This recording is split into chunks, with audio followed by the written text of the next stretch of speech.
that specialized in brute force over the years.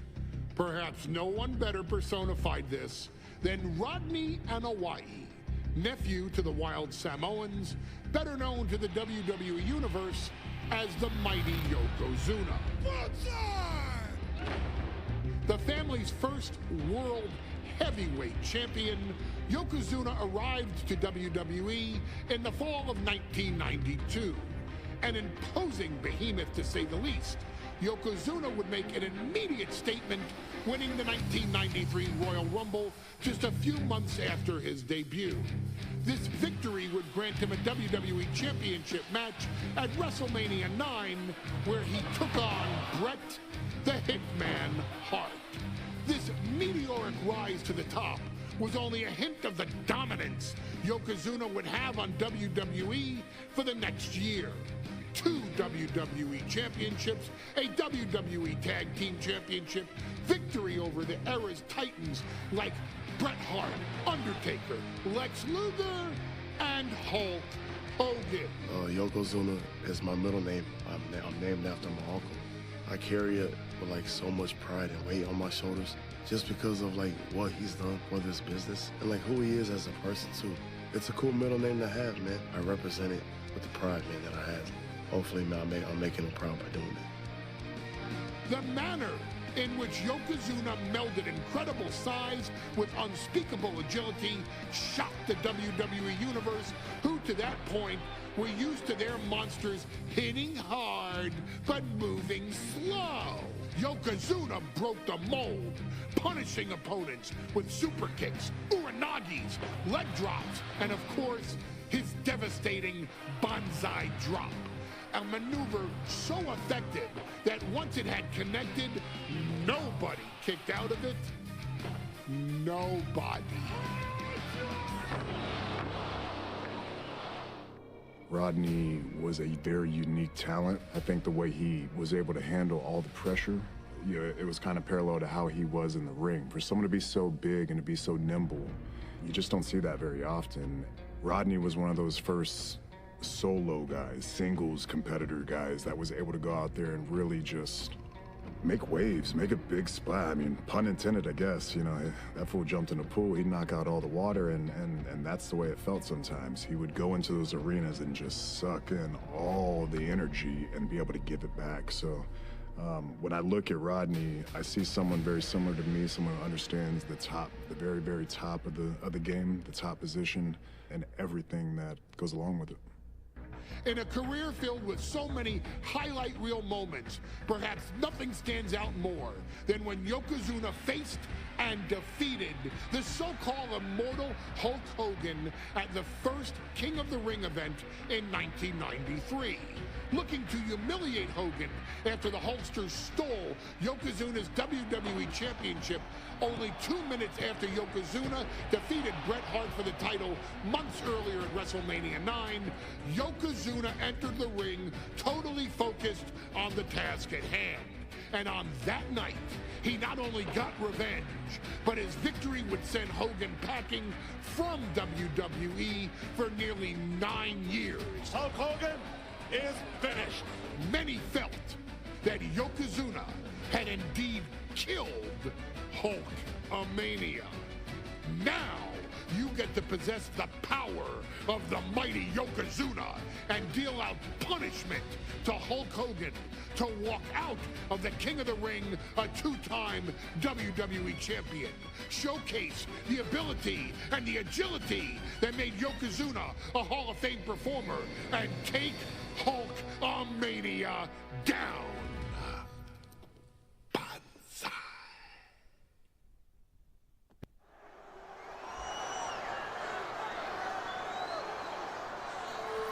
Ladies and gentlemen, this is an event of international magnitude.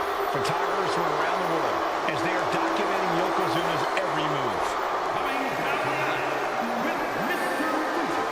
is the champ from Polynesia, weighing 550 pounds. One thing, Corey, he's 550 pounds, bigger than he's ever been. And I understand Hulk Hogan trimmed down so he can have more speed, more endurance. endurance. But I'll tell you something, Hogan's got to take him out early. This is going to answer a lot of unanswered questions from WrestleMania 9. A lot of pressure on the president of WWE for what he did. But this is Yokozuna versus Hulk Hogan. Let the winner be the winner. One thing's for sure, Hogan will be quicker. He will be faster than he's ever been in any previous title defense. Well, this is going to be interesting because he's wrestling a fresh Yokozuna this time. Not a man who's already wrestled a 15-minute match with Bret the Hitman Hart. Well, Hogan and Yokozuna's last match lasted less than 30 seconds when Hogan won the title at WrestleMania. Well, I can tell you, this match will go much longer. Yokozuna will not be caught by surprise this time.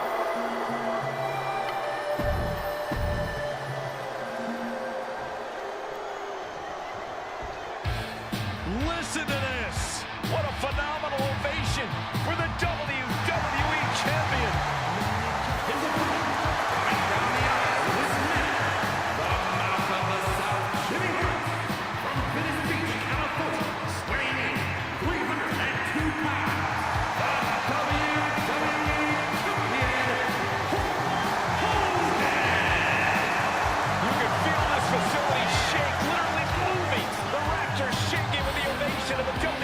Champion Hulk Hogan. Hulk Hogan thrives on these people. He thrives on the Hulksters, the little Hulksters. This is what keeps this man going. Hulk Hogan's relying on the fans. He wants to hear them cheer. He wants to draw strength from them. But Yokozuna's focused. He has not taken his eyes off Hulk Hogan. He is ready, believe me. The Hulks are ready for war, and you can bet, ladies and gentlemen, it will be warfare here. Well, he's been saying for weeks that he is going to be the first man to slam Yokozuna. Oh, nobody slams Yokozuna. Well, we'll see. Hulk Hogan wanted to prove it was not a fluke that he beat Yokozuna. And now, we're going to find out if it was a fluke or not.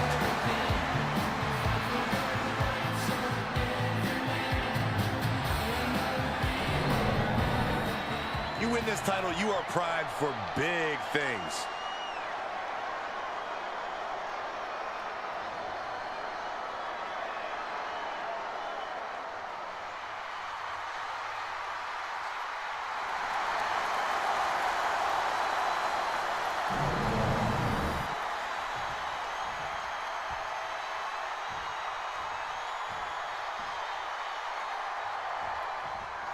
Michael Cole alongside Byron Saxton and Corey Graves, emanating from King of the Ring, 1993. Yokozuna is fuming over his embarrassing WrestleMania loss to Hulk Hogan. Now, Yokozuna has vowed to reclaim the WWE Championship and wipe Hulkamania off the map. Indeed, the last time these two shared a ring, it was disastrous for Yokozuna. Mr. Fuji issued a challenge to Hogan on behalf of his client.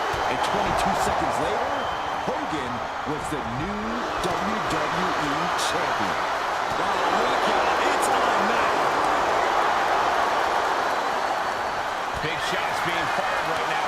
Neither competitor letting up.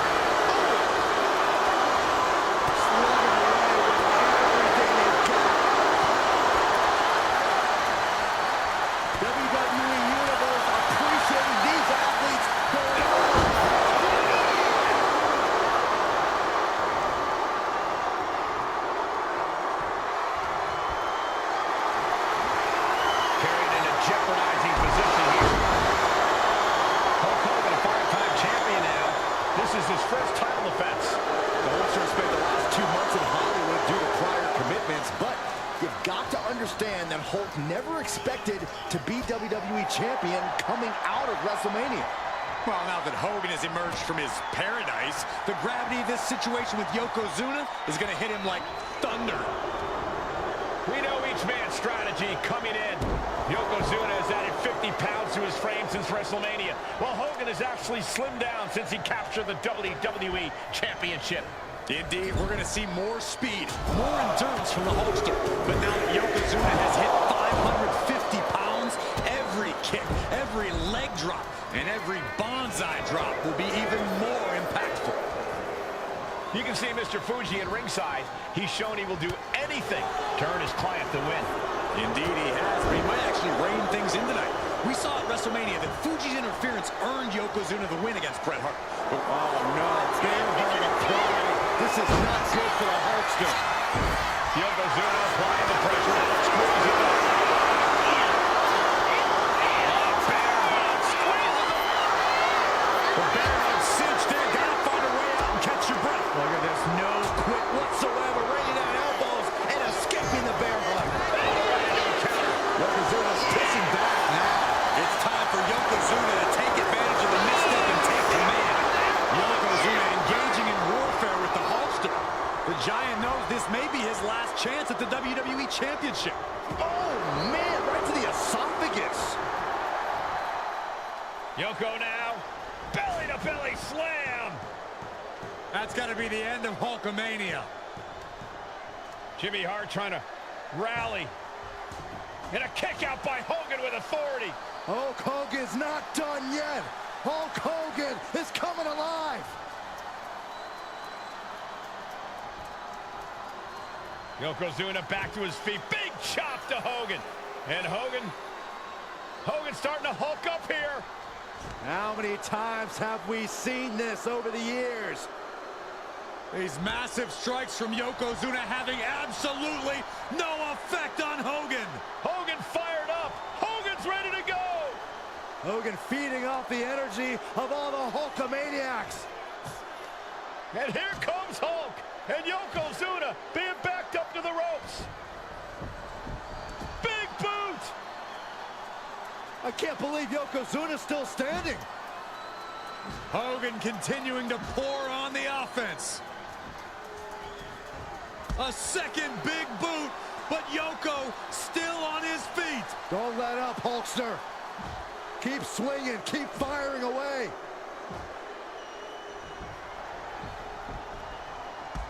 That boot, Yoko staggering, stunning, and he's down. Drop the leg, Hogan. Drop the leg. Hogan, leg drop. Here's the cover on Yoko, who kicked out of the leg drop. What? Get Mr. Fuji out of there. Hogan feeding off the energy. Wait a minute. What is that photographer doing on the apron? There's a match going on.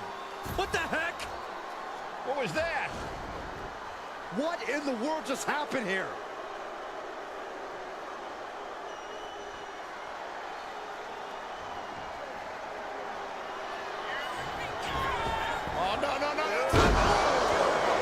Yokozuna demonstrating his full power. Hogan's in trouble.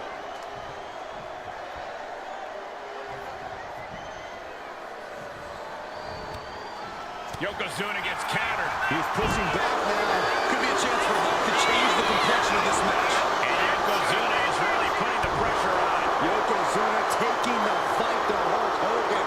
The Hulkster's rocked. Look at this, breathing right hands. No escape from these punches. Look at this. So ruthless. And gentlemen, Yokozuna may be but one move away from ending Hulkamania. The camera lights are flashing. Yokozuna is so close to regaining the title. Yoko says this one's over. Bullseye drop. It just got as bad as it could for the champ. And going for the pin. And Yokozuna is once again champion. I can't believe it. The winner of this match, WWE Champion, We have the official word. Yokozuna is indeed the new WWE Champion. We may have just witnessed the end of Hulkamania, gentlemen. There's no may about it, Cole. Yokozuna just conquered Hogan. And every newspaper in Japan is going to be filled with pictures of our new WWE champion. Here in the heartland of America.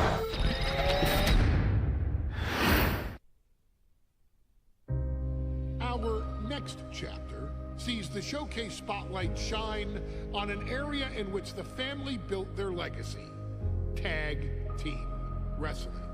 Starting with the Wild Samoans, Afa and Sika, all the way through to more recent champions like the Usos or Tama Tonga and Tonga Loa. This dynasty has always excelled in tag team competition, consistently showing an ability to dominate the division with a wide variety of looks. And the first team that we will look at, accompanied to the ring by Alpha himself. Fatu and Samu, the Head Shrinkers. They put the fear in people's hearts. That's what the Head Shrinkers did back in the day. Second to none in that ring. You know, hard-nosed, battle-tested. They went for it every single night. More astute fans may also know that early in their journeys, Samu and Fatu were managed by me, Paul Heyman, then known as Paul E. Dangerously, and the SST, the Samoan SWAT team. The Samoan SWAT team is here. Vengeance is mine. Already an imposing force that early on, their future greatness was obvious to so many industry experts. Alpha, more than anybody, knew he had the team on his hands, with Samu being his son and Fatu his nephew. The tribal elder was able to mentor both, instilling in them the same unrelenting approach to competition that made the wild Samoans world famous. The team toured through regional promotions before a quick stop with me in WCW, but WWE was always their goal.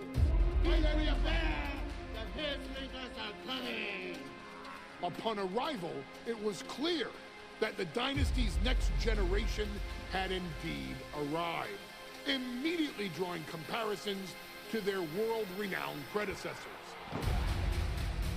10 years before it became cool to say, Samu and Fatu displayed ruthless aggression in the ring, overwhelming opponents before the bell and continuing the non-stop attack until their hands were raised in victory. Deceptively agile for men of their size, they brutalized the opposition with devastating dives from the top rope. The duo would eventually go on to capture the WWE Tag Team Championships in the spring of 1994, fulfilling the promise and carrying the legacy to even greater heights. At WrestleMania 9, the Head Shrinkers' one and only in-ring WrestleMania appearance saw them taking on Rick and Scott, the Steiner brothers. Be prepared, Steiner brothers. We're gonna give you a pain that you have never felt before. While I'm not one to make excuses, I am one to give opportunities to you, our expert gaming member of the WWE Universe. And so, today, you have the opportunity to make things right. WrestleMania 9, Las Vegas, Nevada. The Steiners performed at a near-perfect level that day, able to find every reversal and in the chaos emerge victorious. We are asking you to fix that, stop them in their tracks, and get the Head Shrinkers that WrestleMania victory you and I both know they deserve. But if you're not careful, you're going to find yourself reliving the very same memories that have haunted Samu and Fatu for years. Steiner lines, suplexes, Frankensteiners that will all bring your evening to a vicious, miserable end.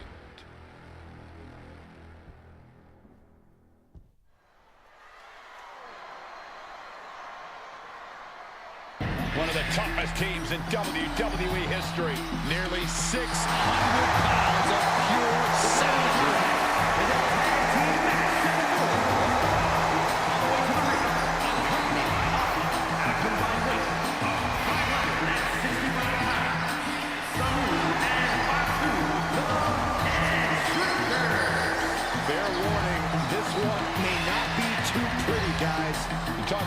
rugged individuals these are.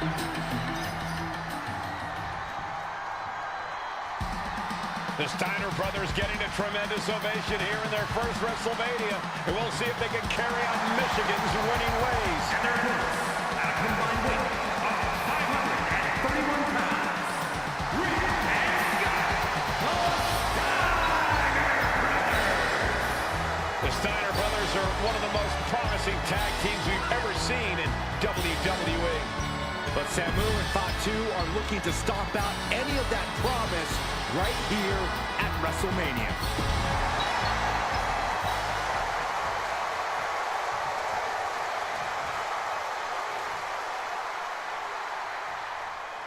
Big fight feel in Las Vegas as gladiators face off here at WrestleMania 9. And we are watching four men who would have been right at home inside of a Roman Coliseum. The Head Shrinkers and the Steiners are ready for a true battle. Both teams are relatively new to WWE, but we've seen that each duo is not afraid to get physical. Each side is looking for their first WrestleMania win, and they will do anything to earn it.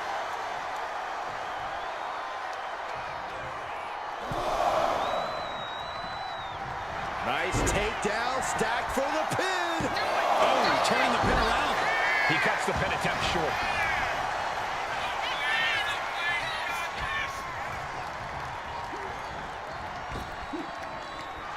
Targeting the stomach to reverse that maneuver.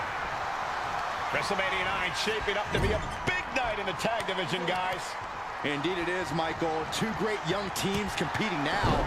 And later tonight, none other than Hulk Hogan will lead the Mega Maniacs against Money Inc. for the tag team titles. Odds makers in Nevada have the smart money on Hulk Hogan leaving Vegas with the gold tonight. And Fatu gets stopped in his tracks. Each superstar trying to counter and gain an advantage. Being placed in the corner here. Wards that off. What a response. Trading counters and reversals back and forth.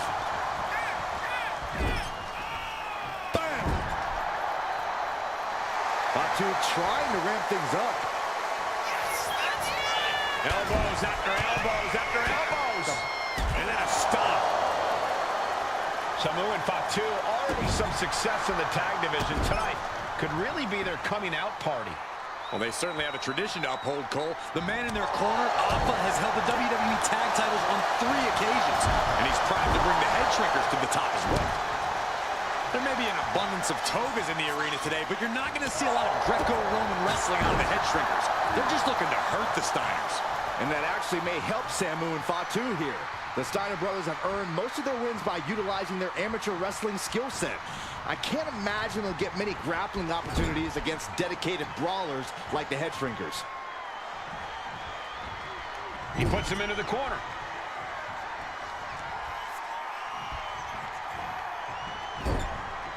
Crushed in the corner. The Head Shrinkers accompanied to ringside by Alpha, but he's not the only tag team legend serving in a managerial role tonight. That's right, Michael. Just like Alpha, Mr. Fuji earned many WWE tag titles as a wrestler. But now, he's hoping to lead Yokozuna to the WWE champion. Lift off! Fatu getting out of harm's way. Crashed and burned on the outside. The worst case scenario when you go high risk. That'll fillet your chest. So ruthless.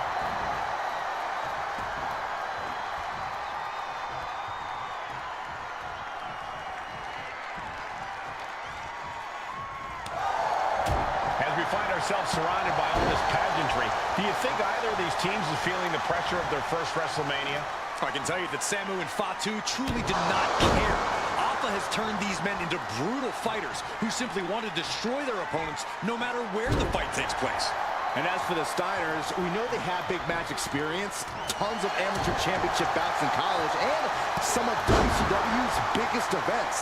But even those can't hold a candle to the spectacle of WrestleMania. And he got there. He made the tag. Rick is losing grip of this match now. The Head Shrinkers smartly keeping themselves out of the grasp of Rick and Scott Steiner. There is a method to the madness of the Head Shrinkers. And there goes Steiner sent outside the ring.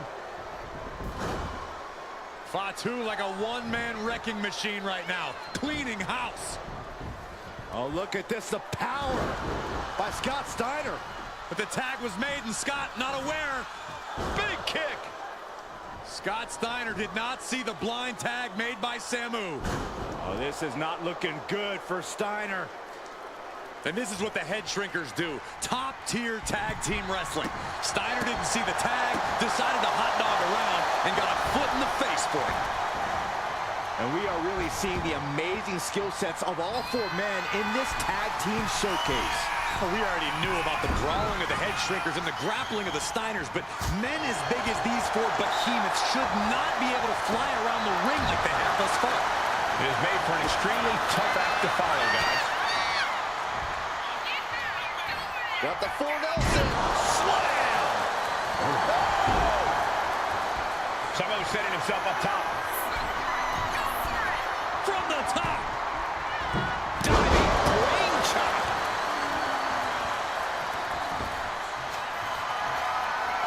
He's looking for it again. Here we go.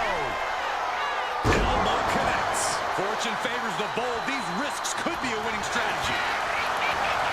Before this match began, you heard the Steiners speak backstage. Scott saying, quote, "Me and my brother are going to go out with a game plan and do what we do best, and that's wrestle." That's all well and good for the Steiner brothers, but Alpha has gone on record saying that his men are looking to tear Rick and Scott's heads off. Tag made. Clothesline. Good Lord. So effective.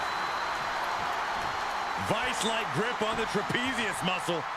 This is terribly painful.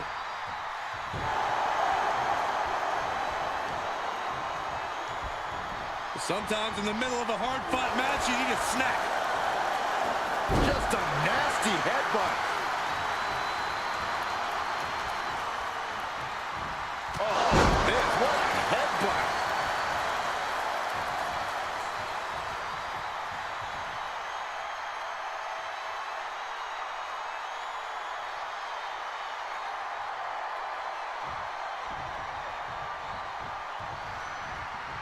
One step ahead there. Countering each other again and again. Counters on top of counters, and these opponents are at an impasse. Smothering offense now from Fatu. Seeing some high-impact offense from Samu and Fatu thus far. I'm not sure the head shrinkers are even going for the victory. They just want to destroy the Steiners. Ripped in the hard way. Leaning on the turnbuckle here. Good defense there. Fatu combats out of that.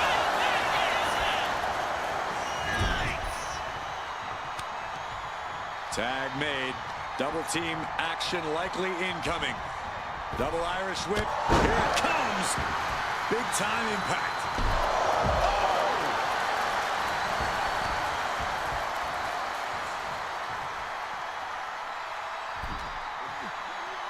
And he slides him back to the mat. Covering their opponent for the win. A defiant kick out after one. Kicking out now sends a very clear message. Oh, man. Sidewalk slam! Almost drove him through the ring. And he is directed into the corner. But double team headbutt. Wow.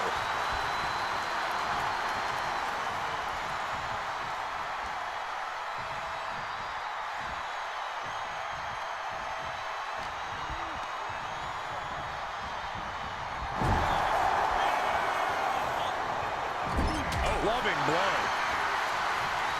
Oh, my! Dominating shoulder tackle.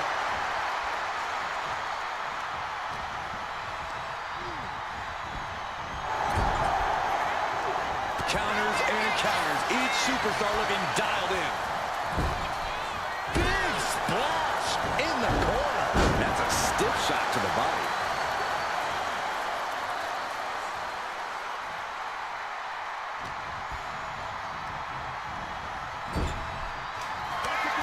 There's the tag.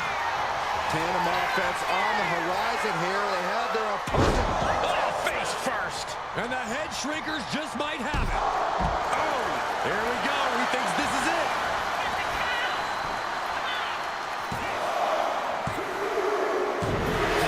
And the head shrinkers get the win.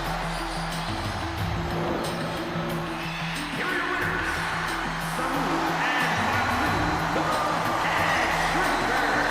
And what a huge win for the head shrinkers tonight.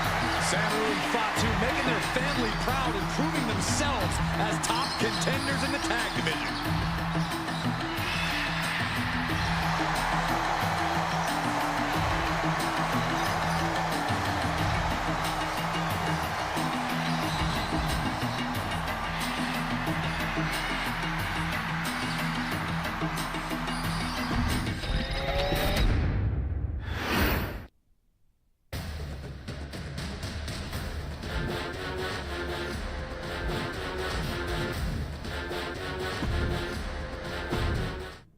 Hey, let's put this in the simplest of all terms.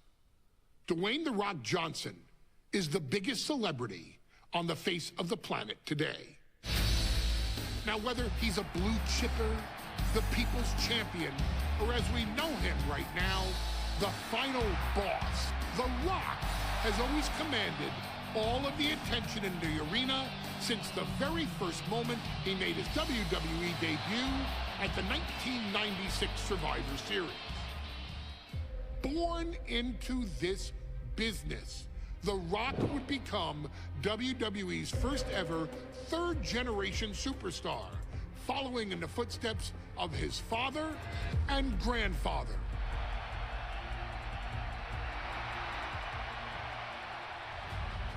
Who had competed in WWE rings before him. Dwayne had the huge responsibility. There's a legacy, and you have to take it so seriously.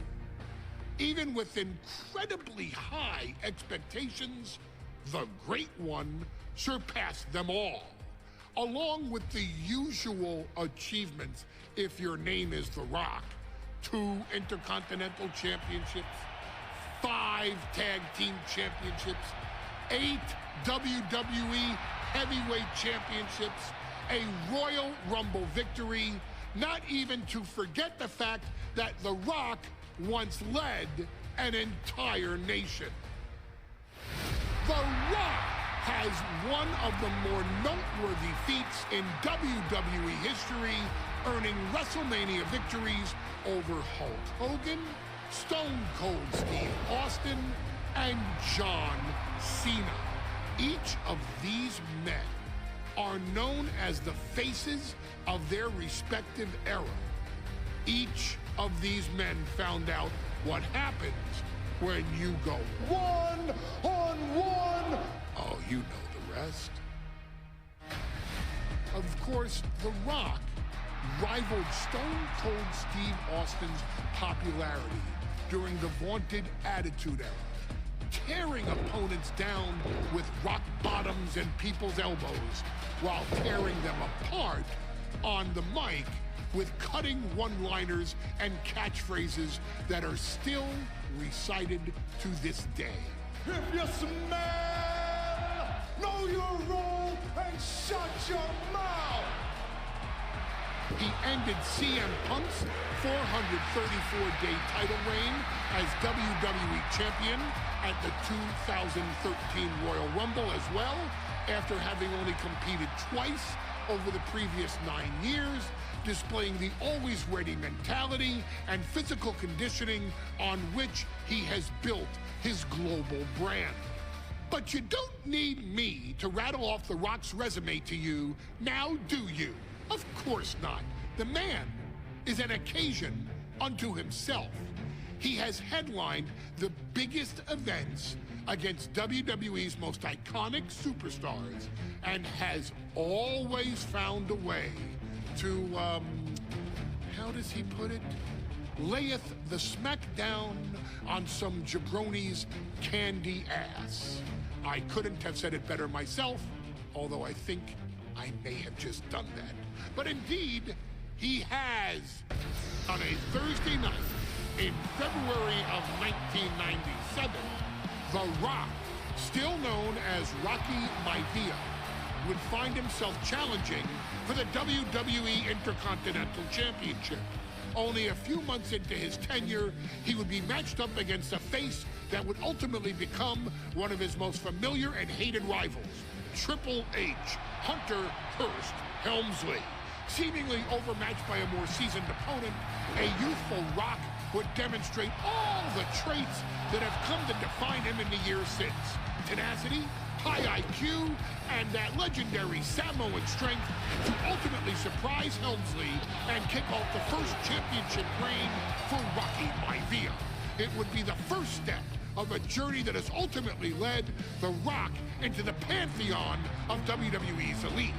So now it's all in your hands. It's up to you to showcase the undying drive that makes The Rock the hardest worker in the room to deliver a shocking upset against the Greenwich snob himself. Guide The Rock to victory over Triple H at a very special Thursday Raw Thursday to give the first jolts to what would become the most electrifying career in sports entertainment.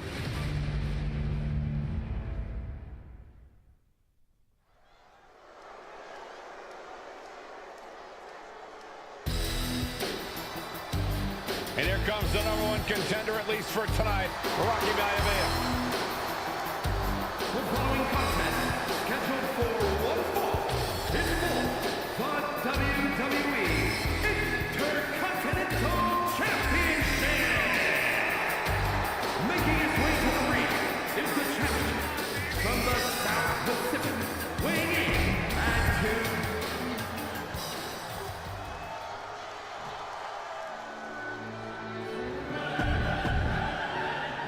You can see it in everyone's eyes. They all want this championship.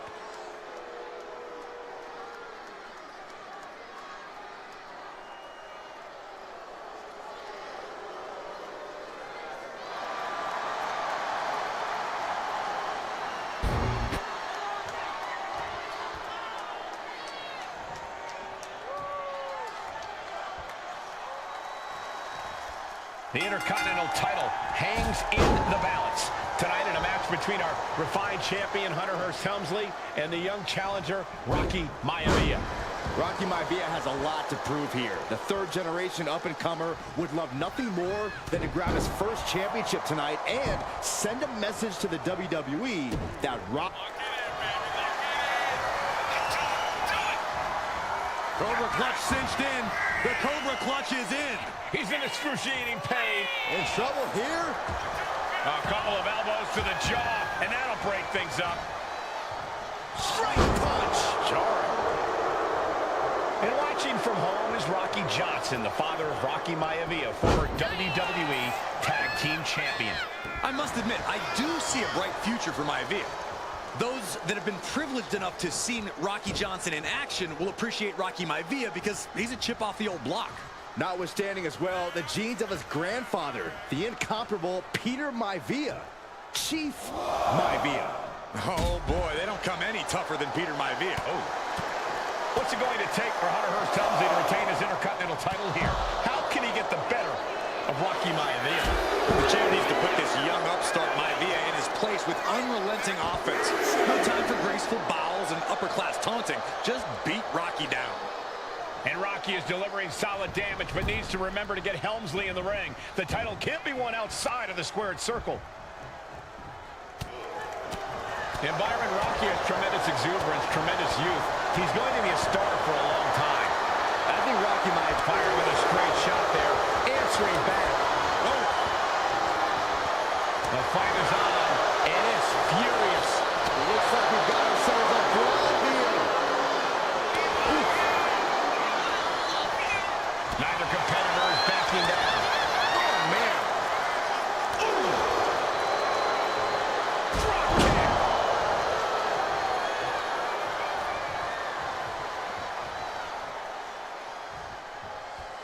Making way toward the top rope. Flying. Oh, my. And give credit where it's due. Rocky Maivia is leaving nothing in the ring in pursuit of the Intercontinental Championship. Maivia took to the sky and executed that high-risk, perfectly. I don't think Helmsley had that scouted at all.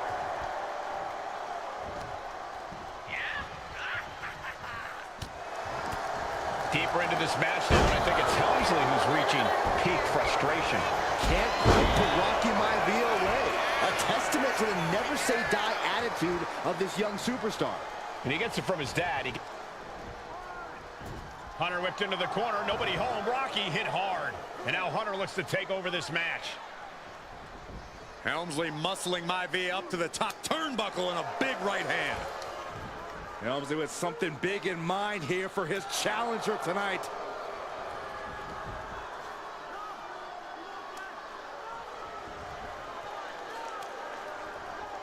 Well, this is just blatant disrespect from the arrogant champion. Almost daring Rocky. Hey, you really want my title? You really think you're going to be Intercontinental Champion? Up to the top. Hooking Rocky into a superplex. This could be it. Can Hunter capitalize? This could be it. Hook to the leg and a cover, and Rocky stays in it, getting his shoulder up. Still not enough to put out the flame of Rocky Maivia. Hunter has to be asking himself, what else do I have in my arsenal? And I think we may get our answer, gentlemen. Yeah, it's just a matter of time, I believe, before this one's over. Hunter hooking Rocky, taking his time, looking to put him away. Maivia just collapsed. This just shows you how much damage Hunter Hearst Helmsley has inflicted on the challenger in this matchup. I think Maivia's done. Official might want to step in, call this one. The official checking on Rocky. Hunter Hearst Helmsley believes this is close to being over. Lifting him back up again. Rocky rolls through, shoulders down. Rocky wins the title. Rocky Maivia has shot Hunter Hearst Helmsley. Here is your winner, and the new Intercontinental Champion, Rocky Maivia. We have a new Intercontinental Champion.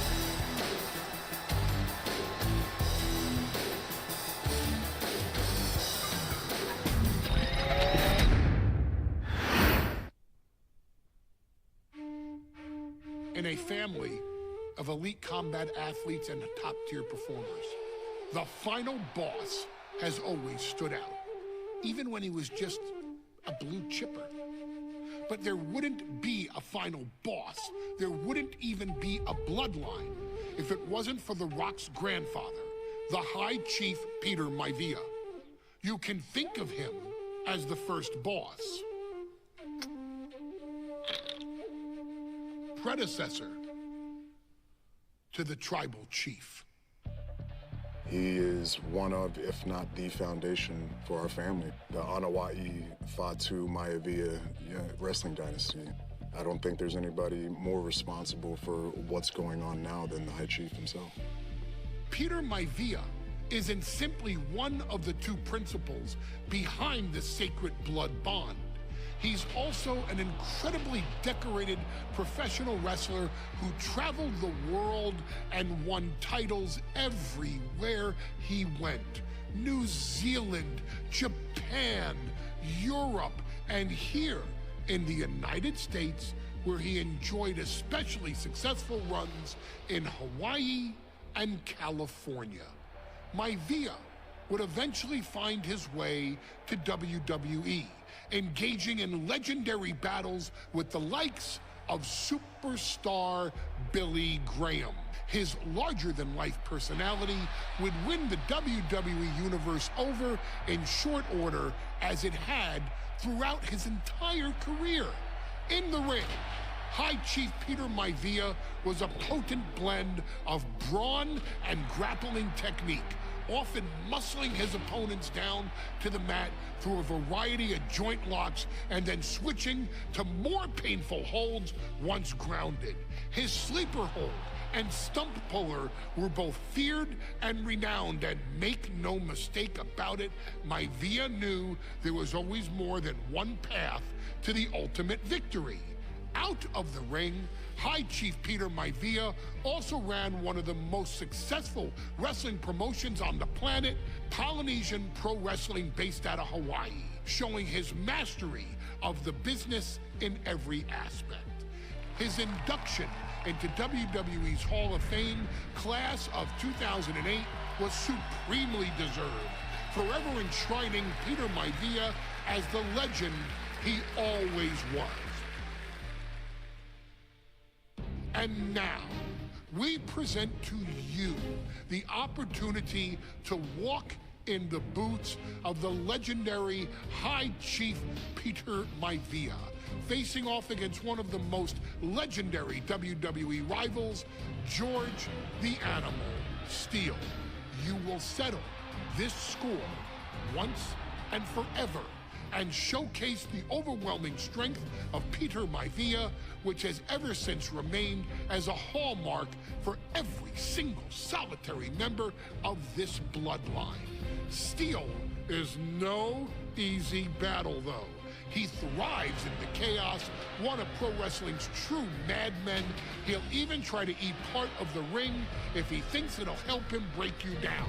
So do your best and honor High Chief Peter Maivia properly with a resounding victory.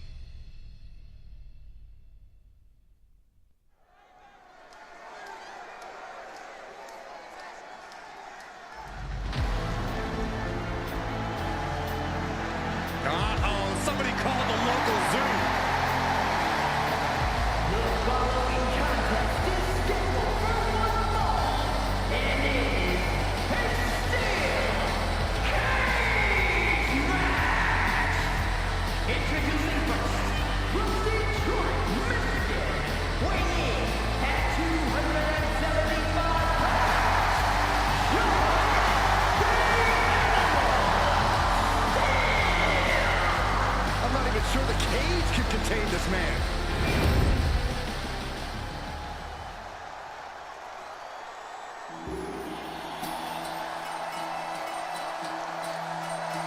And strolling down the aisle, the opponent of George Steele, Peter Maivia. Always a chaotic matchup. His opponent from the Isle of Samoa, weighing in at 275 pounds, High Chief Peter Maivia. Steele had better keep an eye on Maivia because Maivia is a true brawler. Few men can handle the chaos of the animal inside a steel cage, but I believe the High Chief is ready.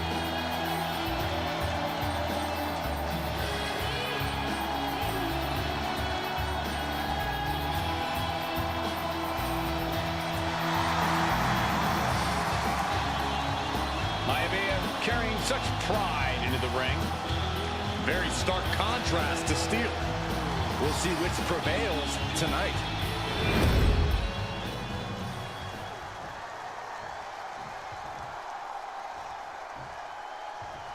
Steel cage match underway. Peter Maivia versus George the Animal Steele. Most of the matches between Peter Maivia and George Steele have ended inconclusively, but this time we'll have a winner. These are two very different men, Cole. The High Chief is a man of great pride and respect for the ring, while Steele is, well, he's an animal. I can't think of two opponents with more opposing styles. You said it, Corey. Let's just hope this one gets taken care of in the ring tonight. Nicely countered with a hard-hitting DDT. The animal has to be elated to be in this steel cage against one of his biggest rivals, no less. Yeah, Byron, we've seen the animal brandish a weapon against Peter Maivia before when it was against the rules. The High Chief better be prepared for Steele to get even crazier. Oh, Maivia is prepared, all right. The man is extremely tough and agile. In fact, the High Chief's entire body can be considered a weapon. Toss their opponent. You have to be in peak physical condition to pull off a move with that much weight behind it. Gets slammed down. Maivia overwhelming his opponent here. Yeah, and Maivia has really figured the animal out here.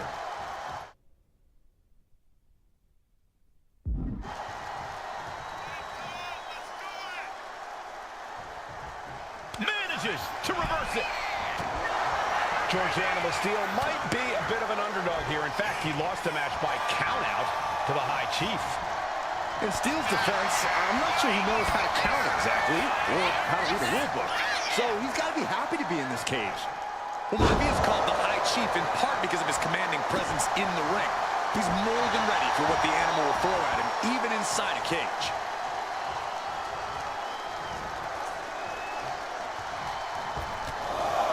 Oh, they're just punishing their opponent now.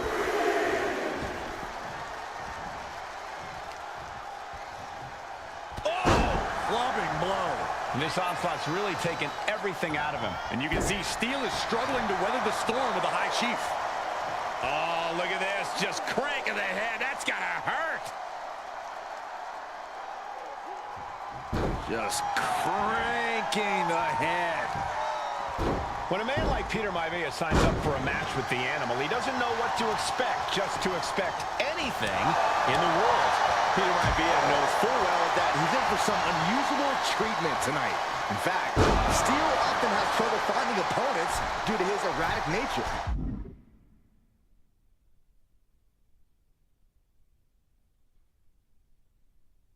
But when it comes to competition, the High Chief wants to prove he's worthy of that name. Peter Maivia will take on any competitor, no matter the difficulty. We've seen that Steele isn't above using a foreign object to gain the edge against Maivia. So he's got to have the advantage in a match where they're surrounded by one huge weapon, right? Well, you'd think that, Cole, but think about how these men prepared for this match. The High Chief is a consummate professional who's game planned for this stipulation. And Steele, well, I think he just shows up to the arena and asks who he's fighting. My goodness, calm down. Freakazoid?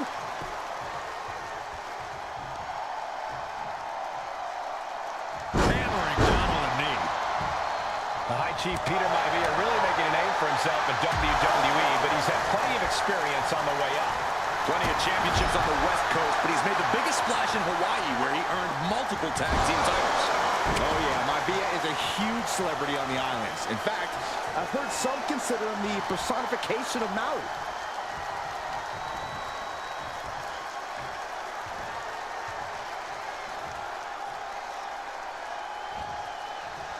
Absolute dominance.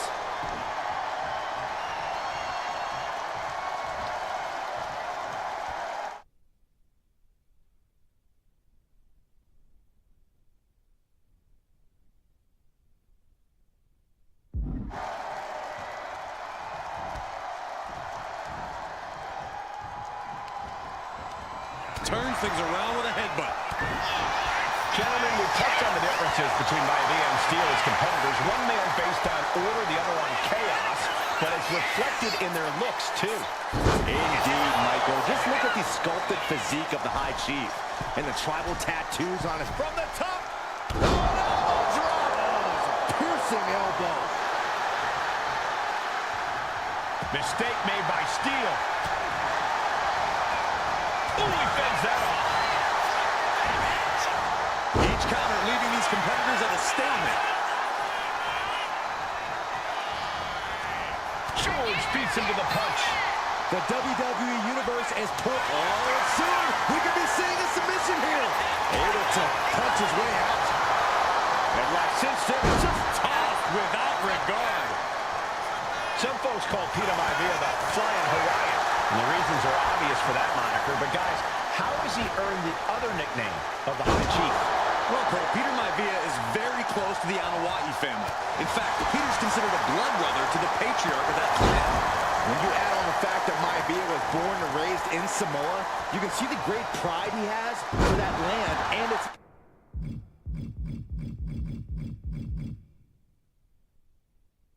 people in the tribal ink that covers his body. Whoa. Oh, right to the throat. Ooh. Pulled back into the hip toss. Counter. So, he could be looking for a submission here. Hammerlock applied. Pain just painted all across his face right now. Struggling to fight out. Can he survive? Able to punch his way out. Punch connects.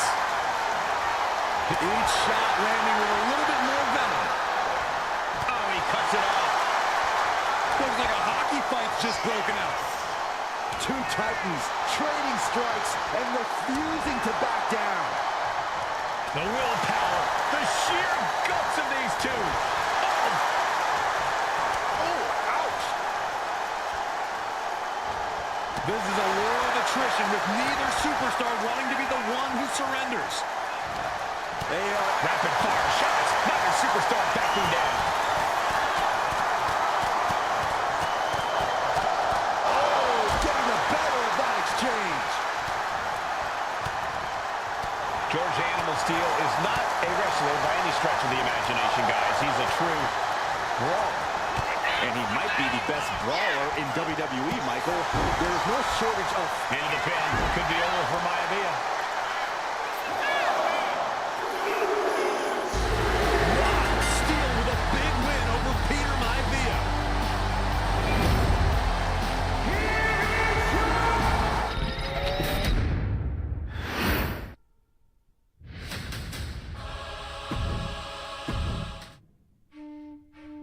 In a family of elite combat athletes and top-tier performers, the final boss has always stood out, even when he was just a blue chipper. But there wouldn't be a final boss, there wouldn't even be a bloodline if it wasn't for The Rock's grandfather, the High Chief Peter Maivia. You can think of him as the first boss. Predecessor to the tribal chief. He is one of, if not the foundation for our family. The Anawa'i Fatu Maivia wrestling dynasty. I don't think there's anybody more responsible for what's going on now than the High Chief himself. Peter Maivia isn't simply one of the two principals behind the sacred blood bond. He's also an incredibly decorated professional wrestler who traveled the world and won titles everywhere he went. New Zealand, Japan, Europe, and here in the United States,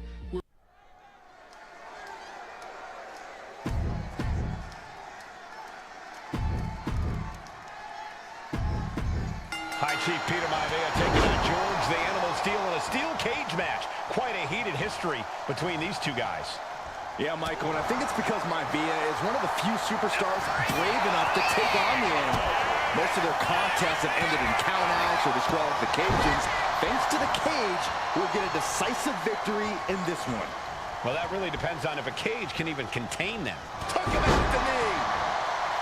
When a man like Peter Maivia signs up for a match with the Animal, he doesn't know what to expect, just to expect anything in the world. Peter Maivia knows full well that he's in for some unusual treatment tonight. In fact, Steel often has trouble finding opponents due to his erratic nature. But when it comes to competition, the High Chief wants to prove he's worthy of that name. Peter Maivia will take on any competitor, no matter the difficulty.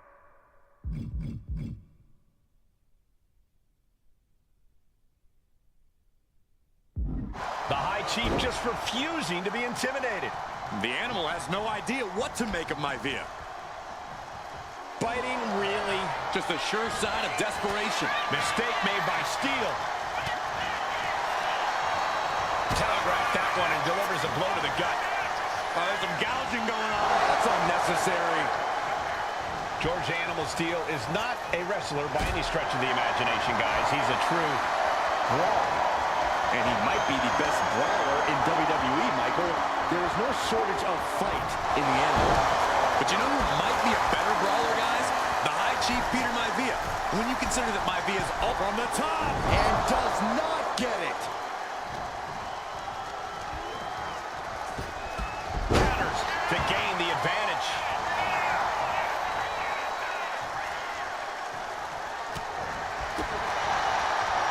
Headlock. Oh, cheap shot right above the eye. It pulls off the reversal. Quick thinking that time. What now? Oh, not to the belly. Peter Maivia very tough, but he also has movie star good looks. Quite the combo. And it served him well, Michael. In fact, the High Chief has major acting and stunt work credits to his name. And who knows? Maybe we'll see the Maivia Hollywood billboards again sometime. Well, before any of that happens, the High Chief needs to survive this war against the animal. Look at Maivia going to work on the animal. The High Chief has all the answers right now. Headbutt! He's trying to make his way up the cage. Take on! Oh, he paid for that. High risk. Measured up nicely. Fist drop! Some folks call Peter Maivia the Flying Hawaiian, and the reasons are obvious for that moniker. But guys, how has he earned the other nickname of the High Chief? Well, Cole, Peter Maivia is very close to the Anawati family. In fact, Peter's considered a blood brother to the patriarch of that clan. When you add on the fact that Maivia was born and raised in Samoa, you can see the great pride he has for that land and its people in the tribal ink that covers his body. I understand getting yourself fired up, but he needs to stay on his opponent. Oh my gosh! Peter Maivia is looking unstoppable now. And you can see Steele is struggling to weather the storm of the High Chief. And the cover for the win. He gets an emphatic kick out. An almost instantaneous kick out there. A lot of work left to do.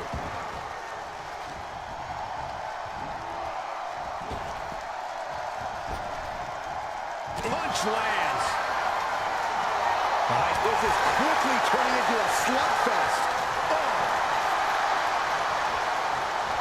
Big shots being fired right now. Neither competitor letting up. Oh!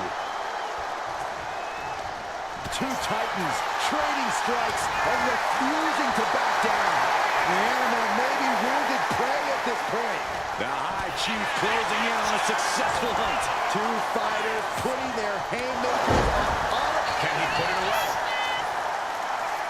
Kick out before the refs count. He is definitely struggling to keep him down at this point. Overhand chop. Oh, my goodness. Well, George has certainly seen better days. Just punched him right in the mouth. Right in the face. My God. George Animal Steele might be a bit of an underdog here. In fact, he lost the match by countout to the High Chief. In Steele's defense, I'm not sure he knows how to count exactly, or how to read a rule book. So he's got to be happy to be in this cage. Well, Maivia is called the High Chief in part because of his commanding presence in the ring. He's more than ready for what the animal will throw at him, even inside a cage. That unraveled on George. Measured up nicely. Fist drop. And evades the attack.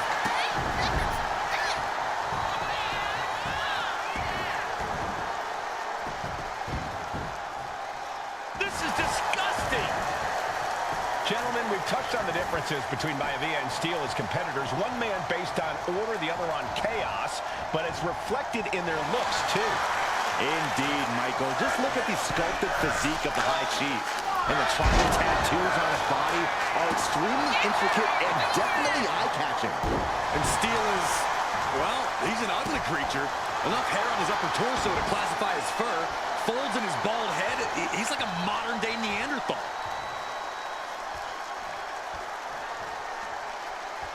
Measured up nicely. Fist drop. And Peter Maivia is stepping up. And Steele is one step quicker. The animal has to be elated to be in this steel cage against one of his biggest rivals, no less. Yeah, Byron, we've seen the animal brandish. It could be all over. And the ref can't even start the count. It's unthinkable. Someone beating the 1 count at this point? Soaring European uppercut. Got out of the way, but can he capitalize? The arm absorbing the damage. Ooh. Stomping down.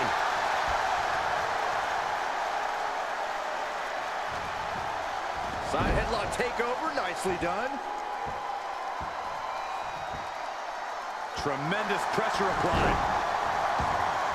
Ooh.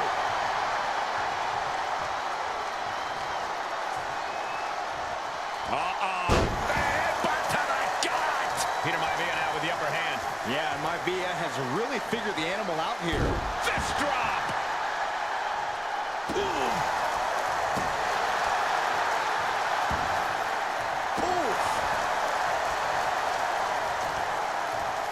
Oh, using the knee as a weapon.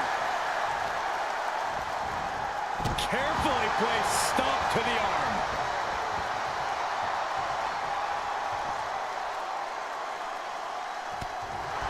Legs caught. Trading counters here. Peter Maivia showing he's not out of it. This might be the moment he was waiting for. His comeback could start here. This constant attack has him floundering. Maivia is reaching that other level.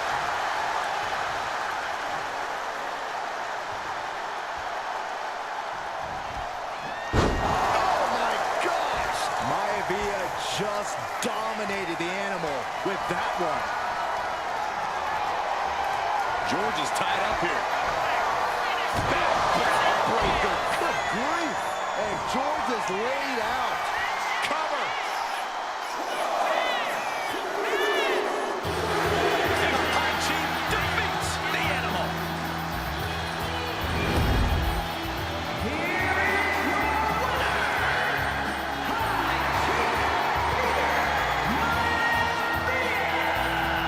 Anytime these two have faced off, it's been eye for eye.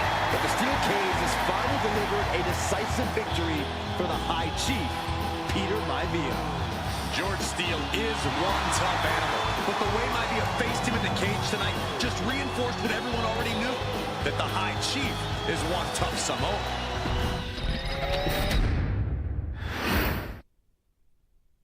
She's not like most girls. She's also not like most WWE superstars. Nia Jax, the reigning queen of the ring, is a reckoning, a force of nature that blitzes right through her competition. A cousin of The Rock, Nia Jax arrived in NXT almost 10 years ago with astronomical expectations. Undaunted, Nia Jax would dominate early opponents, finding herself competing for the NXT Women's Championship mere months after her debut. It did not take long for those running Raw and SmackDown to take notice. Well, our next pick, Nia Jax. And Nia Jax would join the Raw roster as part of the 2016 draft lottery. And since joining the main roster, absolutely no one has been safe from Nia Jax. She is a two-time women's champion. She is a two-time women's tag team champion. She competed in the men's Royal Rumble match in 2019, even getting an elimination while in the ring. Nia Jax looking to eliminate. She does. She's battled standouts like Charlotte, Bayley, and Becky Lynch. And all the while, she has left undeniable destruction in her wake. In the ring, she applies many of the same tactics that once benefited Yokozuna, even using her own version of the Banzai drop, known as the Annihilator. And just like its namesake, if it connects, your night is over. And Nia Jax remains driven for even more success, jumping at any opportunity to prove her dominance. This last year, that included entering into the 2024 Queen of the Ring tournament after earning victories over Naomi, Jade Cargill, and Bianca Belair. Nia Jax would fight her way into the finals, taking on former NXT Women's Champion Lyra Valkyria. Valkyria built a lot of momentum, defeating Dakota Kai, Zoe Stark, and Io Sky to punch her ticket into the final at the Queen and King of the Ring. With an obvious game plan, Lyra would look to stick and move, avoiding the colossal attacks of her opponent. Unfortunately, as often happens when competing against Nia Jax, Lyra made one miscalculation, and that error in judgment provided Nia Jax with the opening she needed to annihilate her competition. This is your opportunity to crown the first queen in Bloodline history. Make Lyra suffer. Make her regret ever entering your ring. Showcase the otherworldly power that forces an entire roster to cower in your presence. Because when you're an irresistible force like Nia Jax, resistance is futile.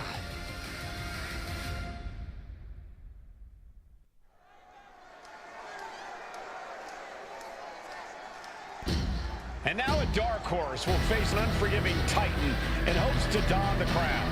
Lyra Valkyria versus Nia Jax in the Queen of the Ring finals. The following is the final match in the Queen of the Ring tournament. Introducing first, from San Diego, California, Nia Jax. I cannot wait to witness what unfolds here. The irresistible force has been on a tear recently. And Nia believes the crown already belongs to her. Will Jax's menacing presence and sheer power be too much for Valkyria to overcome?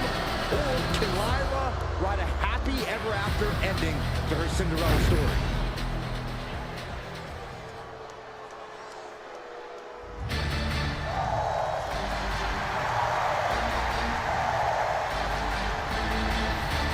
Valkyria fancies herself a Morrigan, which is an Irish goddess of war. As they were on the battlefield, they used to take the shape of ravens to fly around to decide who would live and who would die. That is what Lyra Valkyria is bringing to the ring here tonight.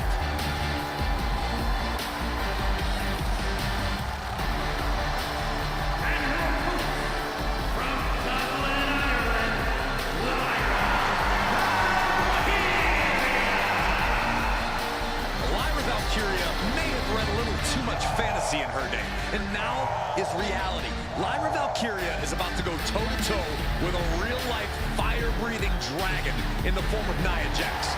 Nia Jax, who's in the best physical condition of her career, tonight will make someone. Will it be Lyra? Will it be Nia? We'll find out in a matter of moments. And guys, you win the crown. Guess what waits for you in August? A date with the champion of your respective brand at SummerSlam.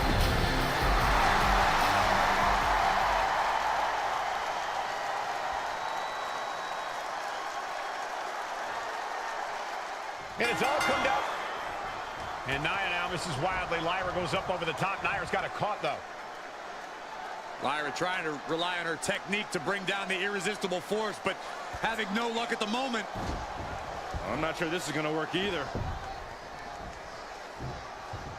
Jax just entirely too strong, but whoa! That was interesting. Oh, nice athleticism by Valkyria. Even Jax might be a little impressed. I wouldn't go that far, Saxton. Here comes Nia, just imposing her will on Lyra Valkyria. Again, Lyra showing how resourceful she is, applying the sleeper to Nia Jax. Lyra tried to hold on. And now Nia Jax in control, and she's going to look to put Lyra away. Nobody home! Set outside the ring, and Valkyria's got a chance. Huge window of opportunity. Right now for Lyra Valkyria to strike. Lyra may actually pull this off. Lyra may become queen. Lyra has the advantage.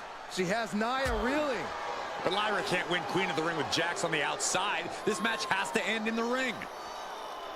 And a front slam. Each woman here has had a tough road to become a Queen of the Ring finalist. Every matchup in this bracket has been a toss-up. Valkyria knocked off former women's champion Io Sky earlier this week, but Nia's had an even tougher challenge. Two great former champions in the form of Naomi and Bianca Belair. Even more impressive than that, she handed Jade Cargill her first WWE loss. Granted, Corey, that was a disqualification victory for Jax. I'd say there's still some unfinished business between Nia and Jade. Nia Jax, Lyra Valkyria facing off in the finals of the 2024 Queen of the Ring tournament. Who will take home the crown? Oh, missed connection. Great power. Crashing down. Samoan drop. Anything can happen in WWE. It used to be a tagline, but it's the truth, and Lyra Valkyria is living it. Over the last 12 months, Lyra has already knocked off the likes of Becky Lynch and Io Sky, but she's never faced anyone the size of Jax. This is a first for her career. I honestly can't believe we just saw a human being tossed like that. Corey, what do you think is going to be the key in this match for Nia Jax? She certainly made plenty of promises when it comes to being queen of the ring. What Nia brings to the dance, Cole, is raw power, the likes of which you rarely see from most men, let alone women. Nia has absolutely no problem using that power, and the same goes for her throwing her weight around in the ring. Lyra Valkyria might just learn that the hard way tonight.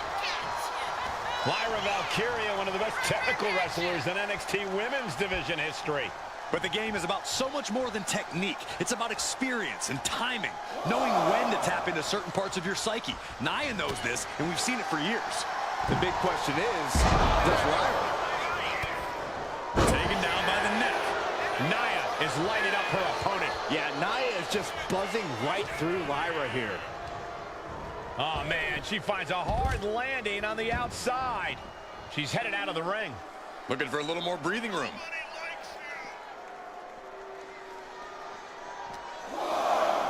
Tossed back into the ring.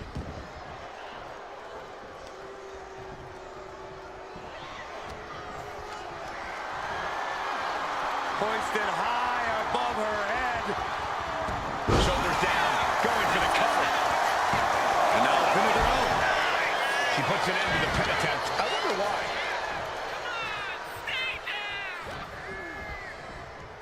Sent to the corner. What a headbutt. In just a matter of minutes, we'll have our second queen of the ring. The first, of course, being Zelina Vega. But you've got to believe that Zelina will want a shot at whichever woman wins this. She beat the woman now known as Piper Niven that night, so you know Queen Zelina can strike down an enemy of any size. Doesn't want to be on the top rope like this. Up top, look at the power here. Incredible. Military press slam, what power! Complete dominance.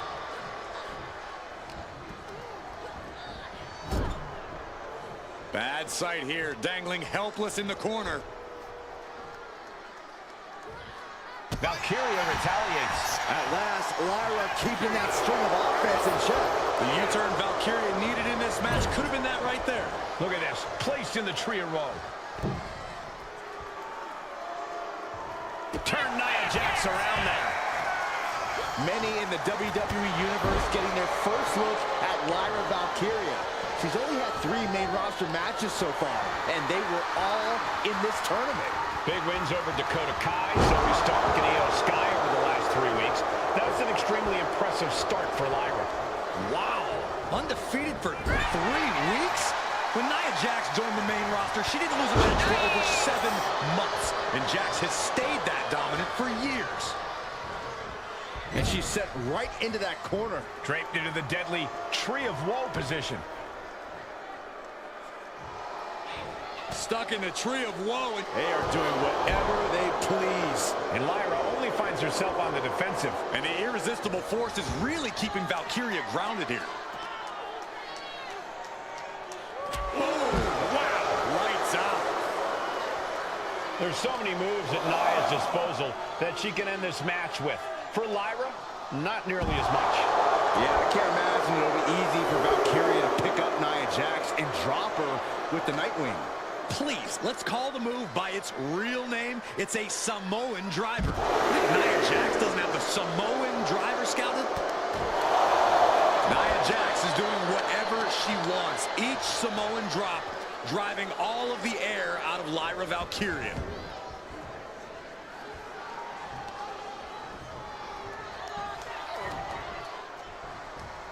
Valkyria crushed in the corner by Jax. Squashing Lyra in the corner, and the beginning of the end may be near. And Nia now, with Lyra on her back, gonna climb up to the second rope. This is a scary situation for Lyra. Oh, look at this, maybe not. No way, there's no way. Oh, my. Oh, no!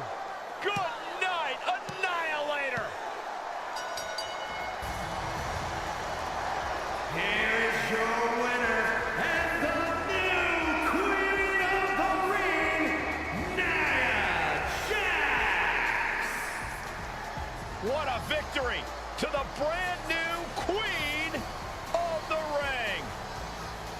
Nia said she would do it, and she backed up her claims.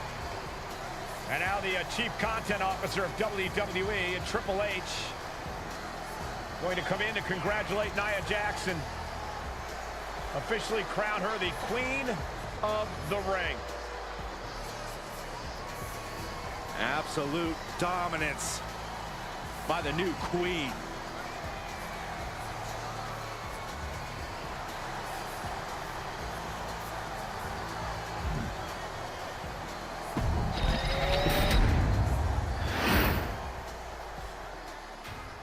I'm sure you will agree with your wise man. Many WWE superstars say they will do whatever it takes in order to achieve success. Quite often, it's a bunch of BS. But if you're lucky, you may run into someone who is willing to look out for the group. Someone willing to make sacrifices. And for this family, there was no one better than Rikishi. After the Head Shrinkers run in WWE came to an end, Rikishi, then known as Fatu, would go on a journey of self-discovery. This journey would lead to him taking on the name Rikishi, a subtle nod to his cousin Yokozuna, as well as an opportunity to start fresh with a global audience.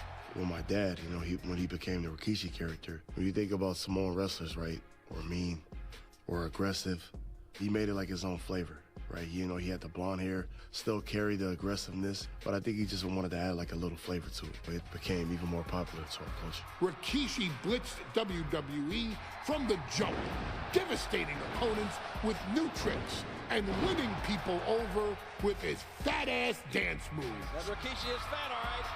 P-H-A-T. And with this wave of newfound momentum came even more success, with Rikishi capturing the WWE Intercontinental Championship and displaying incredible athleticism in iconic moments like when he dove off the top of the steel cage. The year 2000 belonged to Rikishi. But little did anyone know, Rikishi held a dark secret regarding a decision he'd made not for his own benefit, but for the benefit of the family. It was at the 1999 Survivor Series that Stone Cold Steve Austin was hit by a car in the arena parking lot, forcing him from the main event later that night for the WWE Championship. For nearly a year, all of WWE was consumed with figuring out who was driving that damn car and why Austin was targeted in the first place. The verdict came in. The car was driven by Rikishi.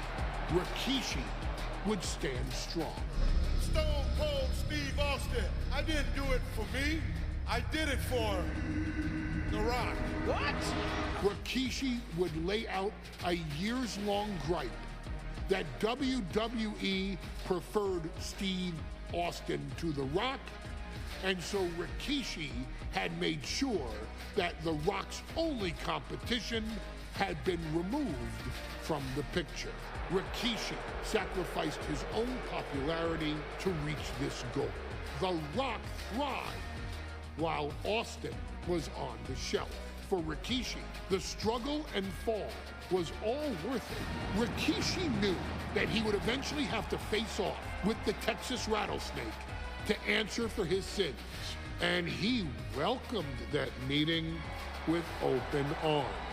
What Rikishi was unprepared for was for WWE to stack the deck entirely, looking to make Rikishi pay for taking out their golden goose. Stone Cold Steve Austin was allowed to drive his truck directly to the ring and was generally given the freedom to do whatever the hell he wanted in the name of revenge. We are going to make things right. This time, when Rikishi and Stone Cold Steve Austin lock horns, there will be no stacking of the deck. Someone willing to give of himself so that his family, this family, can succeed, deserves better. So get in there and showcase the never say die spirit that has led this family to victory time and time and time and time and time and time again. Use whatever weapon you can get your hands on and prove to Stone Cold Steve Austin that you will do anything for the people.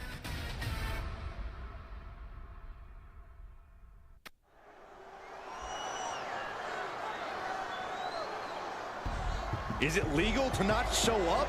Rikishi has brutalized Austin lately.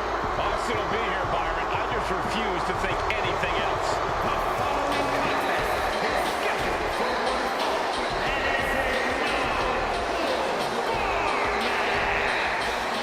introducing first from the Isle of Samoa, weighing in at 424 pounds.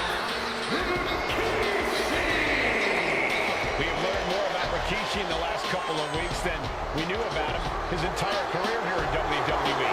He said he ran over Austin not for himself, but for The Rock. Right, and now he's coming out here, and I guess if Austin doesn't show up, the general manager is going to have to come out here and declare this is a forfeit, and Rikishi's going to win it.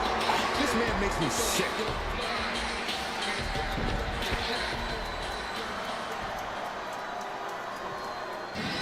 Is he here? Well, there's the Rattlesnakes music. He's here. Austin's here.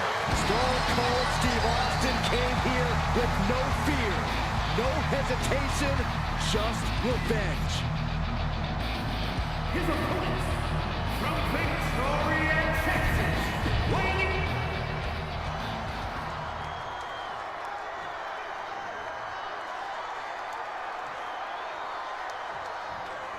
We now know the sick, demented side of Rikishi. Rikishi almost cost Austin his life and said he's here tonight to finish the job. Listen, Rikishi has seen members of his family be skipped over while other superstars skyrocketed to unimaginable heights. Rikishi feels it's The Rock's time, not Austin's. It's been a month of stunning revelations, all leading to the in-ring return of Stone Cold. Rapid fire Samoan drop. And Byron, I just cannot see any legitimate reason to run over Stone Cold like Rikishi did last Survivor Series. I mean, Austin does ruffle the feathers of a lot. Blast off! Oh my, apron senton! Came down like a lead balloon.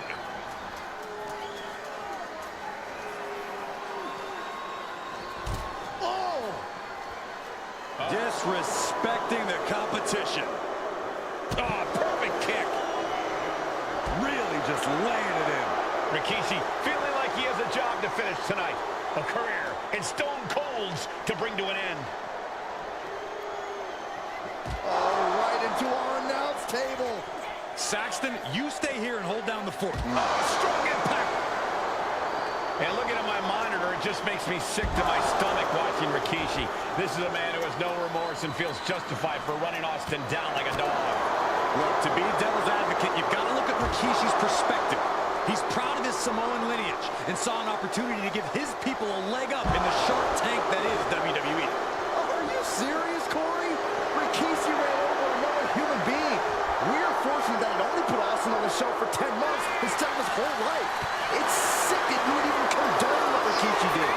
Don't twist my words, Saxton. I'm not saying I condone Rikishi's actions. I'm just saying I understand them. Now Rikishi has the firm upper hand. No one holding Rikishi's family down now, taking out all those years of frustration on Austin here.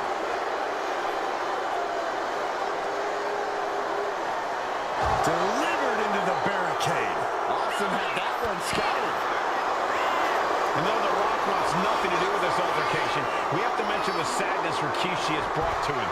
Rock might be innocent in this whole ordeal, but I feel that somewhere inside his soul, The Rock is happy with what Rikishi's done. The Rock is proud to have Rikishi Rikishi and his family.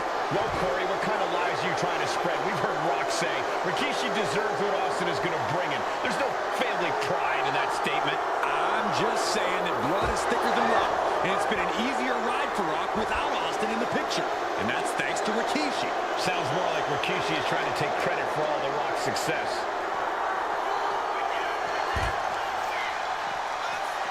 Goes under the ropes and into the ring.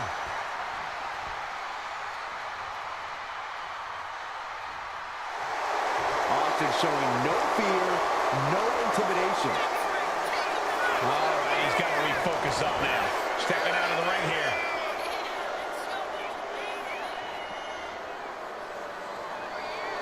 Looks like he's saying someone is not on his level.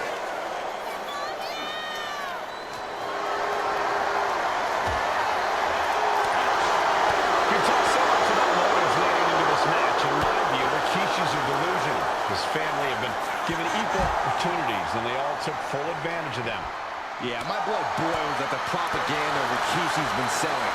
But I'll tell you about the most legitimate motive in this story, and that is payback for Stone Cold. Austin nearly had his life taken from him, and there is no greater reason to stomp the tar out of somebody than that.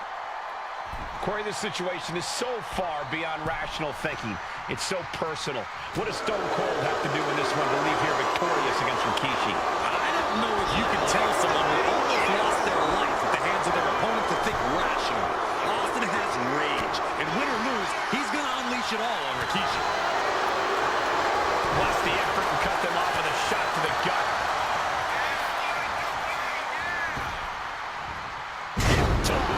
I didn't think they were that strong.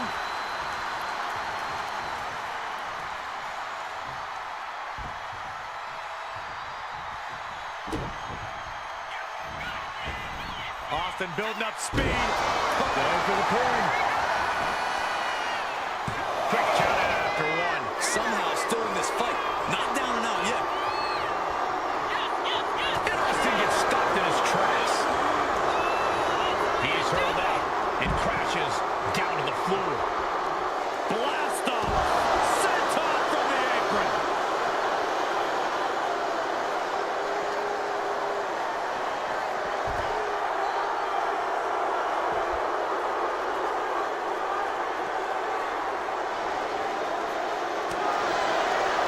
He's got him here. He's got him. And Rikishi enjoying how he's worn down the rattlesnake throughout this match. And I bet The Rock is smiling about it too. Stop that nonsense, Corey. Going straight for the body, doing a little more softening up in the torso area. And his body is still the focus of the attack.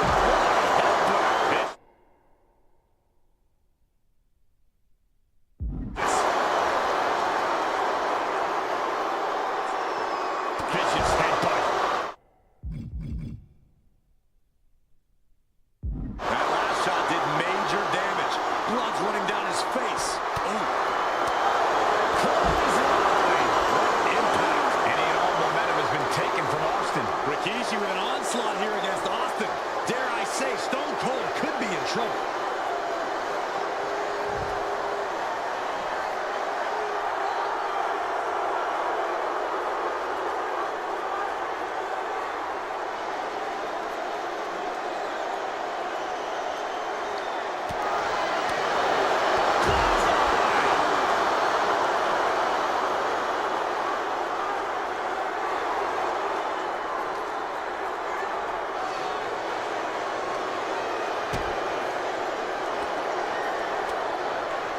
He counters with a great reversal. And that might be the momentum swing Rikishi needed. Yeah, Rikishi's survival instincts are taking over.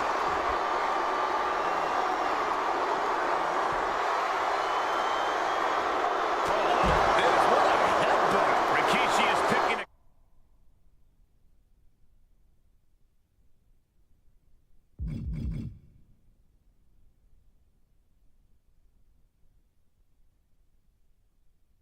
competition apart. But Austin is just one move from turning this around. And saw what was coming there. High level ability being shown with each of these counters. What impact! These superstars are displaying absolutely zero concern for their own well-being. Yeah, nothing good can come of this. Veteran instincts from Austin. Find some payback with their own reversal.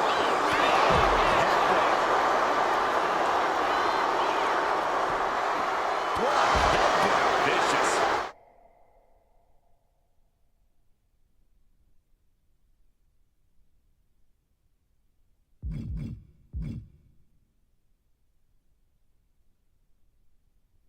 The rattlesnake's being picked apart. You're not going to see Rikishi show any remorse. Well-placed punch, ugly, but effective response. Oh, got Austin back. Turns it around, sole of the foot meets the stomach.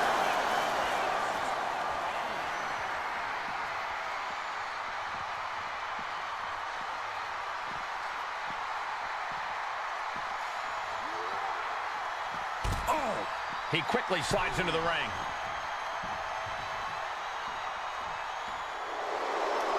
Rikishi is all business now.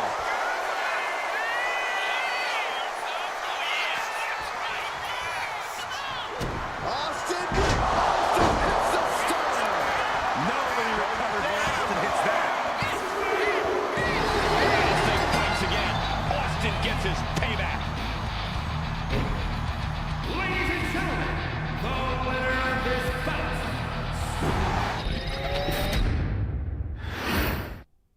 We now know the sick, demented side of Rikishi. Rikishi almost cost Austin his life. Instead, he's here tonight to finish the job. Listen, Rikishi has seen members of his family be skipped over while other superstars skyrocketed to unimaginable heights. Rikishi feels it's The Rock's time, not Austin's. It's been a month of stunning revelations, all leading to the in-ring return of Stone Cold. And though The Rock wants nothing to do with this altercation, we have to mention the sadness Rikishi has brought to him. Rock might be innocent in this whole ordeal, but I feel that somewhere inside his soul, The Rock is happy with what Rikishi's done. The Rock is proud to have Rikishi and his family. Launching, senton from the apron. Absolutely squashed their opponent there.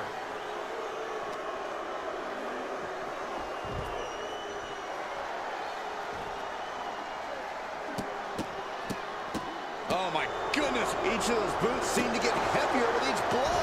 Oh, axe handle.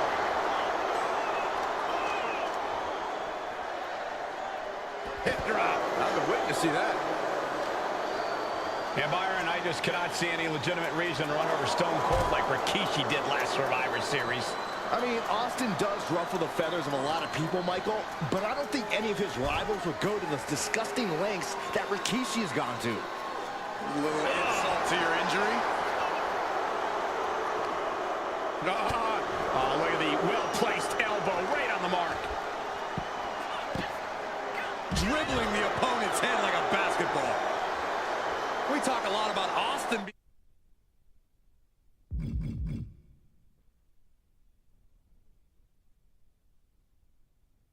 being prepared for a fight. Talk about the rattlesnake preparing to make Rikishi a dead man. Well, right now it's Rikishi doing the brawling. Rikishi's disdain for Austin looks greater than even we anticipated. Sliding into the ring now. A show of confidence from Rikishi. And he's leaving the ring for the moment. No telling what's underneath the ring tonight. And as a couple of Hall of Famers once said, it's time to get the tables. Oh, man, Rikishi is a man on a mission now.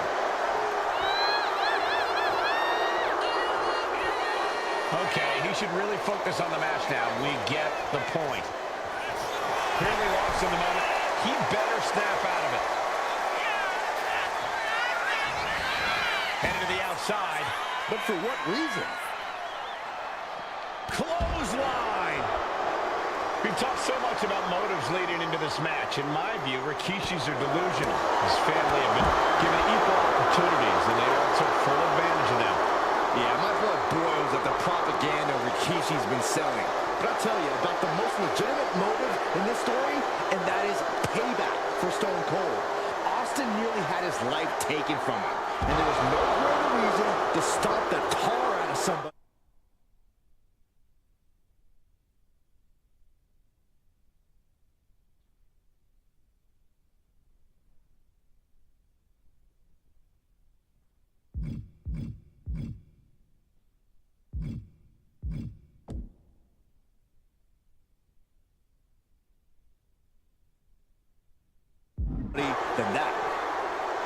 This conflict is beyond disturbing. Corey, what's going through Rikishi's mind when it comes to defeating Stone Cold? Rikishi has to be prepared to endure an emotional storm like he's never felt before. The big man must recover from that and use his weight to immobilize the rattlesnake, because we know Austin will not stay down. And looking at my monitor, it just makes me sick to my stomach watching Rikishi. This is a man who has no remorse and feels justified for running Austin down like a dog. Look, to be devil's advocate, you've got to look at Rikishi's perspective. He's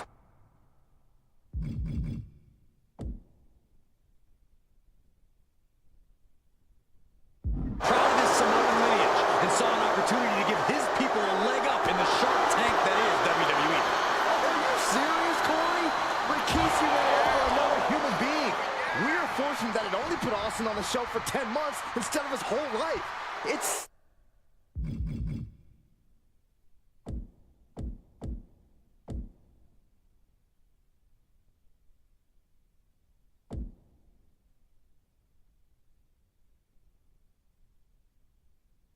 sick that you would even condone what Rikishi did. Don't twist my words, Saxton. I'm not saying I condone Rikishi's actions. I'm just saying I understand them. A show of confidence from Rikishi. He's headed out to the ringside area.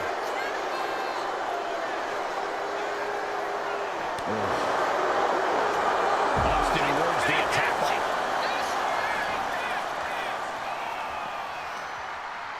Uh-oh. Elbow drop. Stone Cold too slow there. Rikishi finds his target with that one.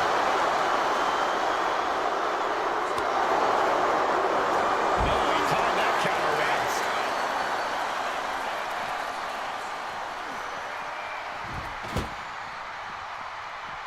And he comes in under the ropes now.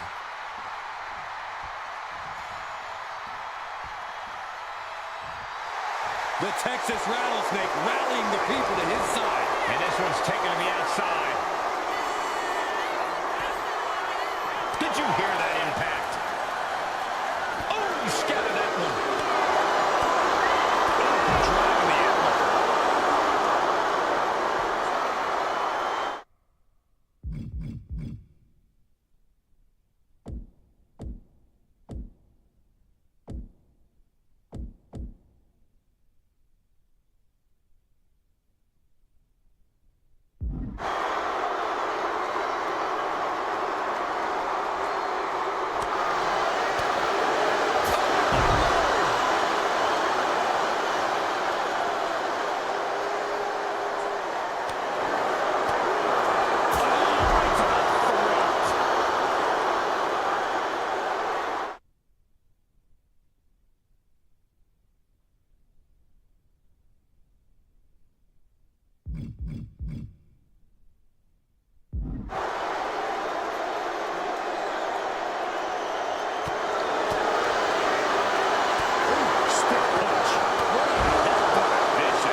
Stone Cold able to reverse that.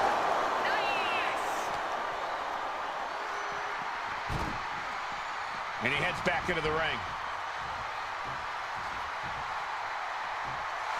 Austin reminding him that Stone Cold is not someone to take lightly.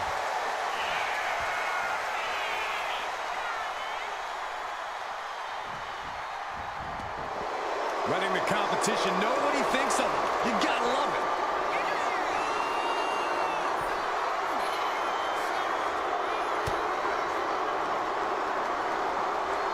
Set him up. Russian leg sweep.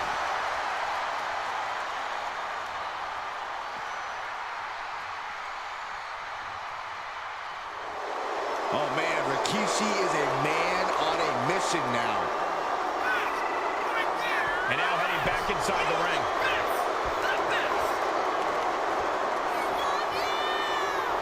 Clearly lost in the moment. He better snap out of it. He might just be stalling for time here. Austin feeding off the crowd, feeding off their energy.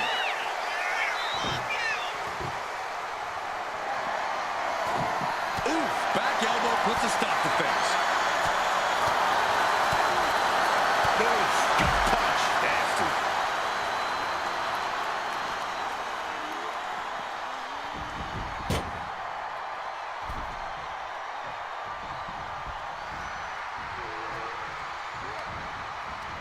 Countered with a stiff headbutt.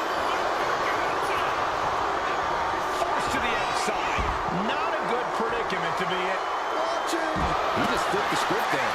And that was offense with a hurtful purpose. Oh, the arm taking the brunt of that. And slides back into the ring. Stone Cold not even a little close to backing down here.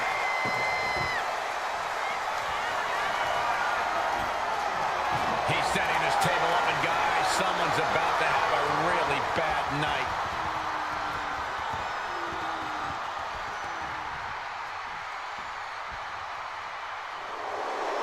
Rikishi is all business now.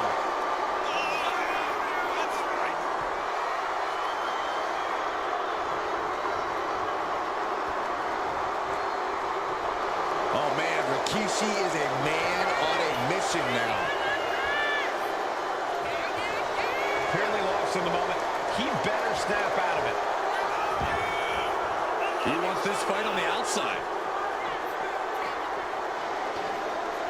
Clothesline, so effective.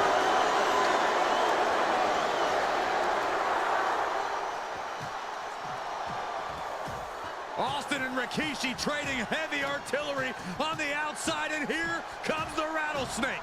Stone Cold Steve Austin fired up and revenge on his mind. You got to think about how bad Austin has wanted this ever since Survivor Series last year. Been dying to get his hands on Rikishi. All of that venom, all the vitriol inside of Austin being unleashed on Rikishi right now.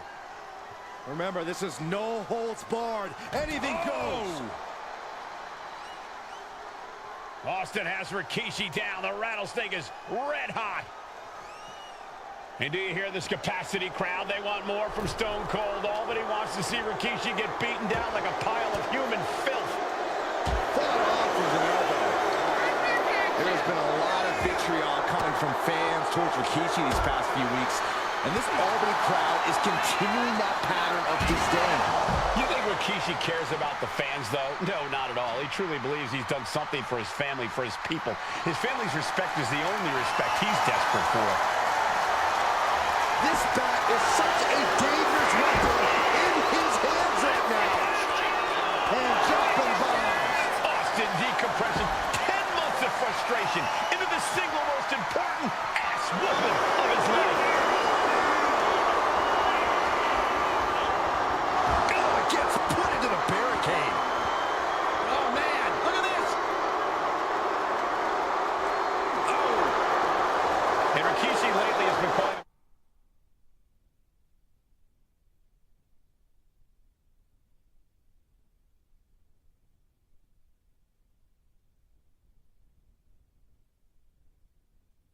something visionary, a pioneer, all a bunch of garbage, if you ask me. Well, those aren't self-imposed labels, Cole. Those labels are coming from the family, coming from a group of wrestling legends who are proud of Rikishi for standing up and making a change in this business. I have a few labels for Rikishi. Coward, liar, embarrassment. Those fit him well. He's leaving the ring now. No countouts to worry about. Oh, just driving those steel stairs right into their opponent. Dropped him with a big shoulder tackle. And he re-enters into the ring.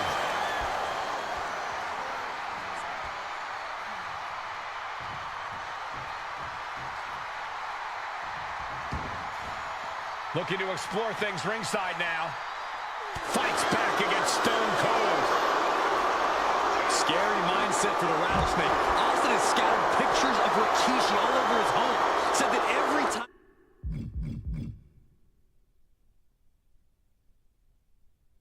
he looks at Rikishi, he's looking at a dead man. Yeah, Rikishi taking that as an empty threat, thinking that Austin isn't the man he claims to be. But trust me, when Stone Cold says he has you in his crosshairs, that's no empty threat. And Rikishi slows Austin down with a thunderous right. Austin's in trouble. And now steel chair. Oh, and Austin, he just averted disaster there. And now Austin gonna deliver the punishment with the steel chair.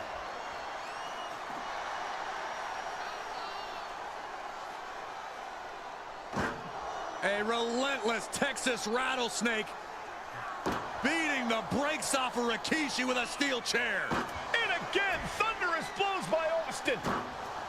Down goes Rikishi. Austin beating the hell out of him. I know Austin has good reason to be doing all this, but he could be taking it too far at this point. I don't think the rattlesnake has taken it far enough, Corey. Austin wants to put Rikishi's life in danger, just like Rikishi did to him. And the Russian leg sweep. Able to avoid damage with an evasive maneuver.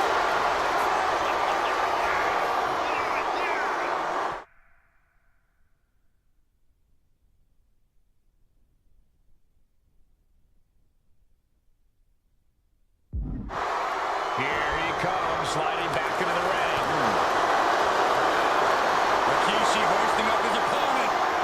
Rikishi driver. Will that keep the rattlesnake down? Shoulders are down. Oh, he was almost finished. Austin somehow kicked out. I cannot believe the beating he's been able to endure. Throwing everything into kitchen. Scooped up. Here it comes. Rikishi driver. Rikishi may have put the exclamation on this one. Rikishi somehow defangs the rattlesnake. Damn it.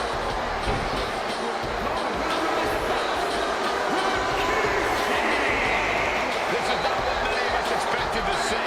We wanted to see retribution, but Rikishi was too much of a monster for Stone Cold tonight. The vitriol that consumed Rikishi pounded him to finish the job and leave a battered Austin in his rear-view mirror.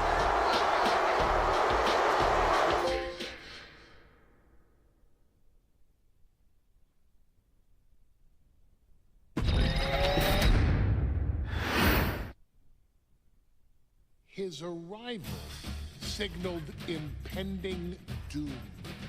His very presence was enough to intimidate even the bravest WWE competitor. His name itself simply meant the end. And if you found yourself standing across the ring from Umaga, you were most certainly coming to the end of your own road.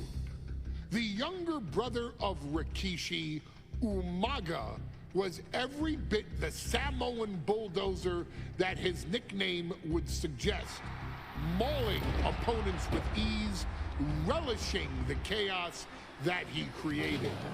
A menace to the entire roster, an unrepentant badass, Umaga tortured his prey with high-impact collisions before ultimately sealing their fate with his vaunted Samoan spike, a vicious move used today by Solo Sikoa. Inside the ring, man, he was just a complete monster. Anybody that stood in front of him, he was gonna wreck him no matter what he had to do. He was just a crazy, wild Samoan. Outside of the ring, man, just a loving guy to be around. A fun uncle, always joking, always barbecuing at his house. I always looked up to him. He was just so cool. Perhaps an unheralded aspect of Umaga's game was his mastery of mental warfare. Umaga loved to present a wild, out-of-control savage, one who needed manager Armando Alejandro Estrada to handle all the details while he destroyed opponents. Umaga was the perfect definition of the word aura. A two-time intercontinental heavyweight champion, Umaga established himself as one of the purest forms of dominance to ever set foot in a WWE ring. His intense clashes with Batista, the Heartbreak Kid Shawn Michaels, and Triple H, along with WWE Championship battles against John Cena, still live on in the memories of those who were fortunate enough to watch Umaga perform.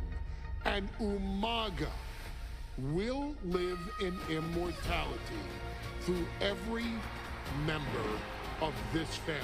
Whether it's with a huge Samoan drop, a running bulldozer into the corner, a Samoan spike, or even a war cry in the middle of battle, Umaga is forever. I wish he was here. I know he's watching from above. So you, our beloved Us in training, are asked one simple thing here in the WWE 2K25 showcase: to defeat John Cena. You've done that in this mode before, right? Simple. It was at New Year's Revolution in 2007 that Umaga and John Cena first collided for the WWE title. Umaga appeared to be too much for Cena in the minds of many pundits.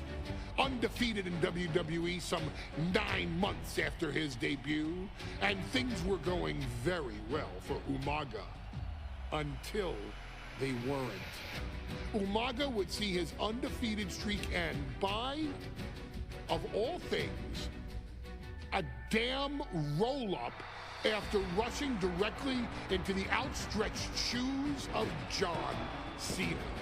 1 second of luck allowed John Cena to escape the inevitable, and now it's on you to fix it.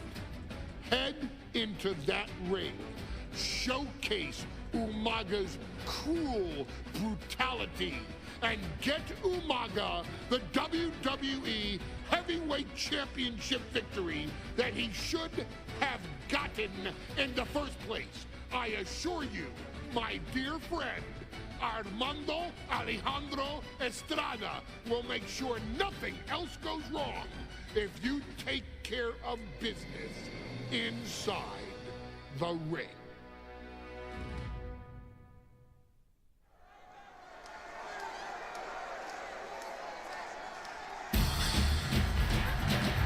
Well, ladies and gentlemen, here he is. He can be the next WWE champion, the near 400-pound Umaga.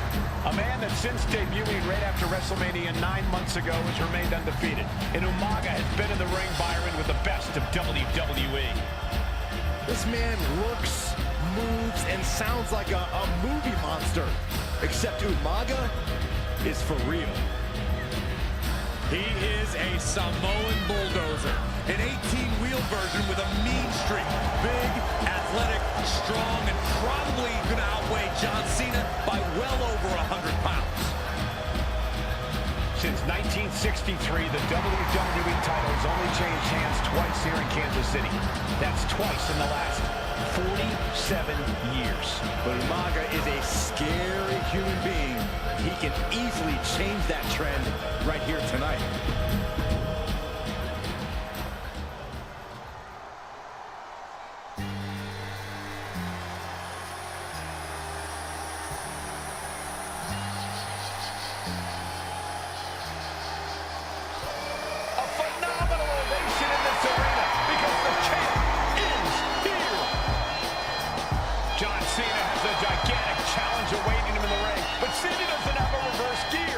Absolutely not. The champ only goes one way, and that's straight at you.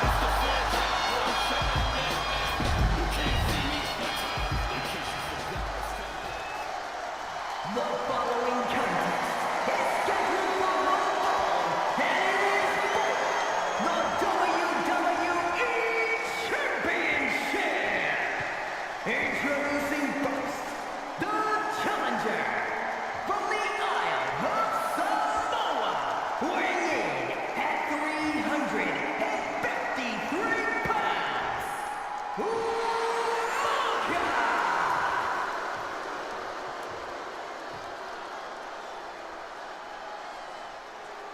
And from West Newbury, Massachusetts, weighing in at 248 pounds, he is the WWE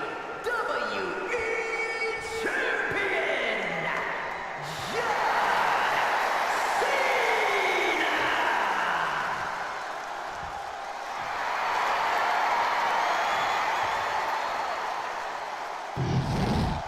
a title coveted by legends and hungry young talent alike.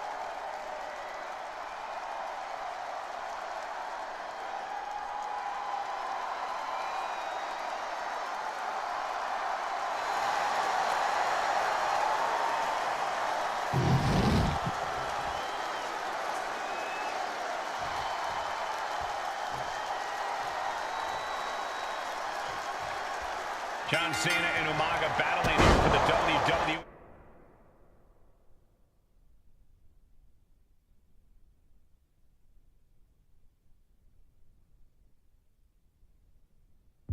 Championship. Will John Cena halt the Samoan Bulldozer's path to destruction? Cena's going to have to go all out to accomplish that. No one has been able to withstand Umaga thus far.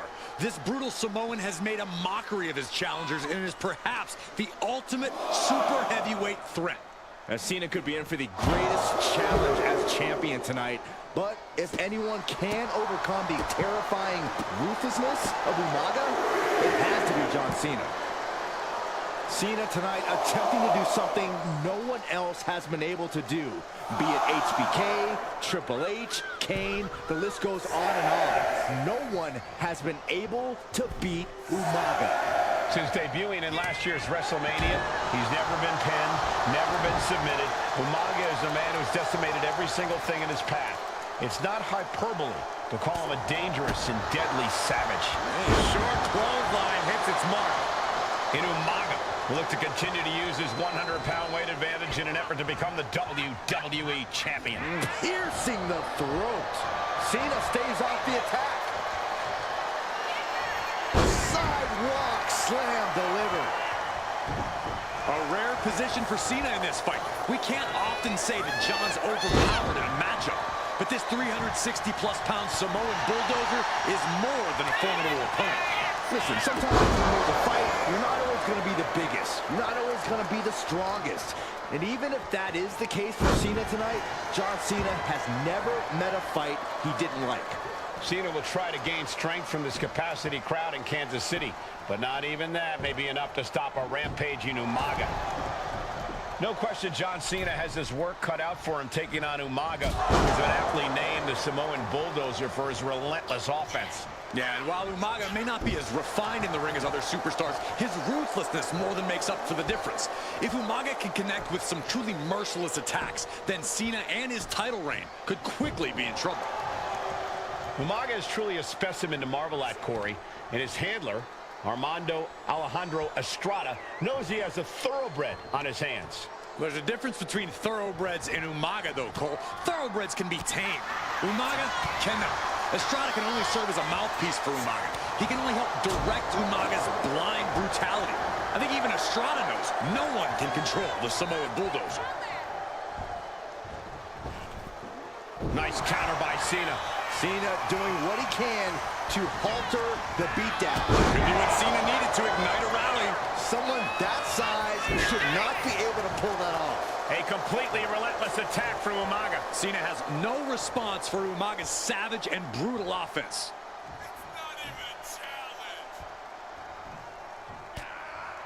That unraveled on Umaga. And I could look at Umaga and he reminds me of Yokozuna, whose unmatched thickness and size is an orthodox offense. Look at Umaga's thighs, his calves. They give him a great power and a great base. It makes him almost impossible to knock off his feet. He's thick, he's strong, he's nasty, and he won't be looking to seal the deal, guys. And he easily stops the ref's count. I didn't think this match was close to over. That's you in your head. Cena has no control here. Umaga is simply overpowering John Cena right now. Vice-like grip on the trapezius muscle. This is terribly painful. And Umaga, of course, coming from a very rich heritage. Some of the greatest athletes in any sport come from the Samoan heritage. Umaga's aggressiveness can be traced back to his bloodline. When you're fighting a Samoan, you are battling a tough, scary human being. Brutal impact into the corner.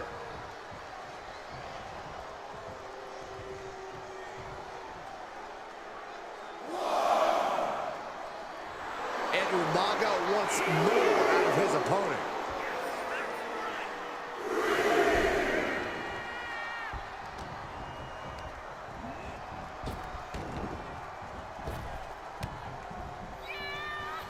Oh no, the referee absorbing the impact.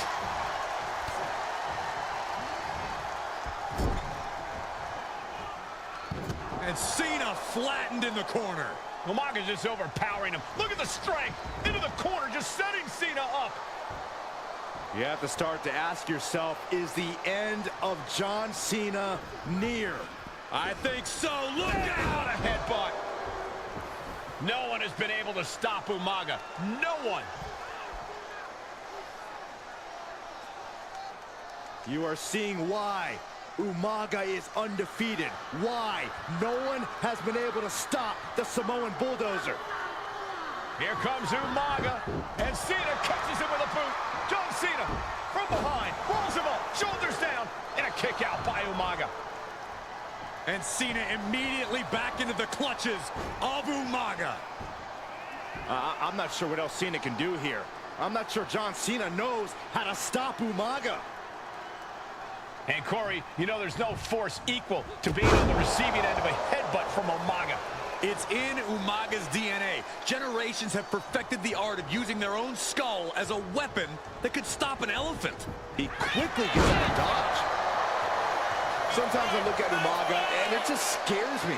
I think he forgets that he's even in a championship match. Estrada is very aware of it, but Umaga sometimes looks oblivious to what's going on, other than the fact that he knows he's supposed to hurt his opponent. Having no conscience is what has set Umaga apart. If he gets confused and the bloodthirst takes over, that's where Estrada becomes useful by directing Umaga back to the ultimate goal. I think Umaga just doesn't know when to stop attacking. He has no sense of what it means to pull back on the reins, so to speak. Oh no, it's never good when Umaga has that look in his eyes.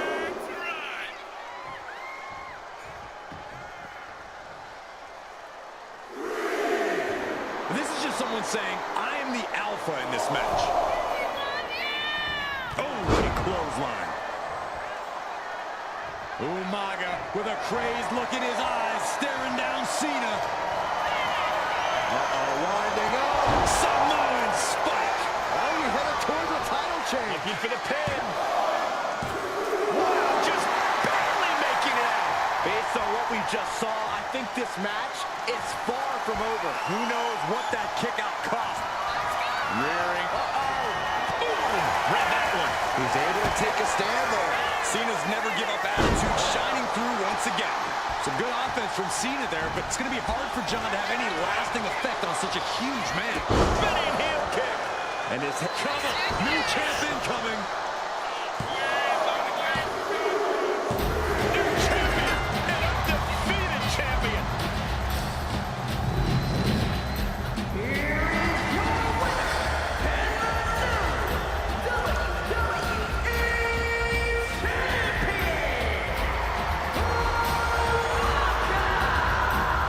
This proves it. Truly no one can withstand Umaga. The Samoan Bulldozer has wrecked his way straight to the WWE Championship. Cena's title reign is over. An incredibly impressive showing from Umaga tonight. Absolutely leveling John Cena in a savage display of dominance. Will Cena come looking for a rematch? Only time will tell. But for now, this is Umaga's moment. He is your WWE Champion.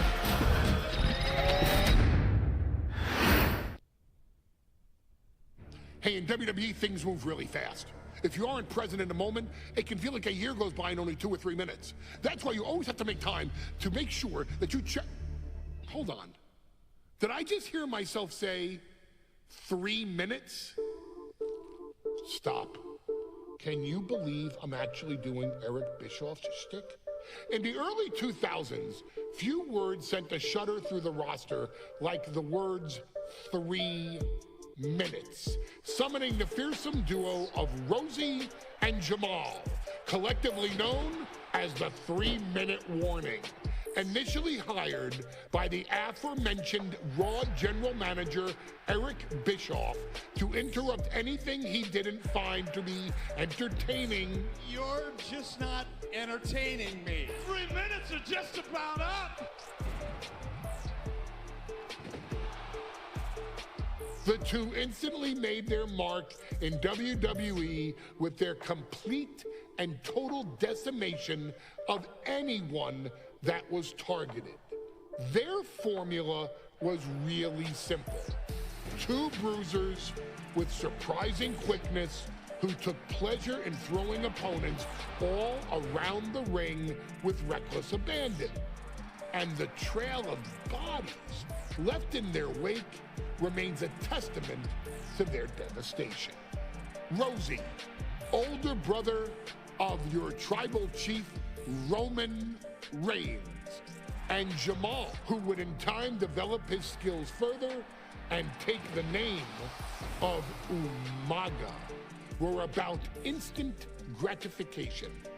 They treated matches like a race, seeing how much damage they could fit into the shortest time possible. The 3-minute warning with my brother and my cousin, it was just one of the coolest gimmicks of all time to me. It was catchy, you know what I mean? Like, you kind of knew what was happening. And I feel like we all remember when the 3-minute warning hit for the first time. You know, the whole Den TV area just lit up. Every match was a train wreck, as the two would use their size to overwhelm most opponents, coupling that with incredible tag team maneuvers to increase the carnage to its maximum levels. That approach, maximizing damage while minimizing time, was a 3-minute warning signature. The team itself saw its run in WWE last for a little over a year, but in that time managed to make such an impression with the WWE Universe that it still resonates today. They are proof of the impact anyone can make if they capitalize on their opportunities, as 3-minute warning did every single time. It was a short-lived gimmick, but it was a really cool gimmick, and I just think it shows the versatility of, hey, if you need us to go out there and tell you a Broadway story, I'll cover 2 hours if you like. But if you need us to come out in 3 minutes to make an impact, we can do that too. But you gotta be really good to be thrown in there with the very, very best in the industry. I'm getting all pumped and proud, you know, for my brother and my cousin right now, just thinking about it. Here in the WWE 2K25 showcase, we have selected another team that embodies the same mindset in Akam and Razor, the AOP. Similar to Jamal and Rosie, these two look to inflict the most pain in the most efficient manner. Like 3-minute warning, AOP happily dispatches when summoned. Like 3-minute warning, AOP features two Goliaths who will hurl your body from pillar to post before finally bringing it all to a most painful conclusion. It's up to you in this Extreme Rules contest to beat the AOP to the punch and showcase the Wrecking Crew approach that made 3-minute warning the premier bruiser squad in all of WWE. And don't worry, we will give you more than 3 minutes to make that fact perfectly clear. As a matter of fact, take your time and enjoy dishing out the punishment.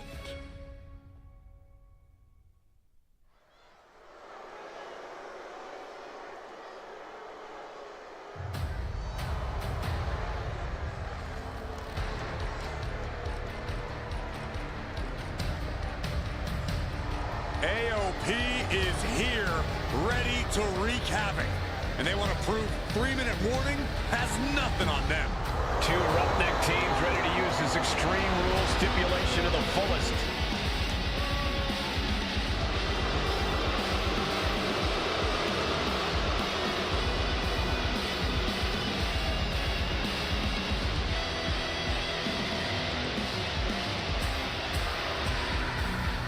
The following contest is a tag team Extreme Rules match. And accompanied by Paul Ellering.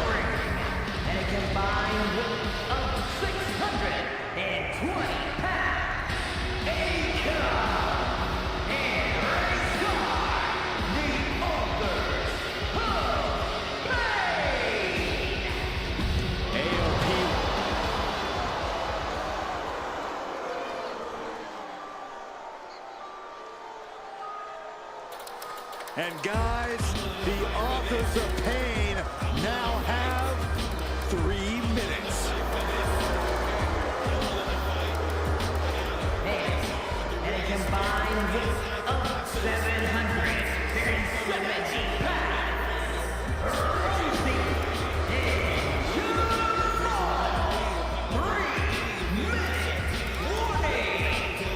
Authors of Pain versus 3-minute warning is a recipe for brutality and ruthless carnage. And that's an irregular match, Cole. This is Extreme Rules. These two hit squads are going to tear each other apart. 3-minute warning made a career out of demolishing anyone who got in their way. Why would AOP be any different? Because that's exactly what AOP does too. They play the same game as 3-minute warning. We got 3-minute warning and the Authors of Pain clashing tonight in what should be a harrowing Extreme Rules match. Considering the teams involved here, it comes as no surprise that we have medical teams standing by backstage. Yeah, these are two of the most merciless and physical teams we've ever seen. Lasting bodily harm isn't just highly probable in this match, it's essentially guaranteed. I, for one, can't wait to see what these teams do with the rules thrown out the window. They're free to be as creative as they want in their pursuit of absolutely annihilating one another. Heading back into the ring now. Countering that offense. Pay special attention to Rosie in this matchup. 6'5", 375 pounds. The man can run a 40-yard dash in 4.8 seconds. This guy is a pure athlete. Rosie played high school football with a legendary running back before playing college ball in Hawaii. Imagine being pancaked by the force Rosie brings. AOP and 3-minute warning both love to bring the pain to their opponents. But I'm not sure AOP's ready for the pure chaos that is 3-minute warning. He's going for the pin.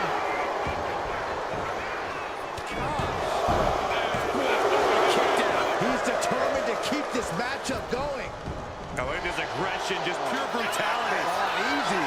All's fair in love and war, gentlemen. I saw to the sky. What a landing. From up top, right onto the target outside. That is kicking things into a whole new gear. Akam with a course correction. Crank in the head.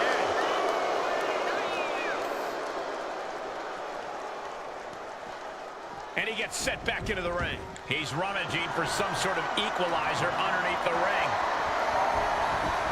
And it must be garbage day because out comes the can. Driven down. Oh, man.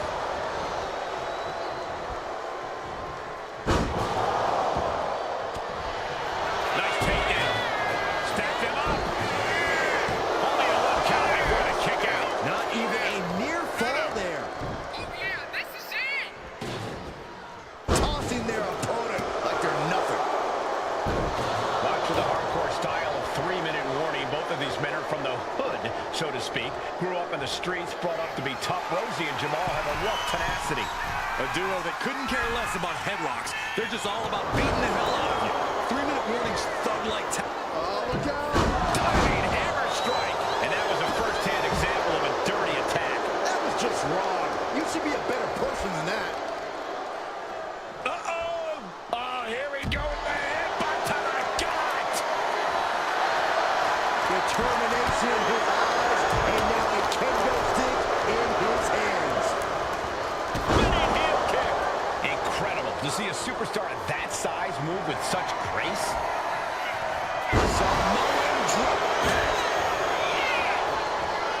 Transitions into the pin. Is this it? Boom. He's starting to look down. Yeah, but no one has ever won an Extreme Rules match by playing it safe. Just look at the size of all these superstars. The ring had to be reinforced before this match. Over 1,300 combined pounds colliding. These men are so big and so... Looks like he's coming back in. Massive 3-minute warning are done.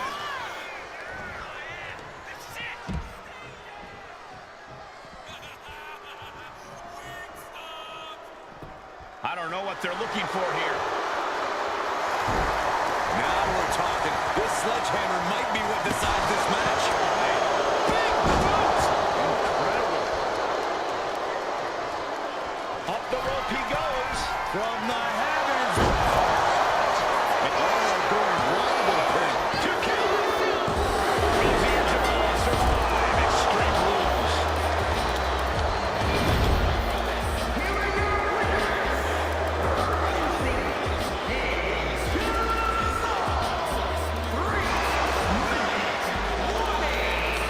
Gotta give it up to 3-minute warning. In a contest between two of the most badass squads we've ever seen, they were the tougher competitors. Yeah, but AOP certainly made 3-minute warning earn this win. Just think about all the carnage we witnessed here tonight.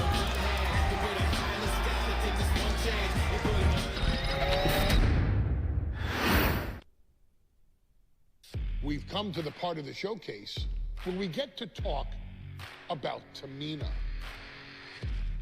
Ever since walking into WWE, shoulder to shoulder with the Usos, Tamina's alliance with this dynasty has never been in question. I remember watching Monday Night Raw and I seen Tamina debut with my brothers. It was a pretty cool, dynamic, right? Two of my brothers and Tamina. Together, Tamina and the Usos helped each other navigate through a trial-filled first year in WWE, making sure they all survived together. In later years, Tamina has formed alliances with both Naomi and Nia Jax, honoring this family's connection. While Tamina has looked to create her own name in the industry, she has never missed a chance to acknowledge her place in this family either. Trained by Afa and Sika, the wild Samoans, Tamina was instilled with the same instincts that have carried each member of this family to wrestling glory. Her in-ring approach is similar to many in the Bloodline. Quick striking, high-impact attacks, and smothering holds. As capable with a super kick for a big splash as anyone else, Tamina has maintained a remarkable level of success in her WWE career. A constant contender, Tamina has competed for the Women's Championship on many occasions. She's also held the Women's Tag Team Championships along with 9 separate reigns as the 24/7 champion. Tamina has proven capable in any environment against any opponent. Tamina is always the perfect test for a rising contender. Defeating Tamina proves that you're at the top of your game, and she will always expose those who aren't quite ready yet. Taking her lightly is the easiest way to book your visit to the local medical facility. Tamina has taken part in many memorable moments, but in the 2K25 showcase, we're going to give you the chance to make history. In the first ever women's Money in the Bank match, Carmella, of all people, would walk out victorious after letting someone else do all the work. Tamina, Becky Lynch, Natalya, and Charlotte Flair were all robbed of a great opportunity that night by Carmella. So this is your chance to make it right. Showcase Tamina's grit and take out the other 4 ladies in this ladder match to become the first ever winner of the Women's Money in the Bank. Carmella might still sneak out with the win, but if she does, she's doing it on her own because we're not allowing anyone else at ringside for this match in our showcase.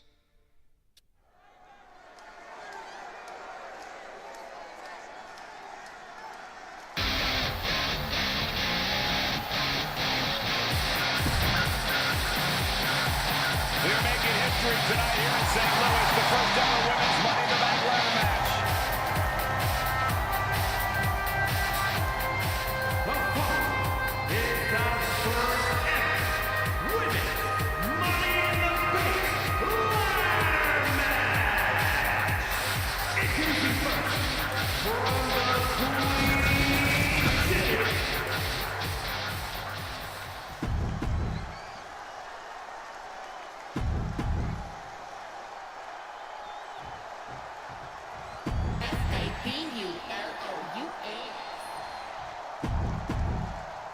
This new generation of female superstars are providing yet another milestone moment here. Tamina, Charlotte, Carmella, Natalya, and Becky Lynch to climb the ladder and retrieve the briefcase. Become the first ever Miss Money in the Bank.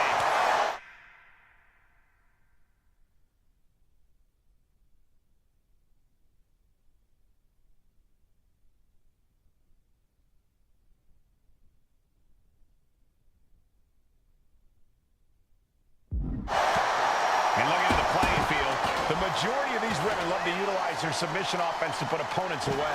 Tapping someone out won't win this match, but these women should not shy away from using the biggest weapons.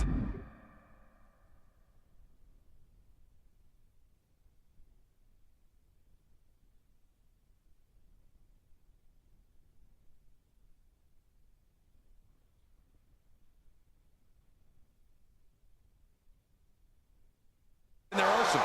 We've heard Becky say she was going to rip arms off tonight. You can't exactly climb a ladder with no arms. Such a dangerous setting for all these superstars. Ladders are everywhere. Each competitor is only limited by their imagination. Your head has to be on a constant swivel. Ladders will be used as weapons. Anything can happen to get that briefcase. It's just a matter of time now. No room for error on top of the ladder.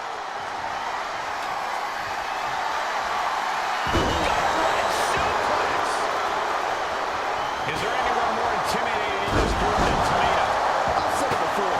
It could be a coming out party for Tamina. This is her time to live up to her family's legacy. If Tamina wins the contract, it guarantees her first title opportunity in over 2 years. More than an opportunity, it pretty much guarantees Tamina will become the next women's champion. Any one of those shots could take you out for good. Drops landing face first. And now propped up in the corner. This match is just evolving right before we're going to I really hope it doesn't get more hazardous than this. You can feel the resentment building with each stomp there.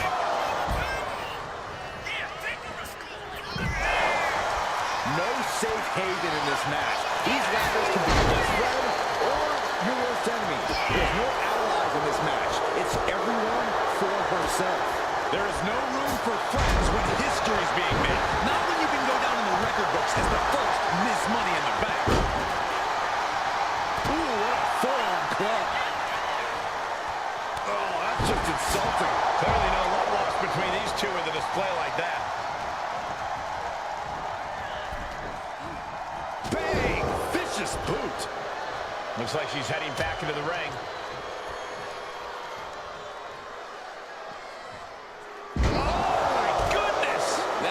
Than being hit by a cinder block. Clothesline! A contract that can change lives hanging above the ring. Probably the most profitable opportunity in our sport. 15 out of 17 superstars have successfully cashed in the Money in the Bank contract. A surprise cash-in has only failed once, and the other failed cash-in was alerted to a week in advance. You are almost certain to become the next SmackDown Women's Champion if you grab the contract tonight. Unpacks a well-placed punch. Oh, my goodness. Ah, what a smash. That is just insulting.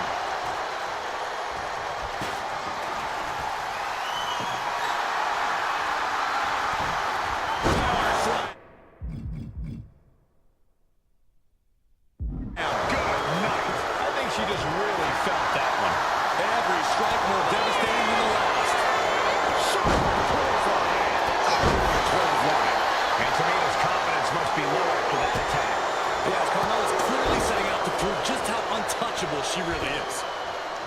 Oh, my God, a clothesline. Boom.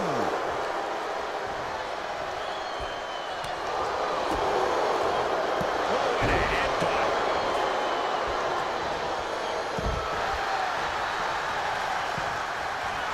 She gets bounced into the corner. It looks like they have no problem bending the rules there.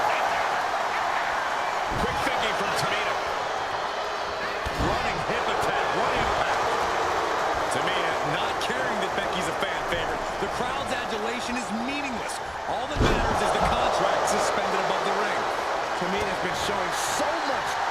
moments in this match. 3 second-generation superstars competing in this match. Carmella, Charlotte, and Tamina. And Natalia, of course, a third-generation superstar. Women drawn for these kind of moments. Any of these women will add a significant chapter to her legacy if she can become the first Miss Money in the Bank. Taking this thing out onto the floor now.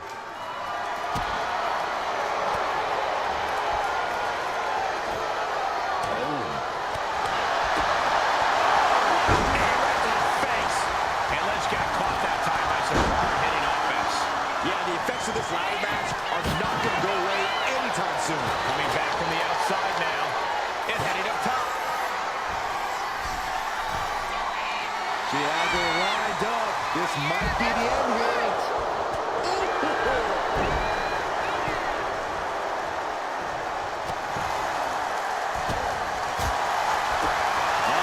She had trouble coming. Not going to be easy to get out of this. Just looking to do it. The cross armbar was locked in good, but a great counter there. And she's only taking more damage at this stage. Yeah, when the ladders are part of the match, you really can't expect anything less. And she's out of the ring. Remember, no countouts in this one. Oh, my goodness. Oh, what a smash. That is just insulting. Oh, great wherewithal there. No! Taking flight.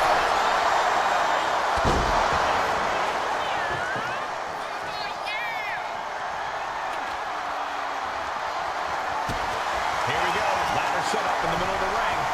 Perfectly positioned. Caught square by a haymaker. Ladder set right in the middle of the ring. Starts to climb, but needs to move quickly.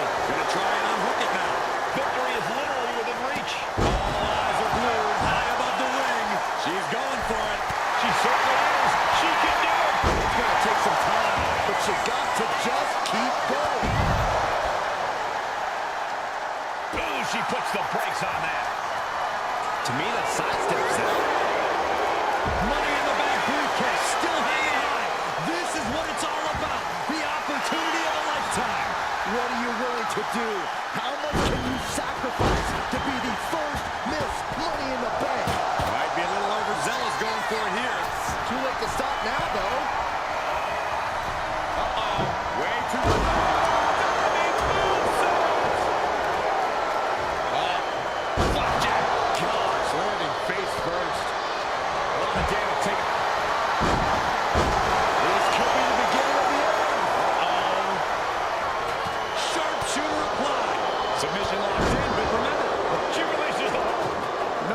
Changing things up if a submission isn't working the way you want to. Launched into a German suplex. Now bringing her fury to ringside.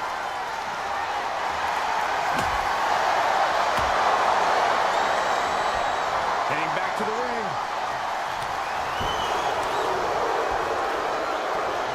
Oh, man, a kendo shot to the head. That can't feel good.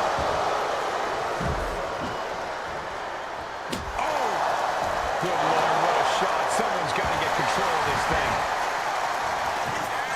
Big time clothesline. Good grief. History on the line. Guaranteed championship opportunity. Nothing but carnage happening in this one. 5 women fighting for their key to destiny. Willing to go through the effort. Look at this. She's going for her destiny, guys. But she better hurry. She doesn't have much time.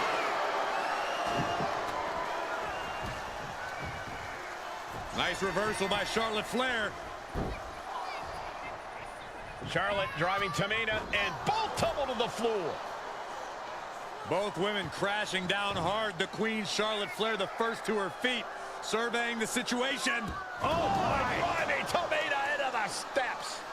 Well, you are seeing a heightened level of aggression, heightened level of intensity from all these competitors because of the stakes involved. Guys, where's Charlotte going? Flair looking to up the ante now from the top. Oh, my goodness, taking out everybody. The Queen rising to the occasion. What you just saw is why we say Charlotte is genetically superior.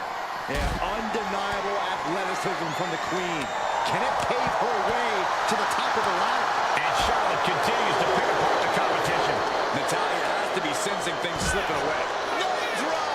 As the fight continues ringside, you may need to relocate on the top rope. Now Carmella is back in the ring now. This can't be good. They just missed wildly. Took the high risk, but unfortunately, no reward. Charlotte doesn't have a chance of coming back from that maneuver. Reverse DDT.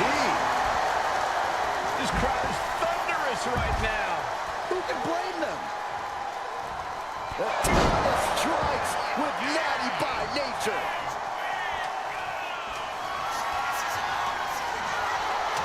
Smack dab in the center of the ring.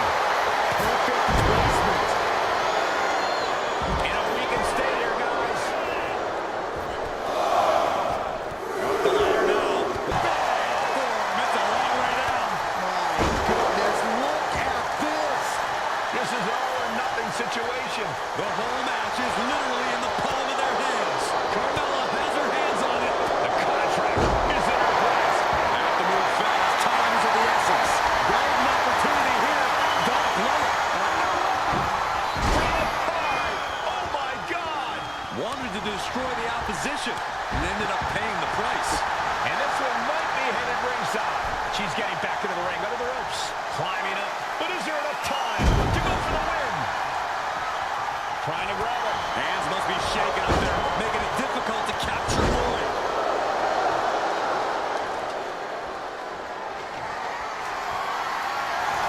This is Natalya's wheelhouse. The Hart family legacy lives on. Sharpshooter applied.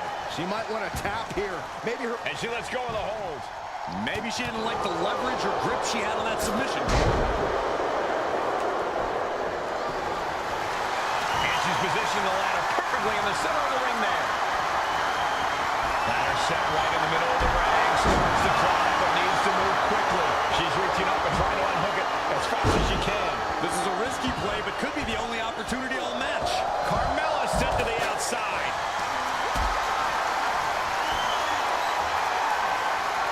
Carrying the opposition. What's the thought here? Brutal knee strike. She's making the climb to the top rope. From the top. Iron Wing up the ladder. Center of the ring. This is where you need to be. Ladder's in position. Gonna make the climb. Working on the hook here. Seems to be struggling a bit up there. Yeah, sweaty palms making this difficult. She's in.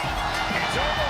Natalya grabs the briefcase and becomes Miss Money in the Bank.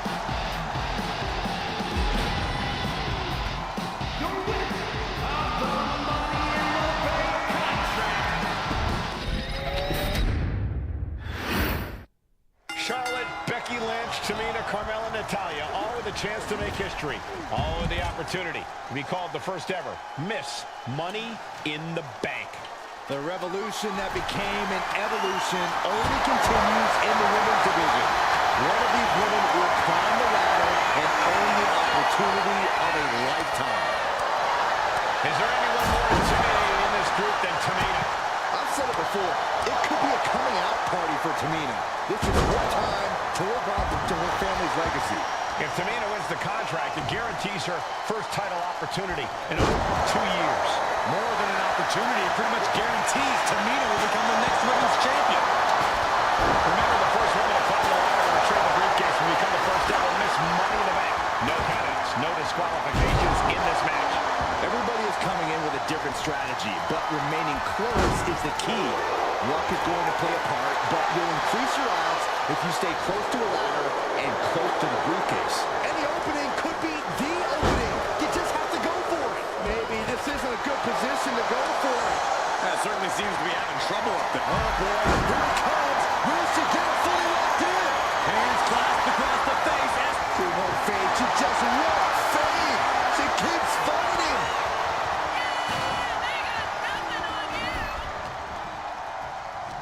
Got the underhook. Bang! Backbreaker. And looking at the playing field, the majority of these submission offense to put opponents away. Tapping someone out won't win this match, but these women should not shy away from using the biggest weapons in their arsenal. We heard Becky say she was going to rip arms off tonight. You can't exactly climb a ladder with no arms. Launched into a German suplex.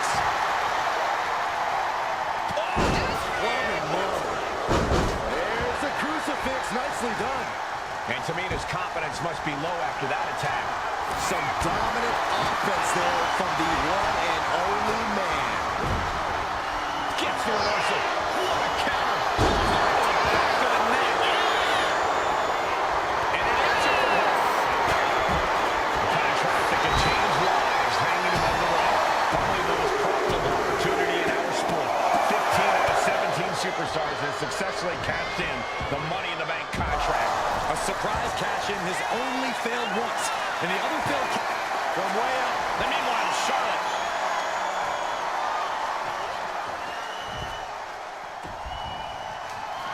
waistlock applied and German.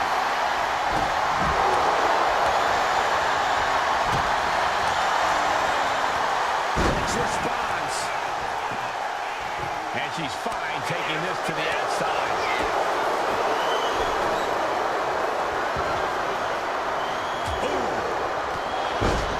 No safe haven in this match. These ladders can be your best friend or your worst enemy.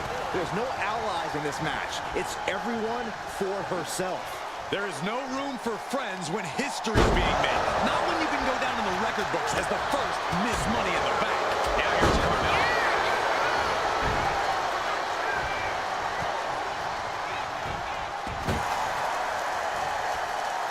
Carmella fell right into that one. This beating is taking its toll. Dragon Sleeper applied. This could be it. Submission maneuver is up. Showing the world just how much fight she's got left. Table's broken in half. Don't worry, though. There might still be more around here somewhere. Three second-generation superstars competing in this match. Carmella, Charlotte, and Tamina. And Natalia, of course, a third-generation superstar. Women bred for these kind of moments. Any of these women will add a significant chapter to her legacy if she can become the first Miss Money in the Bank. Boy, delivering the chop. Natural selection. The queen has put the opponent in the dirt. And now the ladder to her throne awaits. Hooking her up. Turn that around and planted them. Getting that ladder in position. Right in the middle of the ring. At the ladder now. Let's see if this is right for the picking. The prize is in sight, but is it in reach? I assure you, this is even harder than it looks. Trying not to throw it around too much here. Reaching for the win. This could. That's it. Tamina has the briefcase. Tamina is Miss Money in the Bank. The winner of the Money in the Bank contract and the first ever Miss Money in the Bank.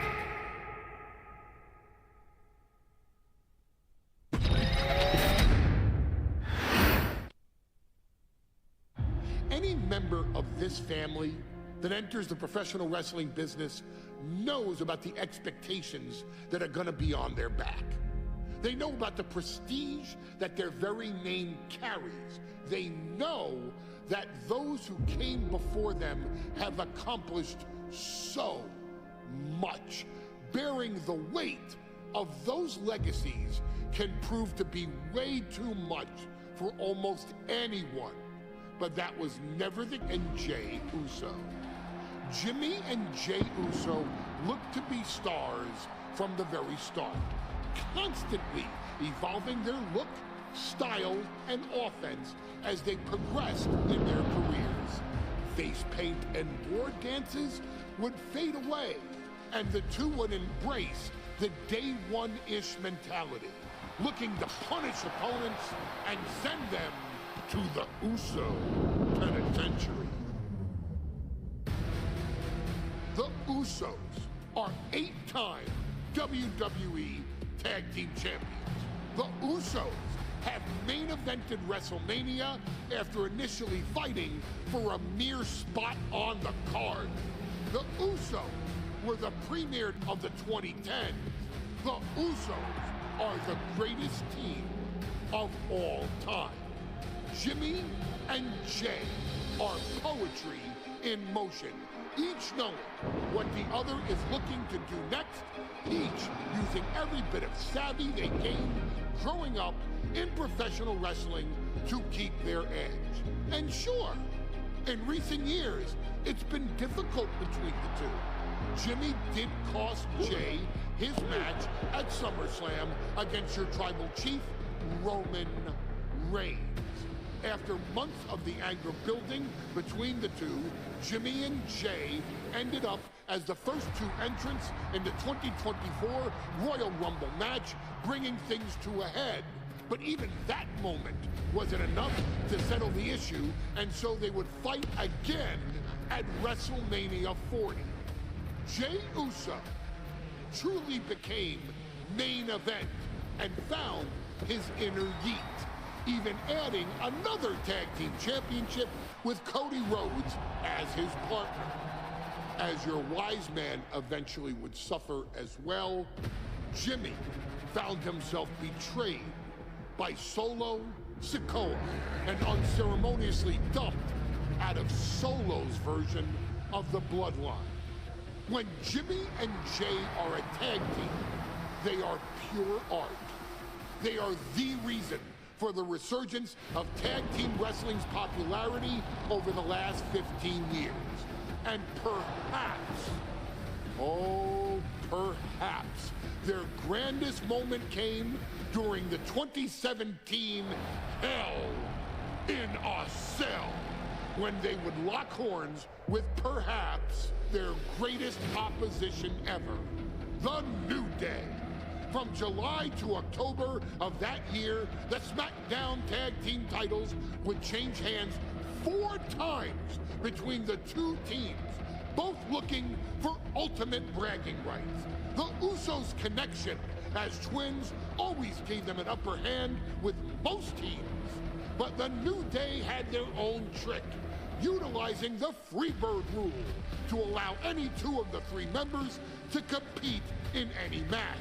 Jimmy and Jay could never know for sure who the opponents would be, with a different game plan needed for each iteration.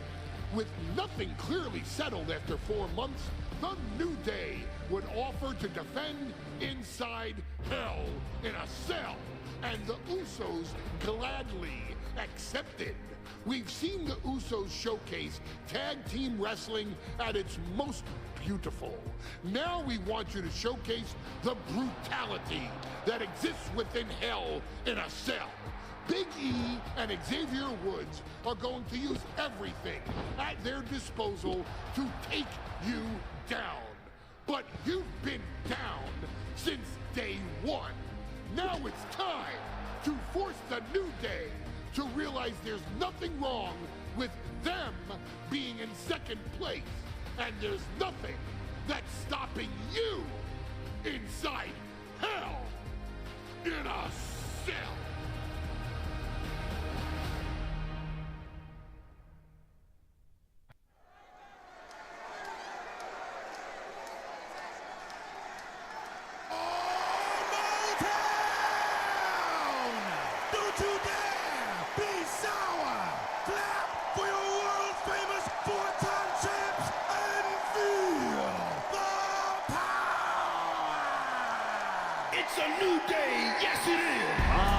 Prepared to kick off Hell in a Cell with the 4-time tag team champions?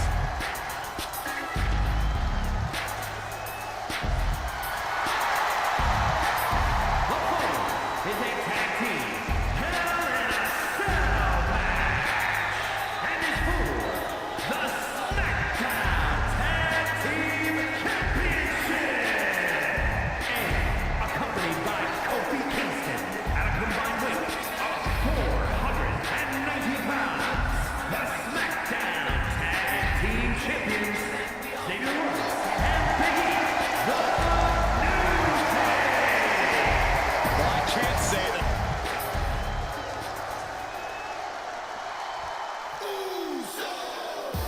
This is the first time that tag titles will ever be defended inside Hell in a Cell.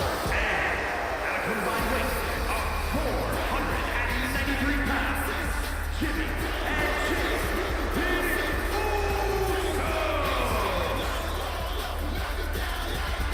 Tonight in Detroit, the Usos welcoming New Day into the penitentiary. This is going to be like a Chow Hall beatdown.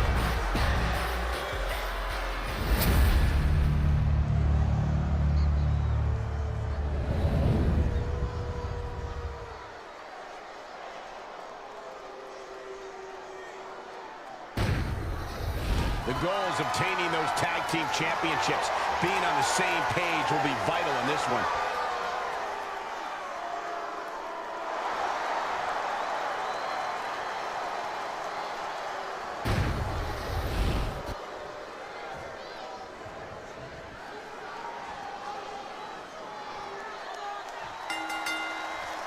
Remember, this match is under Tornado Tag Team rules. A 2-on-2 match with a pinfall and submission has to happen inside the ring.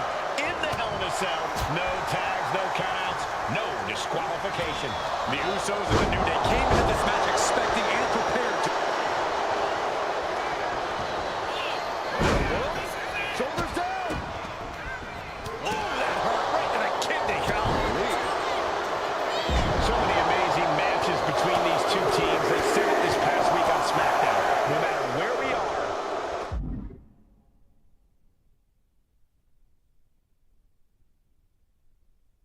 we put on a show. The Usos and New Day have a unified goal to raise the bar of tag team competition, to bring the division to a whole nother level. You know, in basketball, they talk about super teams. these shoulders are down. Is this enough to retain? And the referee stops the count before 2. He's still in this. Boom, right in the button. Countered right when it was needed. He is determined to fight out of this predicament. And here he is, heading back into the ring. Shoulder tackle. Looking for more damage here. Release back suplex. All the talking we've heard leading into this match, we've heard the Usos call the New Day, quote, 3 clowns. Inside cradle applied, shoulders down. And he manages to kick out at 1. He couldn't make much of that pin attempt. Corey, for as entertaining as the New Day are, they can scrap with the best of them. Remember that. Look, don't let the booty-os and trombones fool you. New Day can get down and dirty, especially when they have the Usos pushing them. New Day are prepared for an all-out brawl tonight. And Jimmy able to reverse that.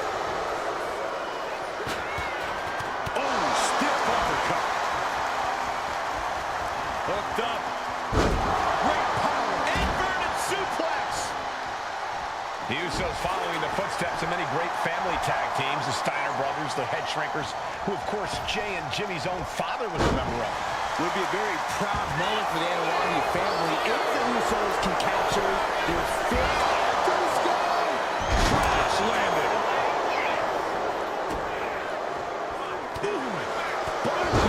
What a suplex. He connects with a counter. One counter met by another. And some effective offense for that one. Dodges away.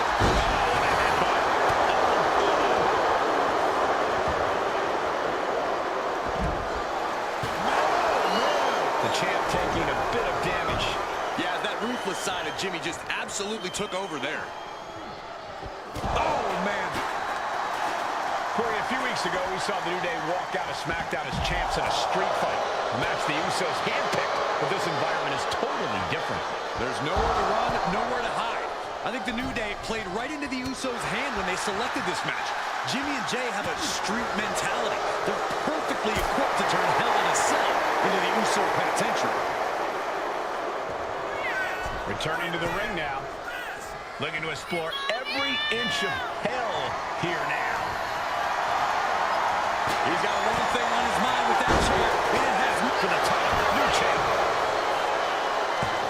The champ not letting the ref get to 2. I think this match still has a ways to go. Elbow drop.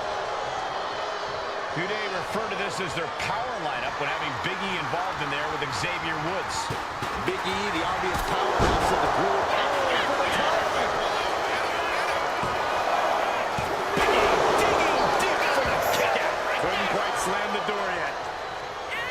have a feeling the Usos' objective is to send them top rope. Uso splash. Innovative offense from the Usos could end it all right here. You saw that being telegraphed. And just an uncalled for underhanded attack there. And he now slides back into the ring. From behind. Back suplex. The Uso, shoulders down, to retain. Oh, it only gets a 1 count. Oh, punishment he's taken, and yet he's... Big E! Big E with a big ending.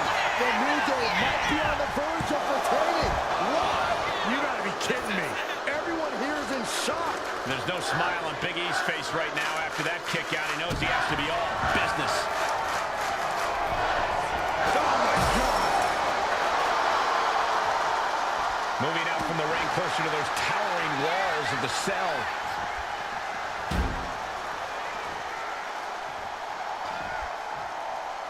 He's looking to take things to the outside now. Man, what an uppercut. He catches Woods with a counter. Oh, man. These attacks are clearly adding up on the champion. The way the cell tests your endurance, your resiliency is no joke. With authority! Oh, God.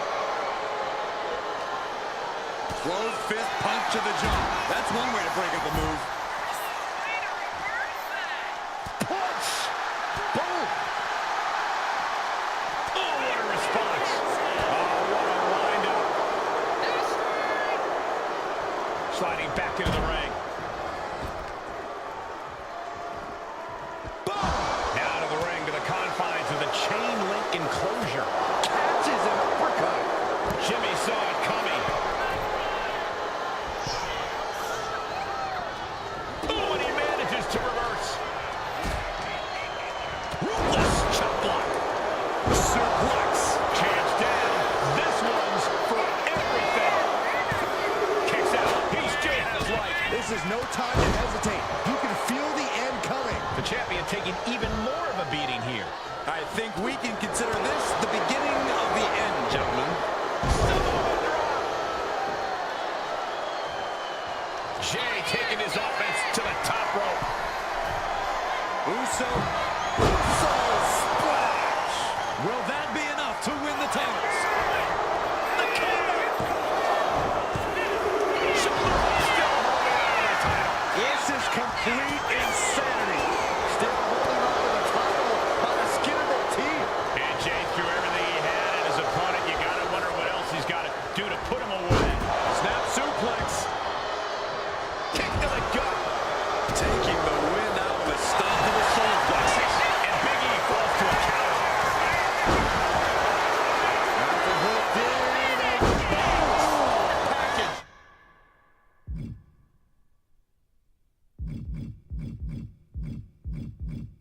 Driver could be game over for the Usos. DDT. Shoulders down. Championship on the line. And the Usos are 5-time tag team champions. Here are your winners, and the new SmackDown Tag Team Champions, Jimmy and Jay, the Hell in a Cell just became the Uso Penitentiary. It was barbaric. It was volatile. It lived up to the hype is what it did. The two greatest tag teams in the entire industry, raising the bar of competition inside the demonic structure.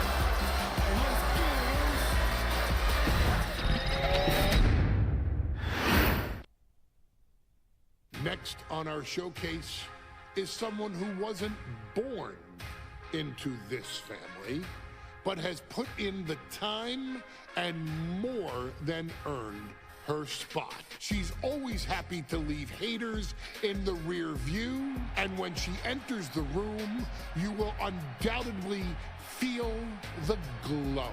Of course, I'm talking about Naomi, who many of you may know has reigned as Jimmy Uso's wife and queen for over 10 years. There's the old saying that behind every good man is an even better woman, and this could not ring more true than Naomi, who I will say is an absolute treasure. Jimmy will frequently speak during old Bloodline planning sessions about how much her support and love drove him to improve as a superstar, always stressing her importance not only to the WWE Women's Division, but to his career and his life as well. In the ring, there is no denying Naomi's skills. The former women's tag team and two-time SmackDown Women's Champion has the mental tenacity to push through the toughest part of any match and possesses breathtaking physical skills. Naomi uses her dancing background to constantly innovate with her offense, resulting in some of the most beautiful moves you will ever see, unless you're on the receiving end of them. Naomi is an inspiration to so many of our younger members of the WWE Universe, showing a new generation that anything is possible if you just put in the work and never stop believing in yourself. Naomi has battled against the very best in the women's division, taking on foes like Charlotte Flair, Bayley, Shayna Baszler, and Io Sky. My favorite moment of Naomi was when she won the title in her hometown, Orlando, at WrestleMania. To compete against that caliber and maintain the level of success that Naomi has for her entire WWE career is something worth, shall I dare say, acknowledging. Naomi has even teamed with fellow family member Tamina through the years, proving the family you choose can often be the most important. And in true Uso fashion, Naomi shows an unrelenting desire to win, to achieve greatness, and to dominate her opposition.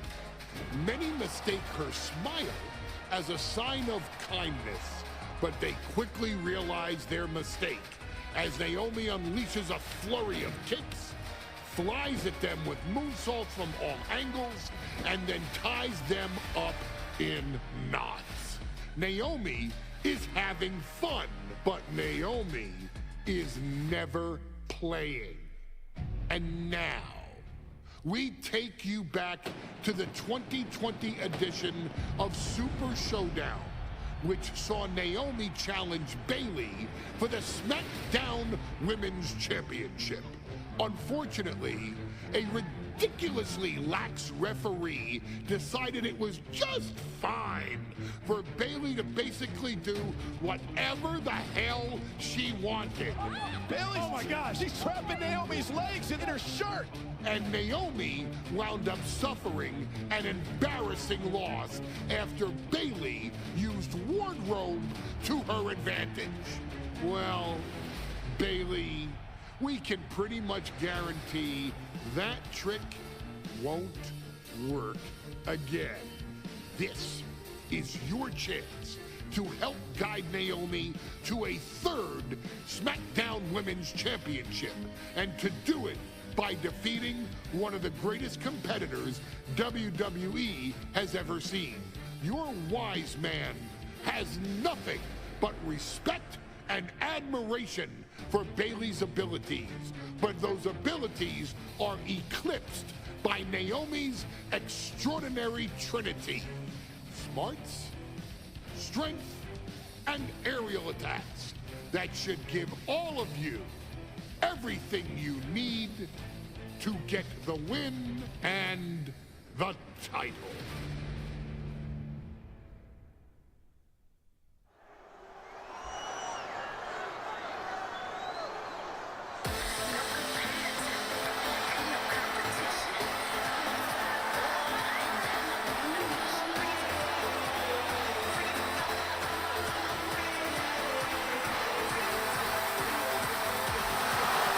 Gentlemen, it's glow time!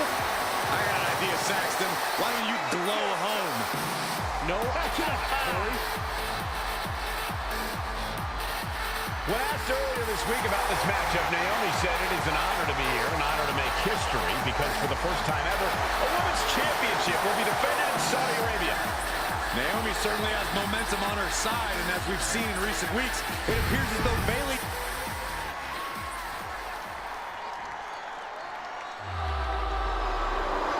And gentlemen, when Bayley was asked about this history-making match tonight, she said, of course I'm part of this, because history is made by winners. And I'm going to become a role model for everyone here tonight in Saudi Arabia, and for everyone around the entire world. I asked Bayley her thoughts on this match. She said, new country, same sheep. Bayley is nothing if not confident headed into this match. Oh, and everything you just said is indicative of the new attitude, the new personality of Bayley. Bayley has been SmackDown Women's Champion for a record-setting 279 days. She's won every title available in WWE. The NXT Women's Championship, the Raw Women's Championship, the two-time SmackDown Women's Champion, a Tag Team Champion, a Money in the Bank winner. Bayley's accomplished it all. But the one thing Bayley has never done in her career, she's never beat Naomi. And believe me, that is a huge point of confidence for Naomi, and a huge pressure on the champion. An exciting moment for both of these competitors tonight, but once the bell rings, it's down to business. The SmackDown Women's Championship is on the line.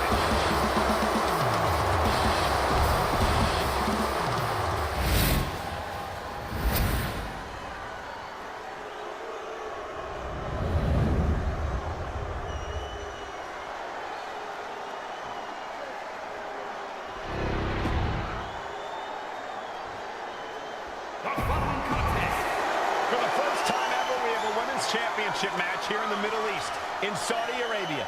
Bayley against Naomi. Will Bayley's record-setting reign end here tonight?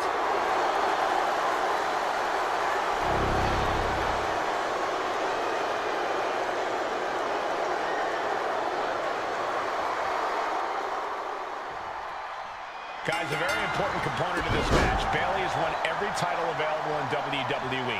Bayley has accomplished it all. But the one thing Bayley has never done in her career, she's never beaten Naomi. And believe me, that is a huge point of confidence for Naomi, and a huge pressure on Bayley. Yeah, but Bayley thrives on the ring. Her resume speaks for itself. We've said it time and time again. Naomi may be the most athletic woman we've ever seen compete here in WWE. Yeah, Naomi wants to depend on athletic maneuvers, while Bayley wants to be more methodical and fight a more classic wrestling style. Kick to the abdomen. These two are clearly fired up, going blow for blow. Giving up now is not an option. They have to finish this. Neither competitor is backing down. There's the heel kick.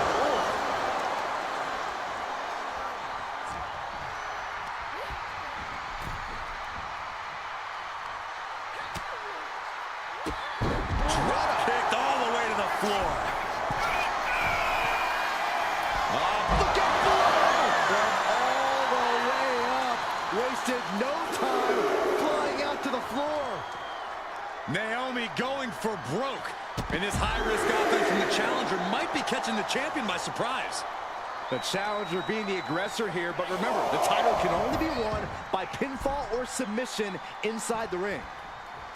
We know that Naomi's going to want to pick up the pace in this match, but Bayley's going to look to wear Naomi down. Yeah, Bayley's going to want to slow down the pace and let the adrenaline wear off for Naomi. Bayley can also turn up the aggression here in a way I'm not quite sure Naomi can match. Power drop kick. Momentum is really on Naomi's side. And Naomi continues to somehow have Bayley's number here. And Naomi keeping Bayley on her toes, pushing the pace on the champion. Naomi moving fast, showing that superior athleticism. Bayley might not be able to keep up here. I don't think I've ever seen a champion feel as disrespected as Bayley has. Slugging it out, toe to toe.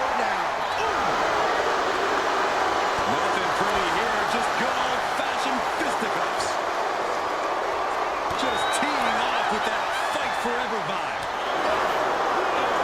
Exhaustion setting in, and neither one of them is letting up.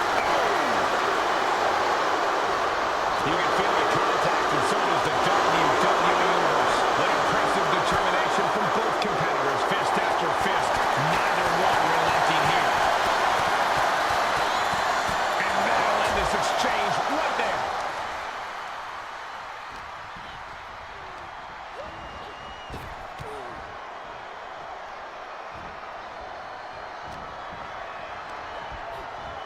Fired hard into the corner. It crashes to the mat.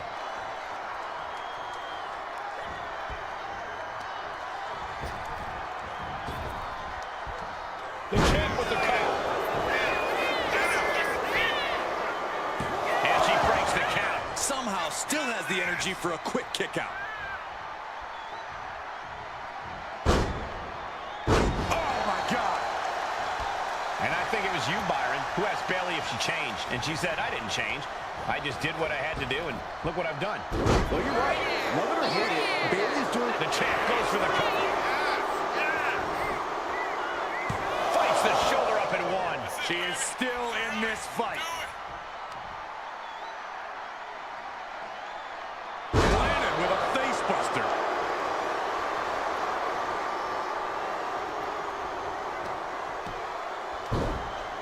Oh, my goodness. Just punishing their opponent.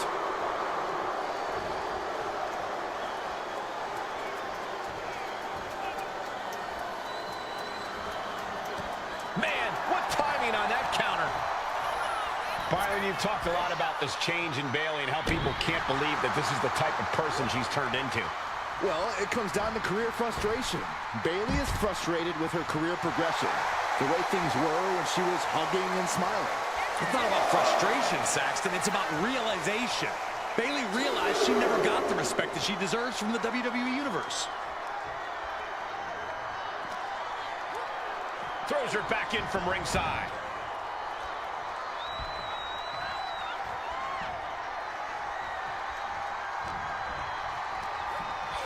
She's launched out of the ring.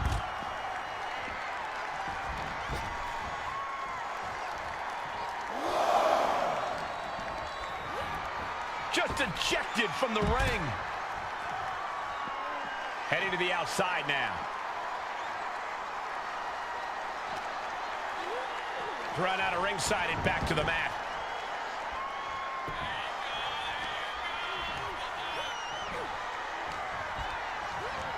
Here's Bayley landing hard on the outside. She's out of the ring. The referee's count will begin soon.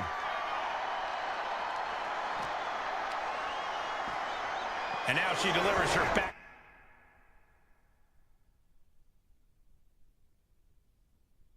Into the ring.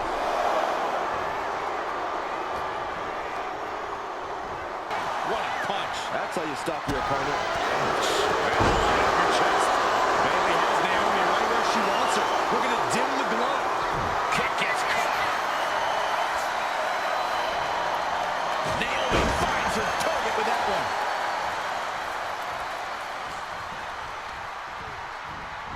She's tossed right out of the ring. Bayley's fired up and wants this crowd to know it.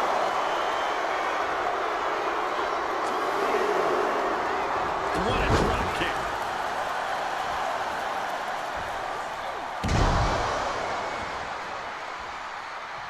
Kick right to the leg. Irish whip across the ring, gets reversed, countered now. Down they go. Kick to the body. Into a powerbomb.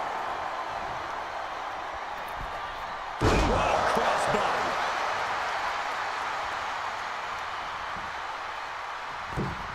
Big impact.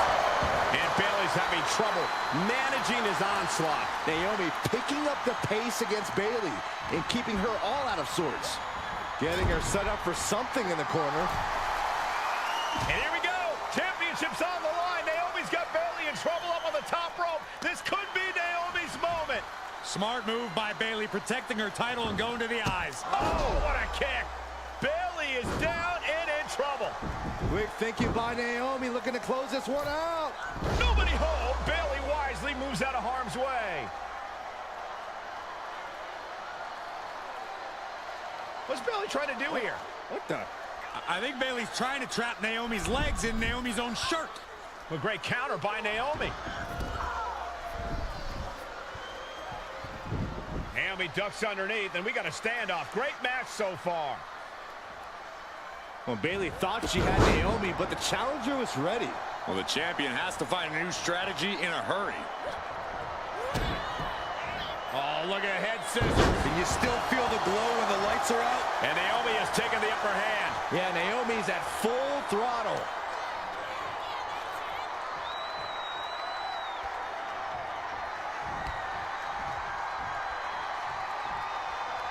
Oh, man. What cut? Leg scissors monkey flip. Perched up top. She gets no reward on that one. Big forearm.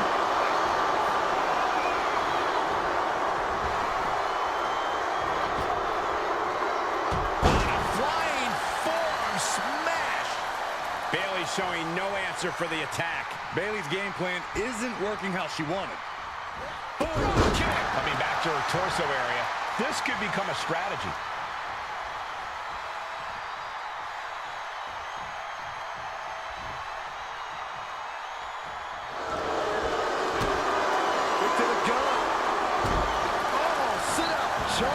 Eating through a straw for a week.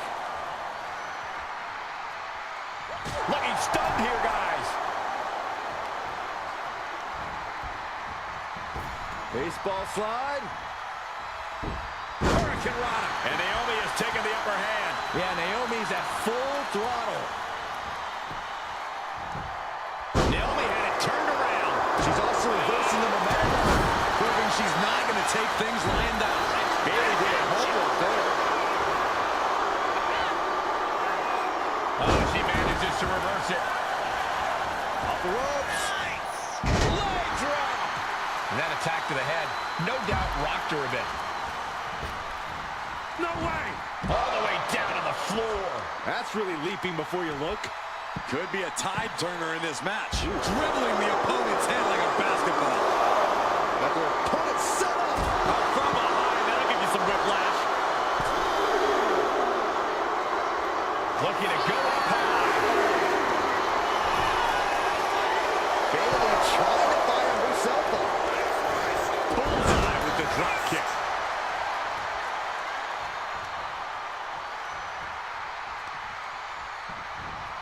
Drop kick with precision.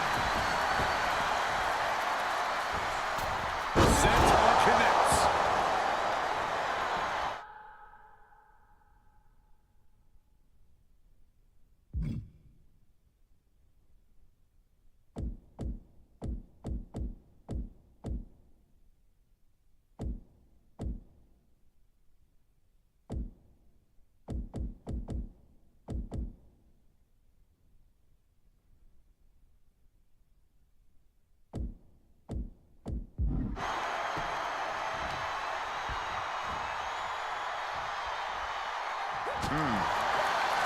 What a reversal by Bayley.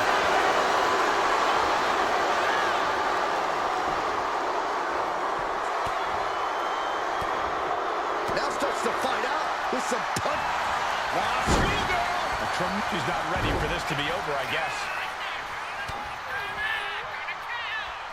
That is a power pack.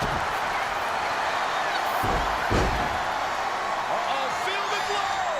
There it is. It is, it's locked in. Ah, Bayley's dreams about to end here in this match. A couple of knees and then another one, and that'll force the break.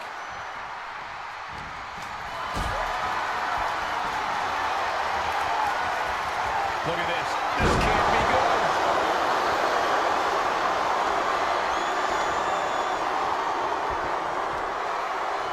Got the leg. Elbow drop to the knee. The reversal. Well scouted. Wow, jeez. Adrenaline pumping. Here she goes. Top rope.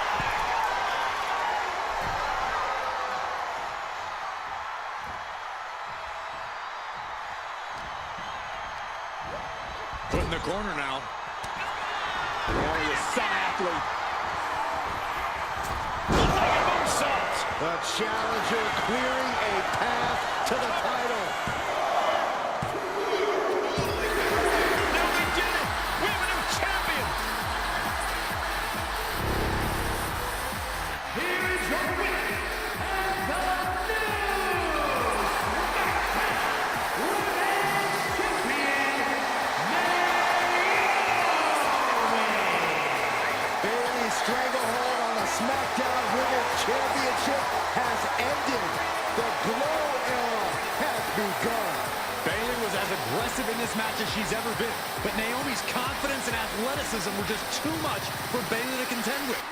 History made in the Middle East.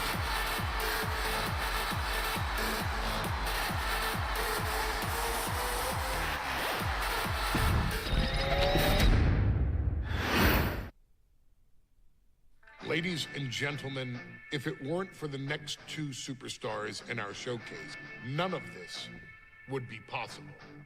Because without Afa and Sika, without the wild Samoans, there truly is no dynasty. While it was their father who made the blood oath with High Chief Peter Maivia, it was Afa and Sika who built the family up, training generations of relatives, all with the single goal of becoming the best professional wrestler on the face of the planet. And while the two would together be WWE Hall of Famers, based solely on their work as trainers and cultivators of the next generation, their in-ring successes only add to their immortality. Afa and Sika formed WWE's most dominant tag team of the early 1980s, fighting their way to the WWE Tag Team Championship on 3 separate occasions. Opponents were often defeated before the bell even rang to start the match, falling victim to the aura and the intimidation factor of having to step into the ring with the Wild Samoans. Accompanied by Captain Lou Albano, the trio formed a masterful group that was able to take all opponents off their game, be it through Albano's devious schemes or the overpowering nature of the Wild Samoans. WWE had never dealt with a team so primal, turning each match into a battle of survival.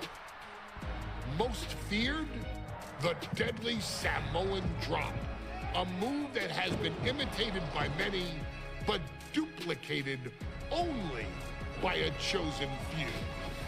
There they are, the Wild Samoans. These are immigrants coming from the island, trying to figure it out, trying to find a way. I couldn't imagine being these men. I couldn't imagine taking on these responsibilities of setting the tone in a whole new country, and then trying to break into entertainment on top of that. But they made it work. And that's what we are. We're workers. We make it work. These tribal elders set the standard for all of their descendants to not only follow, but they also taught their descendants how to surpass it. So beloved were the two that perhaps no moment holds more significance to your tribal chief, Roman Reigns, than when he was presented the Ula Fala by his father Sika and Uncle Afa after the 2020 Hell in a Cell event. You see, it was their acknowledgement that gave Roman Reigns the unshakable confidence to continue his journey to becoming the greatest of all time. The utmost respect, love, and gratitude for those men. Because if my father and uncle don't do what they do, we're not here.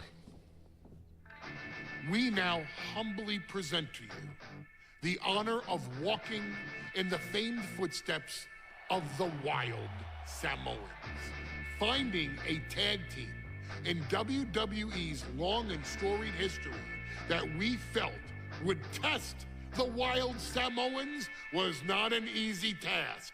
But then a thought came to your wise man. Why not give the audience exactly what they want? Why not put the Wild Samoans against one of the greatest tag teams of all time? Why not present Alpha, Sika, the Wild Samoans versus Bubba Ray and Devon, the Dudley Boys?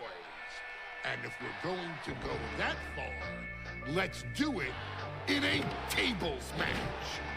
Showcase that savage brutality that made both teams the eternal legends we know them to be. No pinfalls, no submissions, no rules. Just be the team that avoids being put through the table, and you will emerge victorious. And with these four men, you better believe that things are going to get extreme.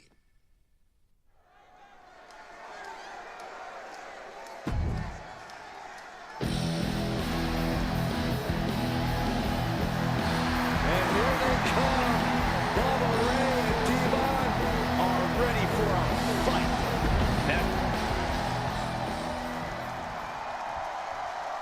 Guys, this is going to be a great one. You can feel the electricity already. I feel the excitement and some fear, too. By Captain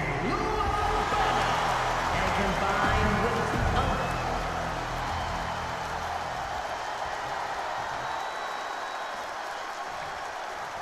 Here's the battle, and it's the Wild Samoans, Alpha and Sika, taking on Devon and Bubba Ray Dudley, the Dudley Boys. Two sets of brothers, two sets of absolute madmen, ready to get the tables and get downright savage. Bringing a new definition to the term sibling rivalry. This one will get extremely physical. Break the hold, they're a neck breaker of their own. And we can harp on how this match was something almost tailor-built by the Dudley Boys. With the famous series of TLC matches they've had, the Dudleys have become synonymous with the T in TLC. And that didn't stand for tender, Cole. It means tables, and it means lots of them. Yeah, and if Bubba Ray and Devon can get the Wild Samoans to a table tonight, it will really add to the Dudley Boys' right up high. Diving hammer strike. And a counter by Alpha. Right across the larynx. Sliding back in under the ropes here. He's out of the ring. What does he have in mind now? Now, these are obviously two juggernaut tag teams clashing, but this is also a match that clearly favors one team over the other. Be honest, Corey, do you think the Wild Samoans really have a chance in this one? This is the Dudleys' wheelhouse, Cole. No team knows more about excelling in a tables match than Devon and Bubba Ray. The Wild Samoans have a lot of unbridled aggression working in their favor, but ultimately, they're up against the Masters. And the Wild Samoans always have that gaze in their eyes, that look that makes you question. Taking a foot to nowhere. Off the ropes. Leg drop. Bullseye.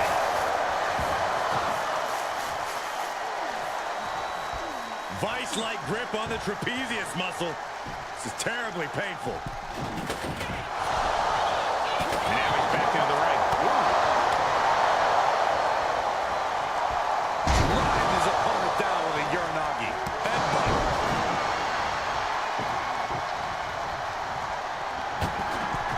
Nice side headlock applied. Oh, right hand for good measure. Corey, the Wild Samoans are about as tough and mean as they come. They're a physical duo.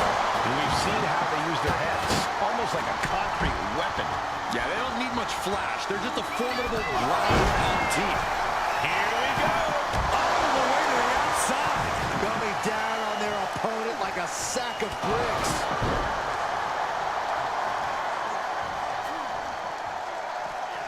And all the impact brought to the knee. Here we go, cleaning up the announce table. We know what's coming next. This match is getting more chaotic by the second. Slips away just in time. Oh, cheap shot right above the eye. Oh, and fights back. Hava and Sika, both individuals that compete barefooted. Not something common with most wrestlers. It's actually more customary in the Samoan wrestling heritage.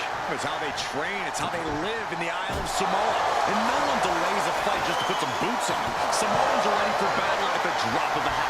I'm worried our announce table will soon be... Look out! Oh, man, he landed rough there. What a shot of the year. And he comes in under the ropes now. Bringing the focus to the temple, hoping to disorient. Exiting the ring, taking the action outside. The adrenaline is pumping.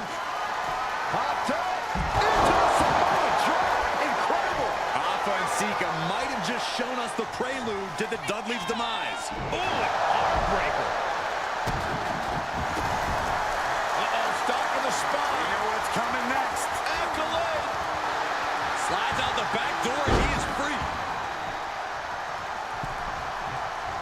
He is looking to do some serious harm. I still can't get over the look I always see on the Wild Samoans. It's like they have a one-track mind towards savage brutality. They for sure answered yes. No matter who you are, when you crash on the floor, a searing pain races through your body. What's he open to find out? Hop top. Bringing a steel shoulder into play here. And these attacks are spelling nothing but trouble.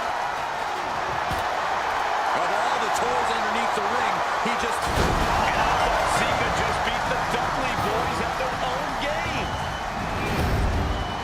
Here are your winners, Alpha and Sika, the Wild Samoans. And it's the Wild Samoans standing tall, having beat the Dudley boys at their own game. Devon and Bubba pushed Alpha and Sika to their limits, but in the end, there was only one way this match could end.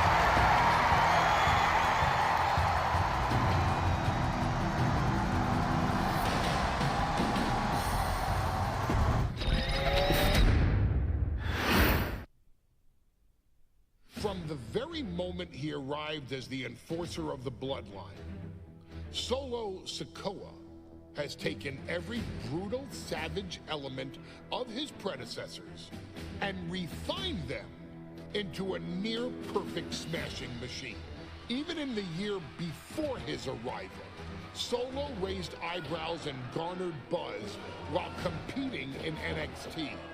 But nobody could have predicted just how smoothly his transition to the main roster would go. And before I go on any further, let me make one thing perfectly clear. I'm only saying what I'm saying about Solo Sikoa because I am a wise man. I'm a professional.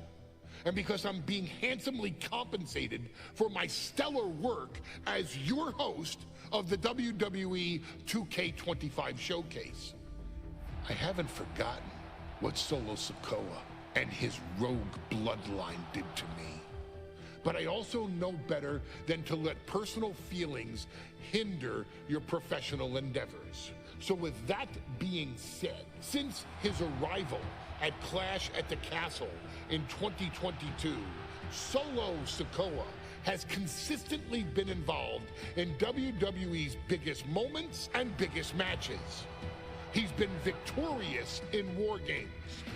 He's repeatedly enforced the Bloodline's will to maintain Roman Reigns' status as undisputed WWE Universal Heavyweight Champion.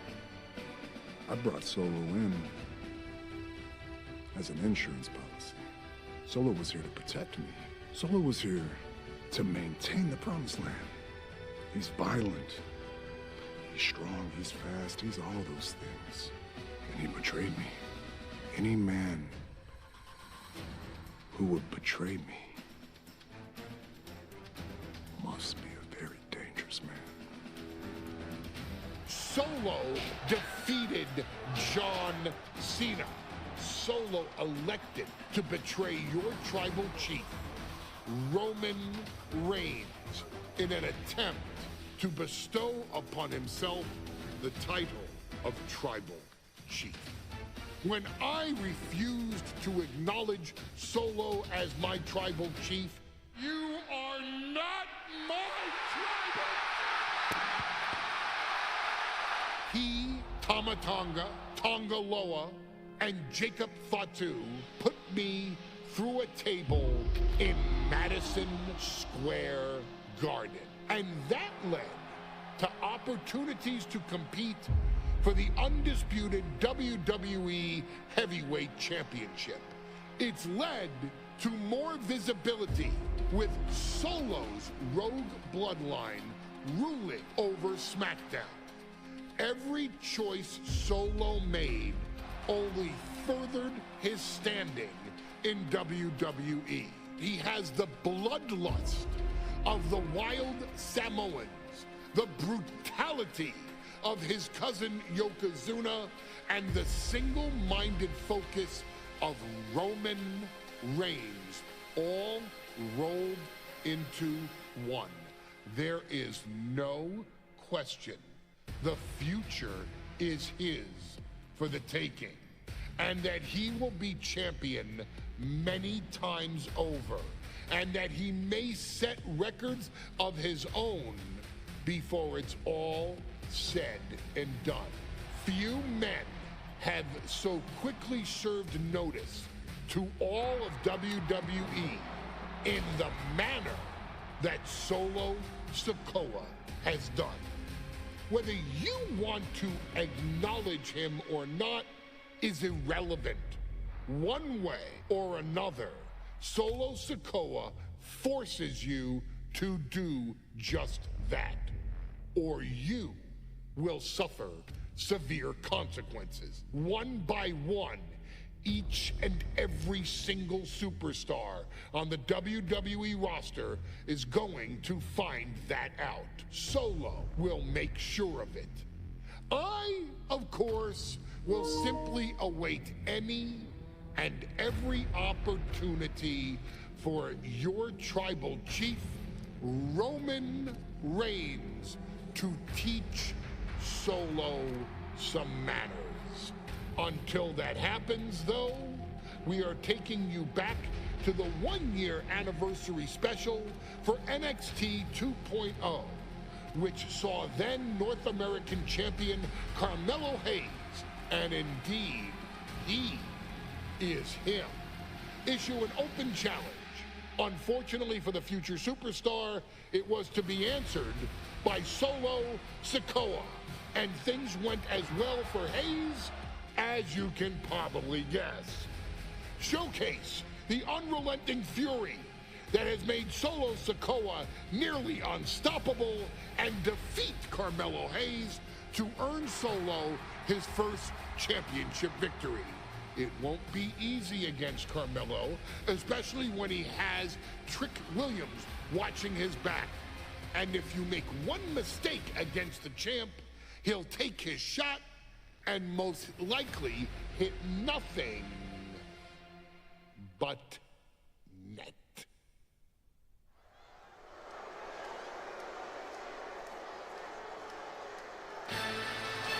Here comes the A-Champ.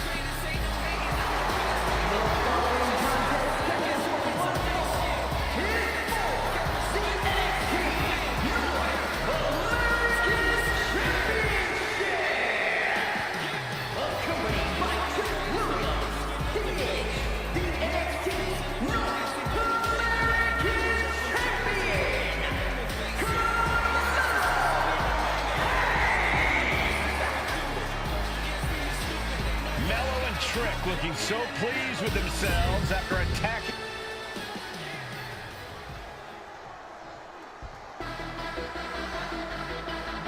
What? This place is shaking! thought we'd see Sikoa again. From Las Vegas, Nevada, weighing in at 250 pounds, Solo Sikoa! And Solo is dressed to fight, too.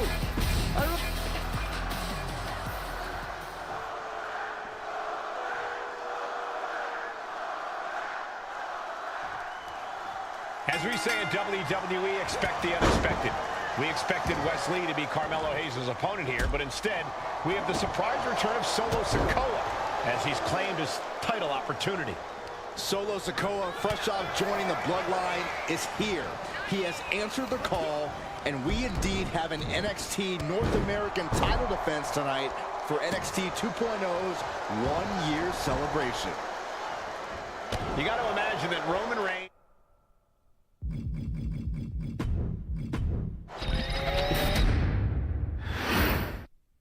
As we say in WWE, expect the unexpected. We expected Wes Lee to be Carmelo Hayes' opponent here, but instead, we have the surprise return of Solo Sikoa as he's claimed his title opportunity. Solo Sikoa, fresh off joining the Bloodline, is here.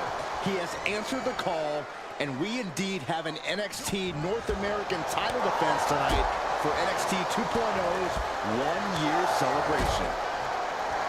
Did you see Melo's react? Going head-to-head, putting each other to the test. Slugging away with everything they've got.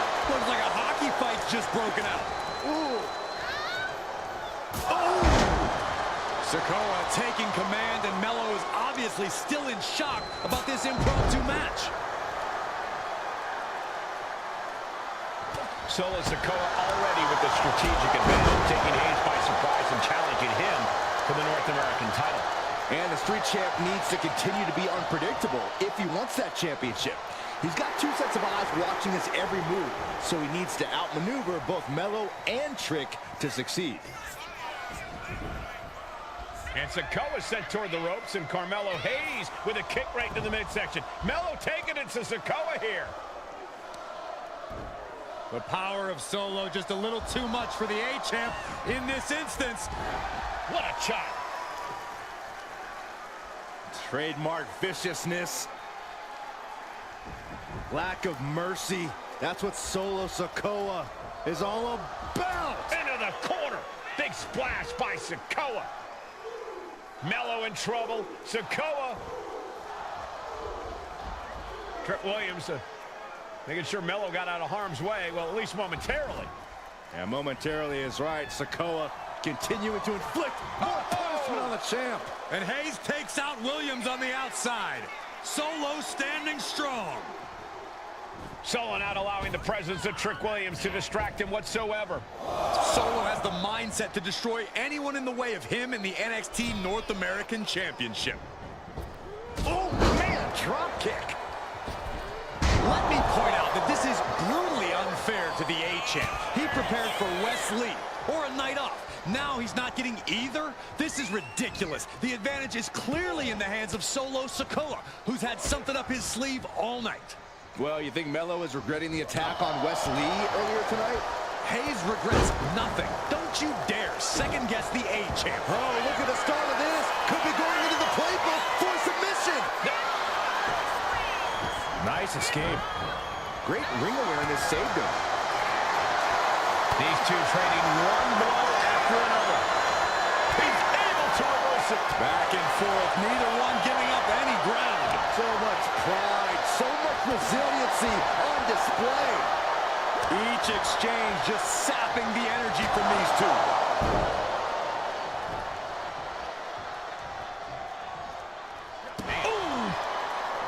What a main event this has been for the one-year anniversary of NXT 2.0. And without this rebranding, Solo Sikoa... Oh, schoolboy! Shoulders down here! The pin for the championship. He's got something else in mind, I guess. It's so simple. Just stand up. And now. Oh, boom! Clothesline.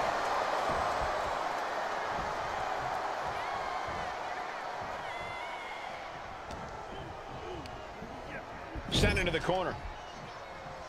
And Landed elbow. Just using their foot as a weapon. Boot right to the throat.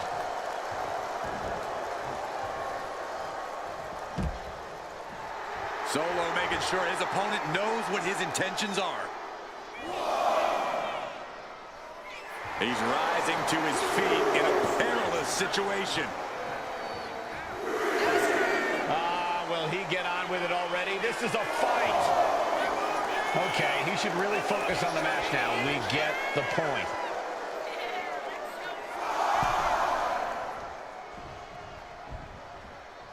Ooh, DDT.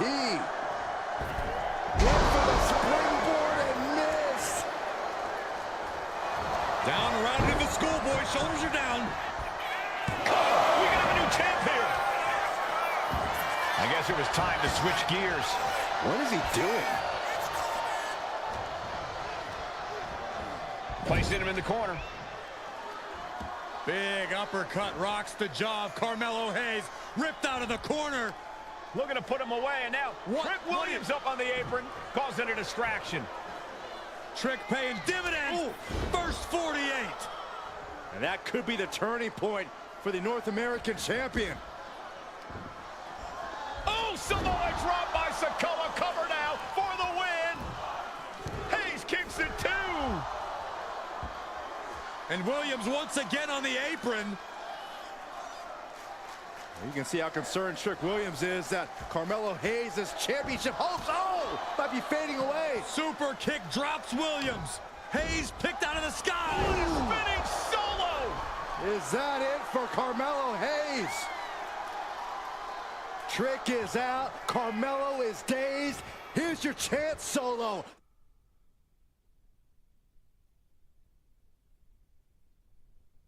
The title could be yours. Solo lining it up. Maybe moments away from capturing that North American. Winding up. There's a Samoan spike.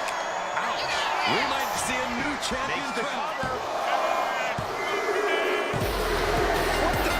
Sikoa is the new champion.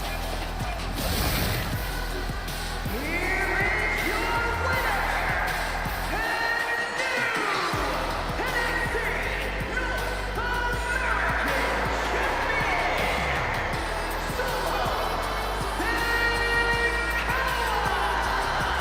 Solo is your new champion. It is the North American title now going to SmackDown. This has to be the most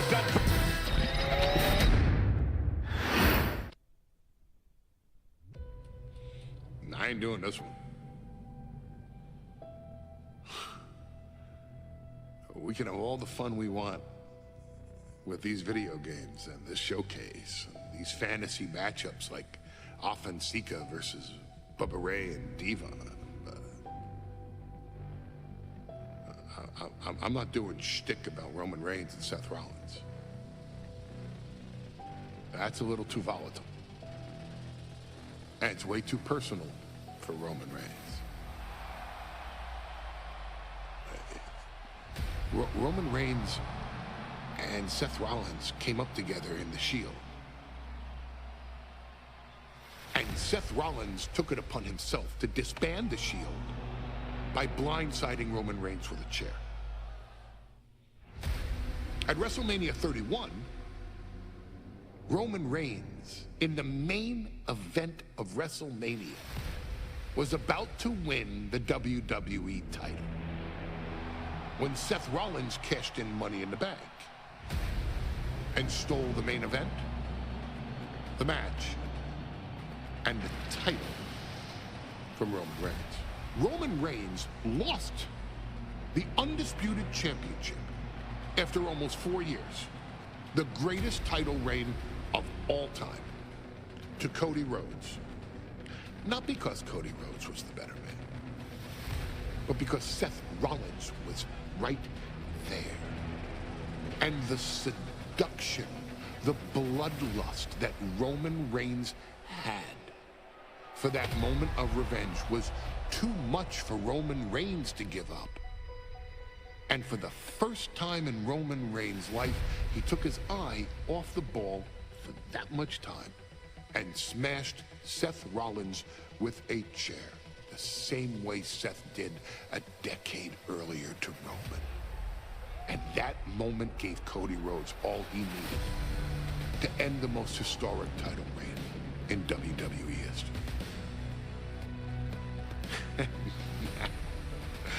I'm supposed to do shtick about Roman Reigns versus Seth Rollins for a showcase?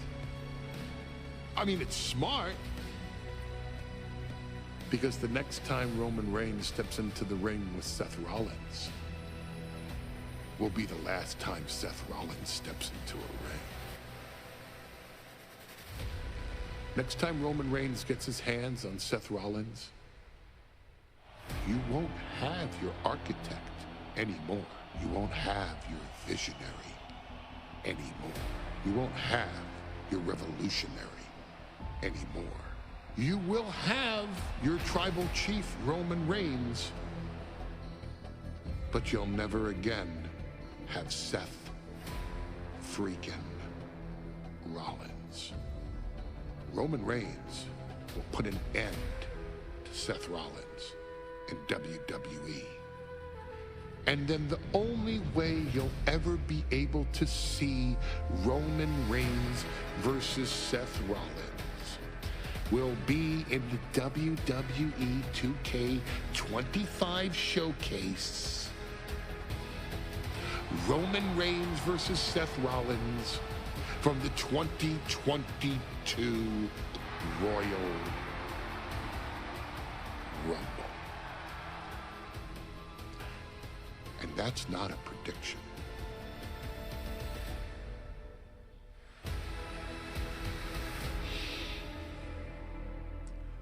That's a spoiler.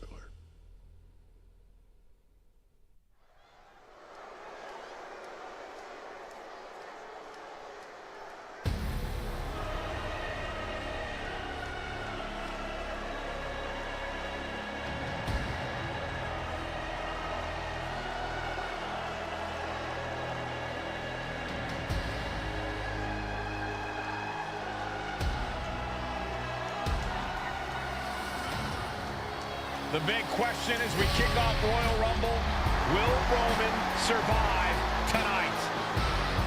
Well, the man who's walking down the aisle here in front of 44,000 plus is the greatest champion of all time, transcending the business. And tonight, it's personal.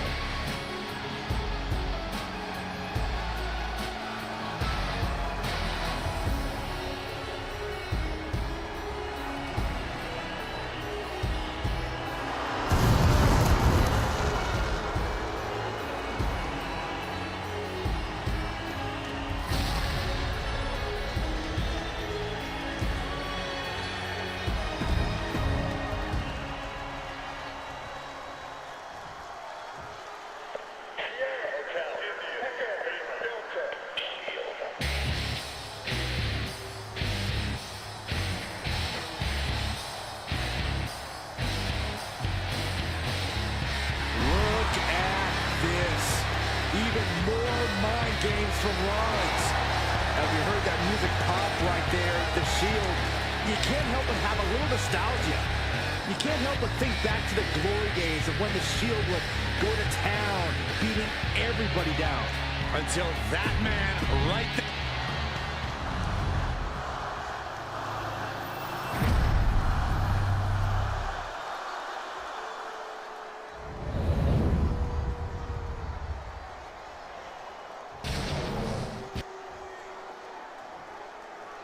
The following contest, scheduled for one fall, is for the Universal Championship.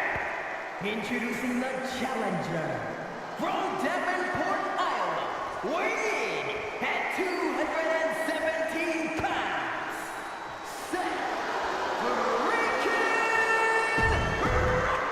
It's been interesting watching Reigns throughout these introductions, muttering to himself at times. Honestly, Rollins seems to be in Roman's head.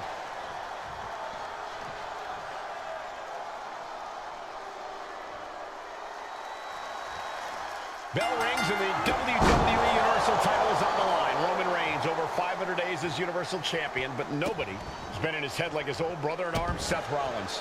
Well, Seth freaking Rollins tore that brotherhood apart 8 years ago, and we can now see that the Tribal Chief never truly recovered from that night. Well, speaking of family, the Usos have been banned from ringside, and last month, Roman fired Heyman from the Bloodline. So right now, the head of the table needs to win without any allies by his side. Even before Seth put his gear on, he came into this match with a clear-cut advantage. You're right, Cole. 1 week ago on SmackDown, Seth Rollins and Kevin Owens defeated the Usos. As a result, Jimmy and Jay are barred from ringside. It was an all-or-nothing move, as Rollins would have lost his title opportunity had that match gone the other way. It just proves that Seth freaking Rollins will take every freaking risk to win. Gets driven into the corner. Non-stop blows. Roman cannot be stopped here. And you can see Seth is being run into the ground by Roman.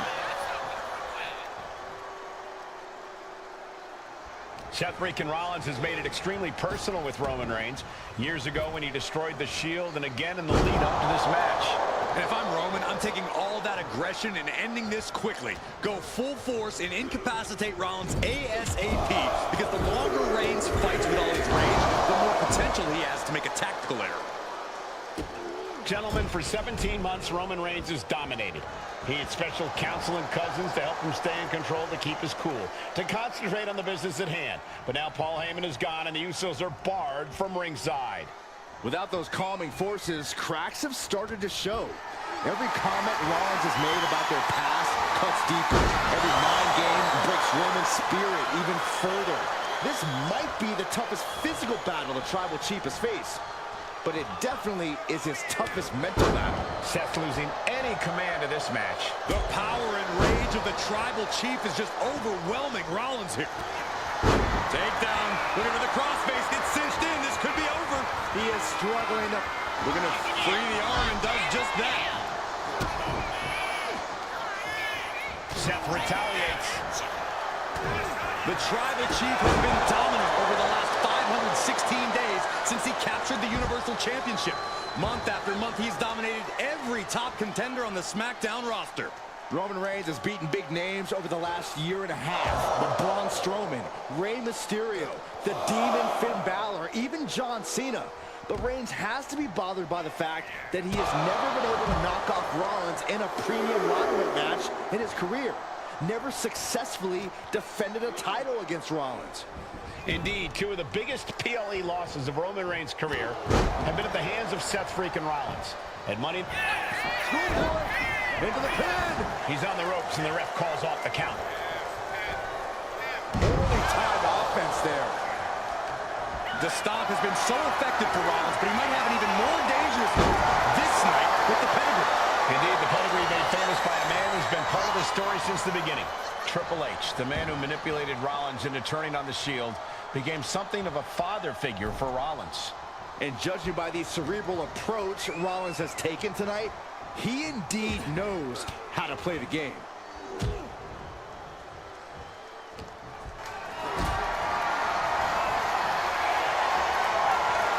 Has to find his way out of this. And a well-executed move we just saw there.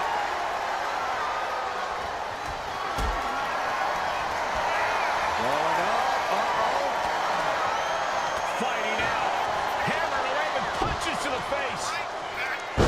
Seth Rollins says he knows Roman Reigns so well, says he knows how to prey on the insecurities of the Universal Champion. Rollins knew there was one thing that Roman Reigns could never, ever get over, that it was Seth Rollins who chose to end the Shield. Late pin, championship on the line. Still only got one. That's smart, taking the one to catch your breath. Caught with the elbow. Here we go. It's popping off. Ooh. Looks like we've got ourselves a brawl here. Slugging away with everything they've got.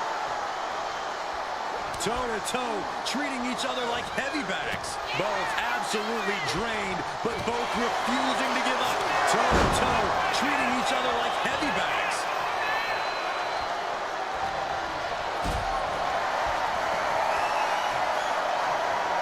Totally helpless in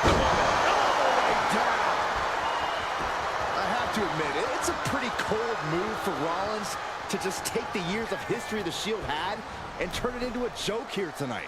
It's appalling, Saxton. Rollins has always treated that sacred history as a joke. Now we know that Roman Reigns is a loyal man, a family man. What Seth Rollins did to his family 8 years ago was cowardly. Now it's time for Rollins to pay. Elbow puts an end to that. Lots of counters from each athlete. Impenetrable defense. It knew what was coming there. Back and forth trading reversals. Oh, ouch. And he retaliates. Rollins looking for it. Stop! The challenger might have what it takes to win this. And a kick out. What on earth? That's impossible. I can't believe what we just saw. And we know Rollins has a temper. You have to think he's starting to get in his own head a bit. Good technique reversing Rollins. I hate to say this, but the Tribal Chief has become extremely frazzled without the benefit of having the Bloodline by his side. Every little move Rollins makes seems to put Reigns on edge. This outfit, the Shield's entrance music. I bet if Rollins gave Roman a fist bump, it would make the Tribal Chief go nuclear. Oh, and he gets discarded out of the ring. And he exits the ring. Better watch the count.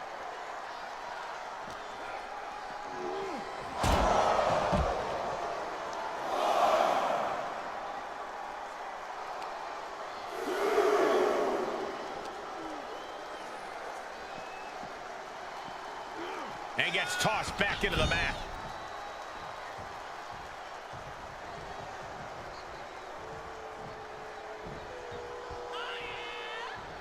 Ooh, a big boot. Reigns is getting set up. And here it comes. Superman punch. Absolutely laid Rollins out. And now Reigns can finally overcome his former Shield brother.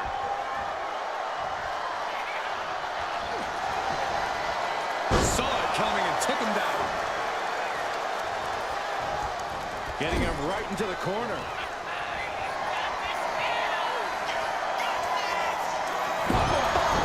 Seth with a big move there. The title is within reach. Uh-oh. Let's go. We're going to see it. Stop. Could that be enough to gain the title?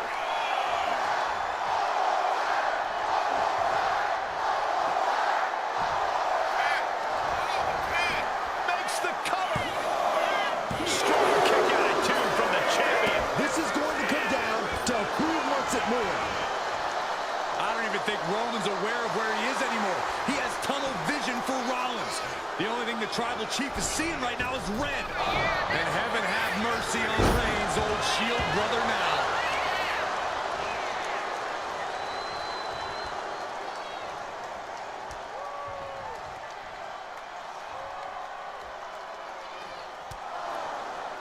And here's Reigns now, misses wildly with the clothesline attempt. Spear! Spear by Reigns!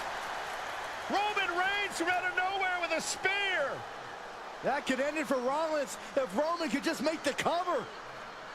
Roman trying to fight through the pain. Oh my, guys. Guys, look at what Rollins is doing.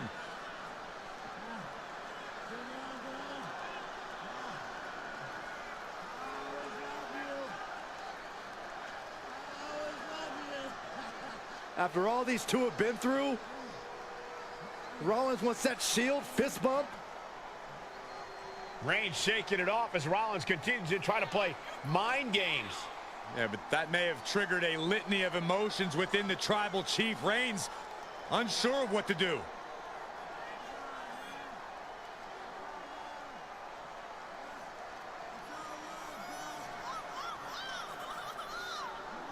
Roman Reigns determining what to do now. Will he slay his former brother? Reigns now. Look, gonna lock in the guillotine. Submission Well, there's move your locked answer. in. Submission move locked in. Rollins in major peril right now.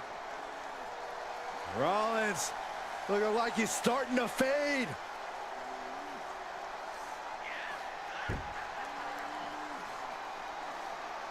Seth trying desperately to make it to the bottom rope.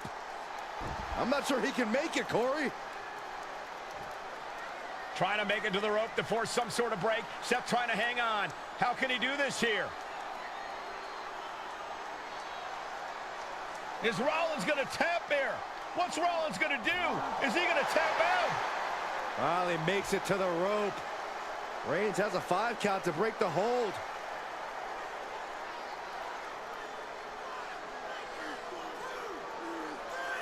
And Reigns breaks the hold here. Roman breaks the hold, and this match continues.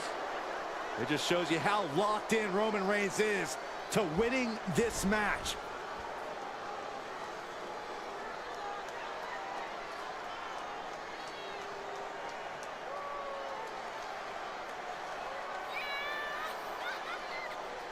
Rollins just motionless now. Roman had that guillotine locked in far too long.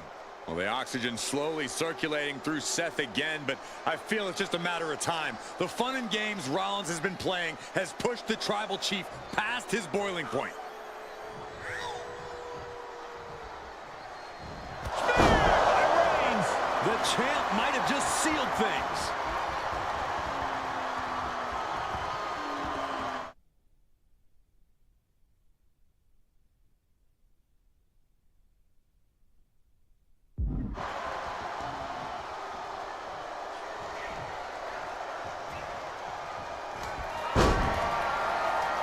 Vicious right forearm.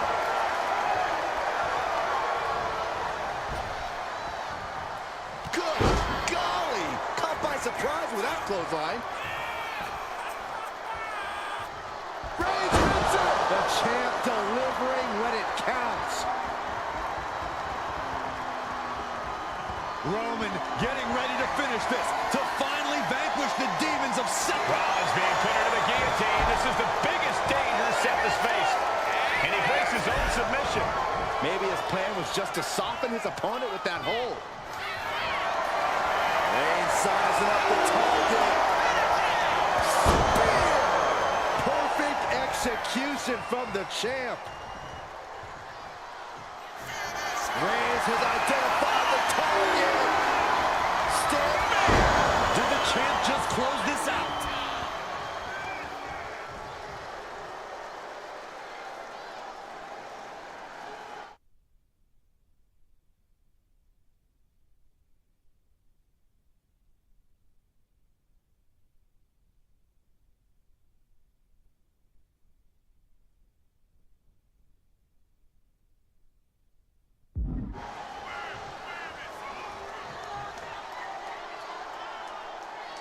Reigns, Rollins, both men are waging an epic battle. For years, these Shield brothers would go town to town and beat the competition to a pulp. Tonight, they're doing it to each other. Placed against the turnbuckles. Superman punch! Fist inside, there's the spear. By the Tribal Chief. And into the cover. And Reigns retains the title. Here is your winner, and still the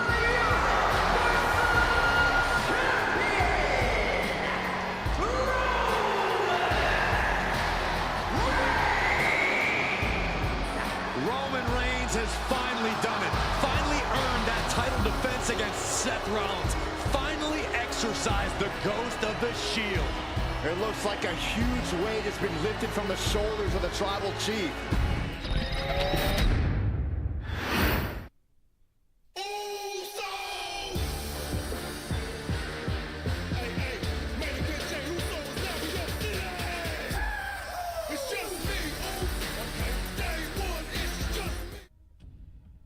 I'm the last guy to knock a revolution.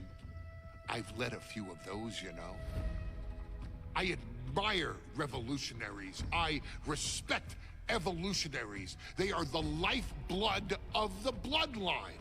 So when Solo Sikoa seized the moment and became the Tribal Chief in Roman Reigns' absence, I didn't like it. I don't even think I respected it. But something deep down in me admired it. That took some forward thinking. I'm the chief now! Now we all know what happened when the OG Bloodline, led by Roman Reigns, faced the new Rogue Bloodline, led by Solo Sikoa, in the War Games. But there was a discussion here while planning the WWE 2K25 showcase that has me, your wise man, admittedly a little intrigued. What if War Games was limited to only OG Bloodline, no honorary uses, versus Solo's Rogue Bloodline, no honorary uses? It's 4-on-4 Roman Reigns. The Usos, Sami Zayn, versus Solo Sikoa, Tama Tonga, Tonga Loa, and the most dangerous new competitor WWE has ever seen, the Samoan werewolf Jacob Fatu. What happens then? This is your moment to determine who is the real Bloodline. This is your moment to determine who is the only Bloodline. This is where the Bloodline's legacy and the Bloodline's future is in your hands.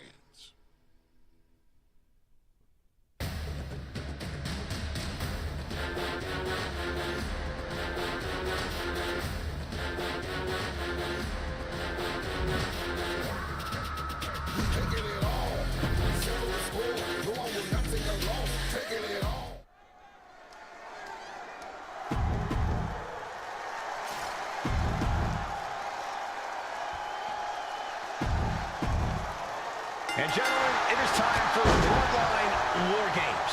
Roman Reigns, the Usos, and Sami Zayn versus Solo Sikoa, Tama Tonga, Tonga Loa, and Jacob Fatu. Both of these sides have a deep and abiding hatred for one another. Solo felt he was held down. His crew never called up during Roman's time as the tribal chief. But most of the men on Roman's side were unceremoniously removed from the Bloodline, courtesy of Solo Sikoa. And those who weren't have faced continued attacks from the new Bloodline. And the winners tonight are very likely to be considered the true Bloodline by the WWE Universe. Let's see who comes out on top tonight.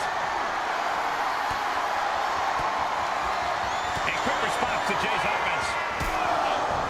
8 men in this war, but one seems to be fighting his own internal battle.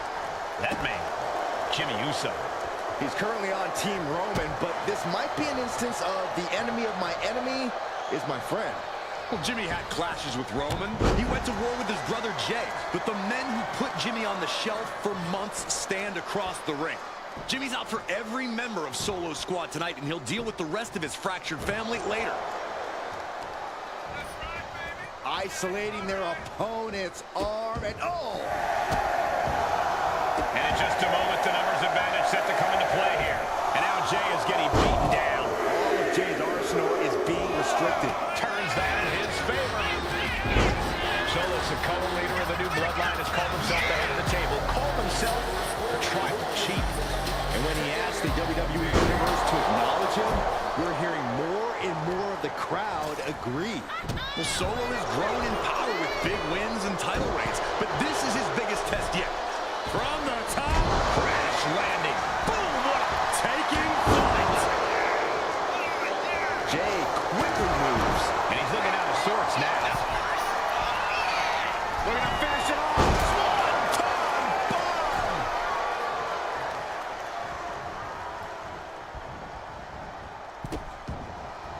Oh no, trapping the arm. Vicious stomps to the hand. I think tonight is going to be a breakout performance for Jacob Fatu. So much raw talent in that young man. Every Bloodline member, new and old, is a generational athlete. But Jacob seems to be a step ahead of every one of these men. From the top, diving headbutt. Letting him get to a standing base.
Look at this. Jacob is holding in. Another big move. OG Bloodline leader Roman Reigns has so much on the line. He's about to do it. He's about to do it again. Lights out. DDT connects. Jacob about to end this fight. From the top. She's starting to feel the effects of this attack.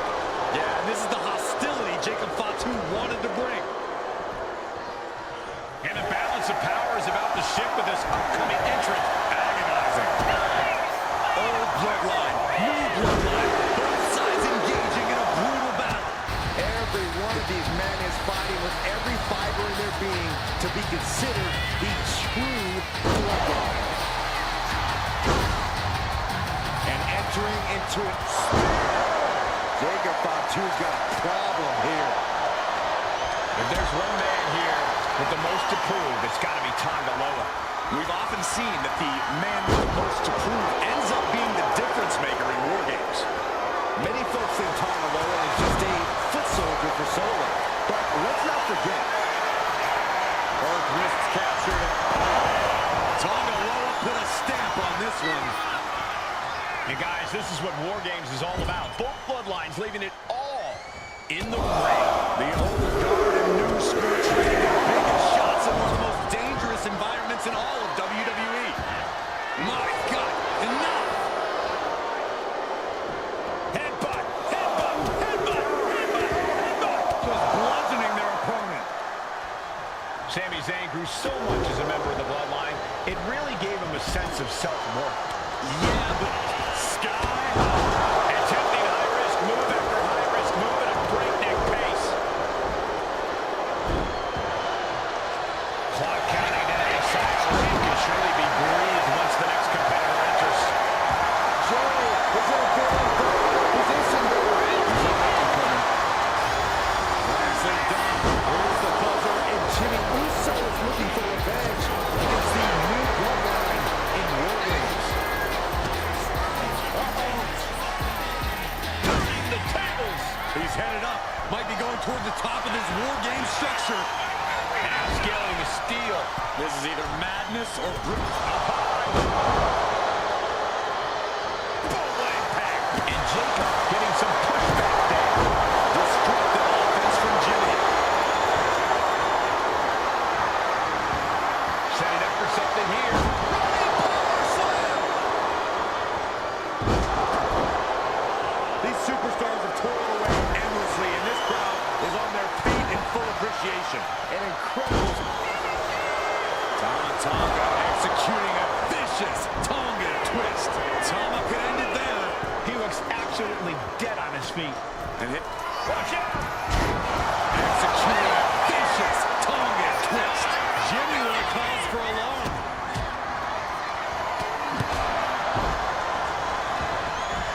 Just bashing them with that hammer. Tonga Loa being neutralized there. Zayn getting the better of his opponent. Countdown's on and get ready because this will give one team a greater number of combatants. Evasive maneuvering there. Dropping down with the sledgehammer. And now the new tribal chief, Solo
Now these superstars have to actually compete. Using his body as a weapon. Half and half suplex. Lights up. That could put Tama down for good. Suplex. He gets manhandled over into the opposite ring. And looking at Jacob Fatu. Did Jacob Fatu get enough of it? Oh, you can tell he's feeling it now. This fight is pumping him up.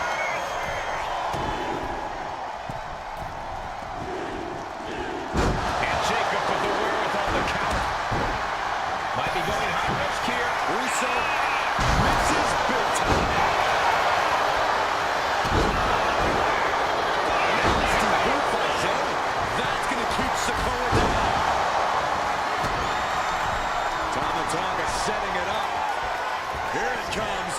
Tonga twist. Victory nearly in hand for Tama Tonga. But his torso continues to be the target here. That's going to be hard. He comes to the rescue for his team. But now here's Jey Uso. Just like Both wrists captured. And Tonga will close things out. Somehow, some way, he is still in this. From the top.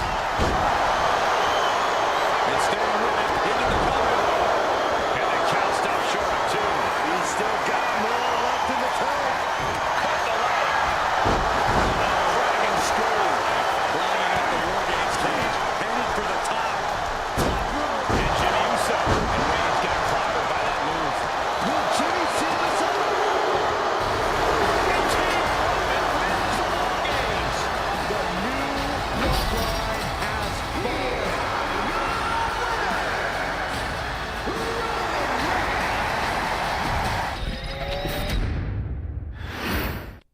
Here we go. First two combatants locked in the War Game structure. The original Bloodline versus the new Bloodline in the match beyond. The WWE Universe has wanted to see this war for some time, gentlemen. Roman and his old guard versus Solo and the new crew. So many questions. Can Roman's teammates put their past animosity aside? Can the rest of Solo's gang handle a match against competitors with more War Games experience? Well, Byron, I think we'll know the answer to all those questions just a matter of minutes. I think tonight is going to be a breakout performance for Jacob Fatu. So much raw talent in that young man. Every Bloodline member, new and old, is a generational athlete. But Jacob seems to be a step ahead of every one of these men at times. Many already believe Jacob can take the mantle as the leader of the Bloodline. If he's the one to earn the victory tonight. From the top, Diving headbutt. That's using your head. Before War Games officially starts, what do you guys think is the key to the old school Bloodline coming out on top? Every one of these men is a proven main eventer, Michael, but that won't be enough if they can't stay on the same page. Yeah, and given how united Solo's team is, I don't think even the Mount Rushmore of WWE could handle the new Bloodline. Roman and his crew need to remember what bonded them, what made their team oozy, and work as a real team. Just one last time. Tonga Loa now entering the fray of Bloodline War Games. And now having to deal with that weapon is like going up against two competitors at once. Solo Sikoa's group at a decided disadvantage. His side has less experience inside this structure. But look at how young and hungry Team Solo is. In particular, Tama Tonga is a real wild card. He's like a hyena locked in a cage with a bunch of raw meat. I even asked Tama backstage if he was looking forward to this match, and he just said to me, Take off. Oh, God. Things could get ugly now as they head inside the cage. At this stage, he's endured plenty of big attacks. These are dangerous attacks on their own, but now the damage is exponentially multiplying. Down on the ground, getting pummeled by that hammer. Any one of these attacks could cause irreparable damage, but I don't think you can come back from this many.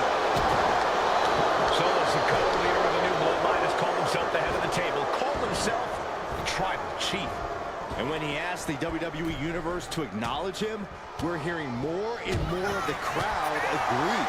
Well, Solo has grown in power with big wins and title reigns, but this is his biggest test yet. If his crew can defeat Rollins, Sikoa will be everything he says he is and more.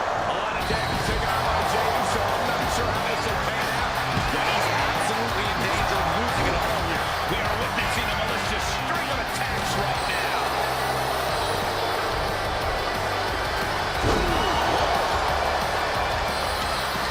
Direct headshot. Just sickening. OG Bloodline leader Roman Reigns has so much on the line in this one, guys. Oh, absolutely, Michael. Solo Sikoa took his spot at the head of the table. He says he's the new tribal chief. And that is Roman's legacy. Those names, this group, they mean something. But the Bloodline represents all that Roman has built in his career. And he needs to take it back tonight. Oh! Yokes up their opponent. Driven down with a sidewalk slam. Striking with an A. Sidewalk slam. Zayn able to adapt. Boom! 8 men in this ring. But one seems to be fighting his own internal battle. That man, Jimmy Uso. He's currently on Team Roman, but this might be an instance of the enemy of my enemy is my friend. Jimmy had clashes with Roman. He went to war with his brother Jey, but the men, he wants it one more time. And looking at Jacob Fatu. Looking to get wild inside War Games alongside his bloodline. Both wrists captured. Tonga will put a stamp on this one. If you're on the opposite side of this entry, you are bracing for a fight. Big shot taken. That one's going to leave her well. Zayn dodges just in time. There's one man here with the most to prove. It's got to be Tonga Loa. We've often seen that the man with the most to prove ends up being the difference maker in War Games. Both wrists captured. Nasty. This could put a stop to Zayn. Oh, just deadlifting their opponent and tossing them aside. Just trying to pound their opponent into the ground even further. And Zayn looking good worse for wear after being on the receiving end of that offense. From the top. Diving headbutt. Using his body as a weapon. Gotta be a bit tough for Jey to stand up amongst this team. Some close allies, but some enemies he's yet to forget. We've seen the wars that Jey has waged with his coach. Jey can seal it here. Vicious. Another attack to the head and looking a little dazed. Where's the buzzer? And Jimmy Uso is looking. He's looking for yet another exclamation mark. It is beyond the Mexican here. This energy is on another level.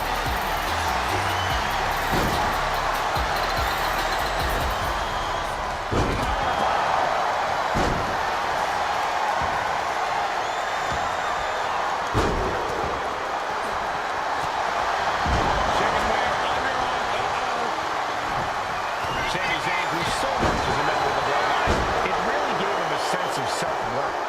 Yeah, but part of that self-worth came from defying Roman, from defeating the Usos, which begs the question, and I wish there was a better way to phrase this. Is Sami Zayn still Usi? I think he is, Corey. Sami seems elated to be fighting alongside Jey and even Jimmy. Watch out! My goodness, the human skeleton shouldn't have to... Both wrists. Tonga Loa put a stamp on this one. Does Jimmy have any fight left? Side headlock applied.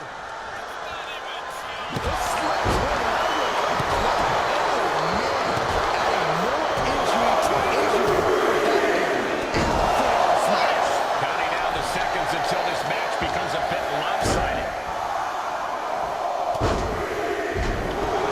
Unleashing a barrage on their opponent. And now the new tribal chief, Solo Sikoa, joining Bloodline War Games.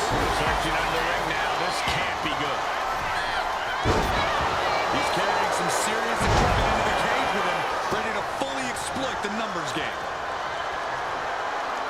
come on. You already have the advantage. You didn't need to bring that into the ring, too. Big leg drop. Things are no longer about to be even. From way up, looks like he knew what was coming up. What a clothesline. Forcefully delivered. Both wrists captured. Yeah, knee strike.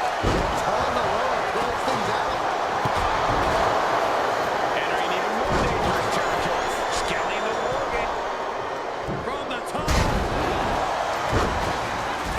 Drop kick hits the target.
for the win here. Oh, he makes the biggest save of the night.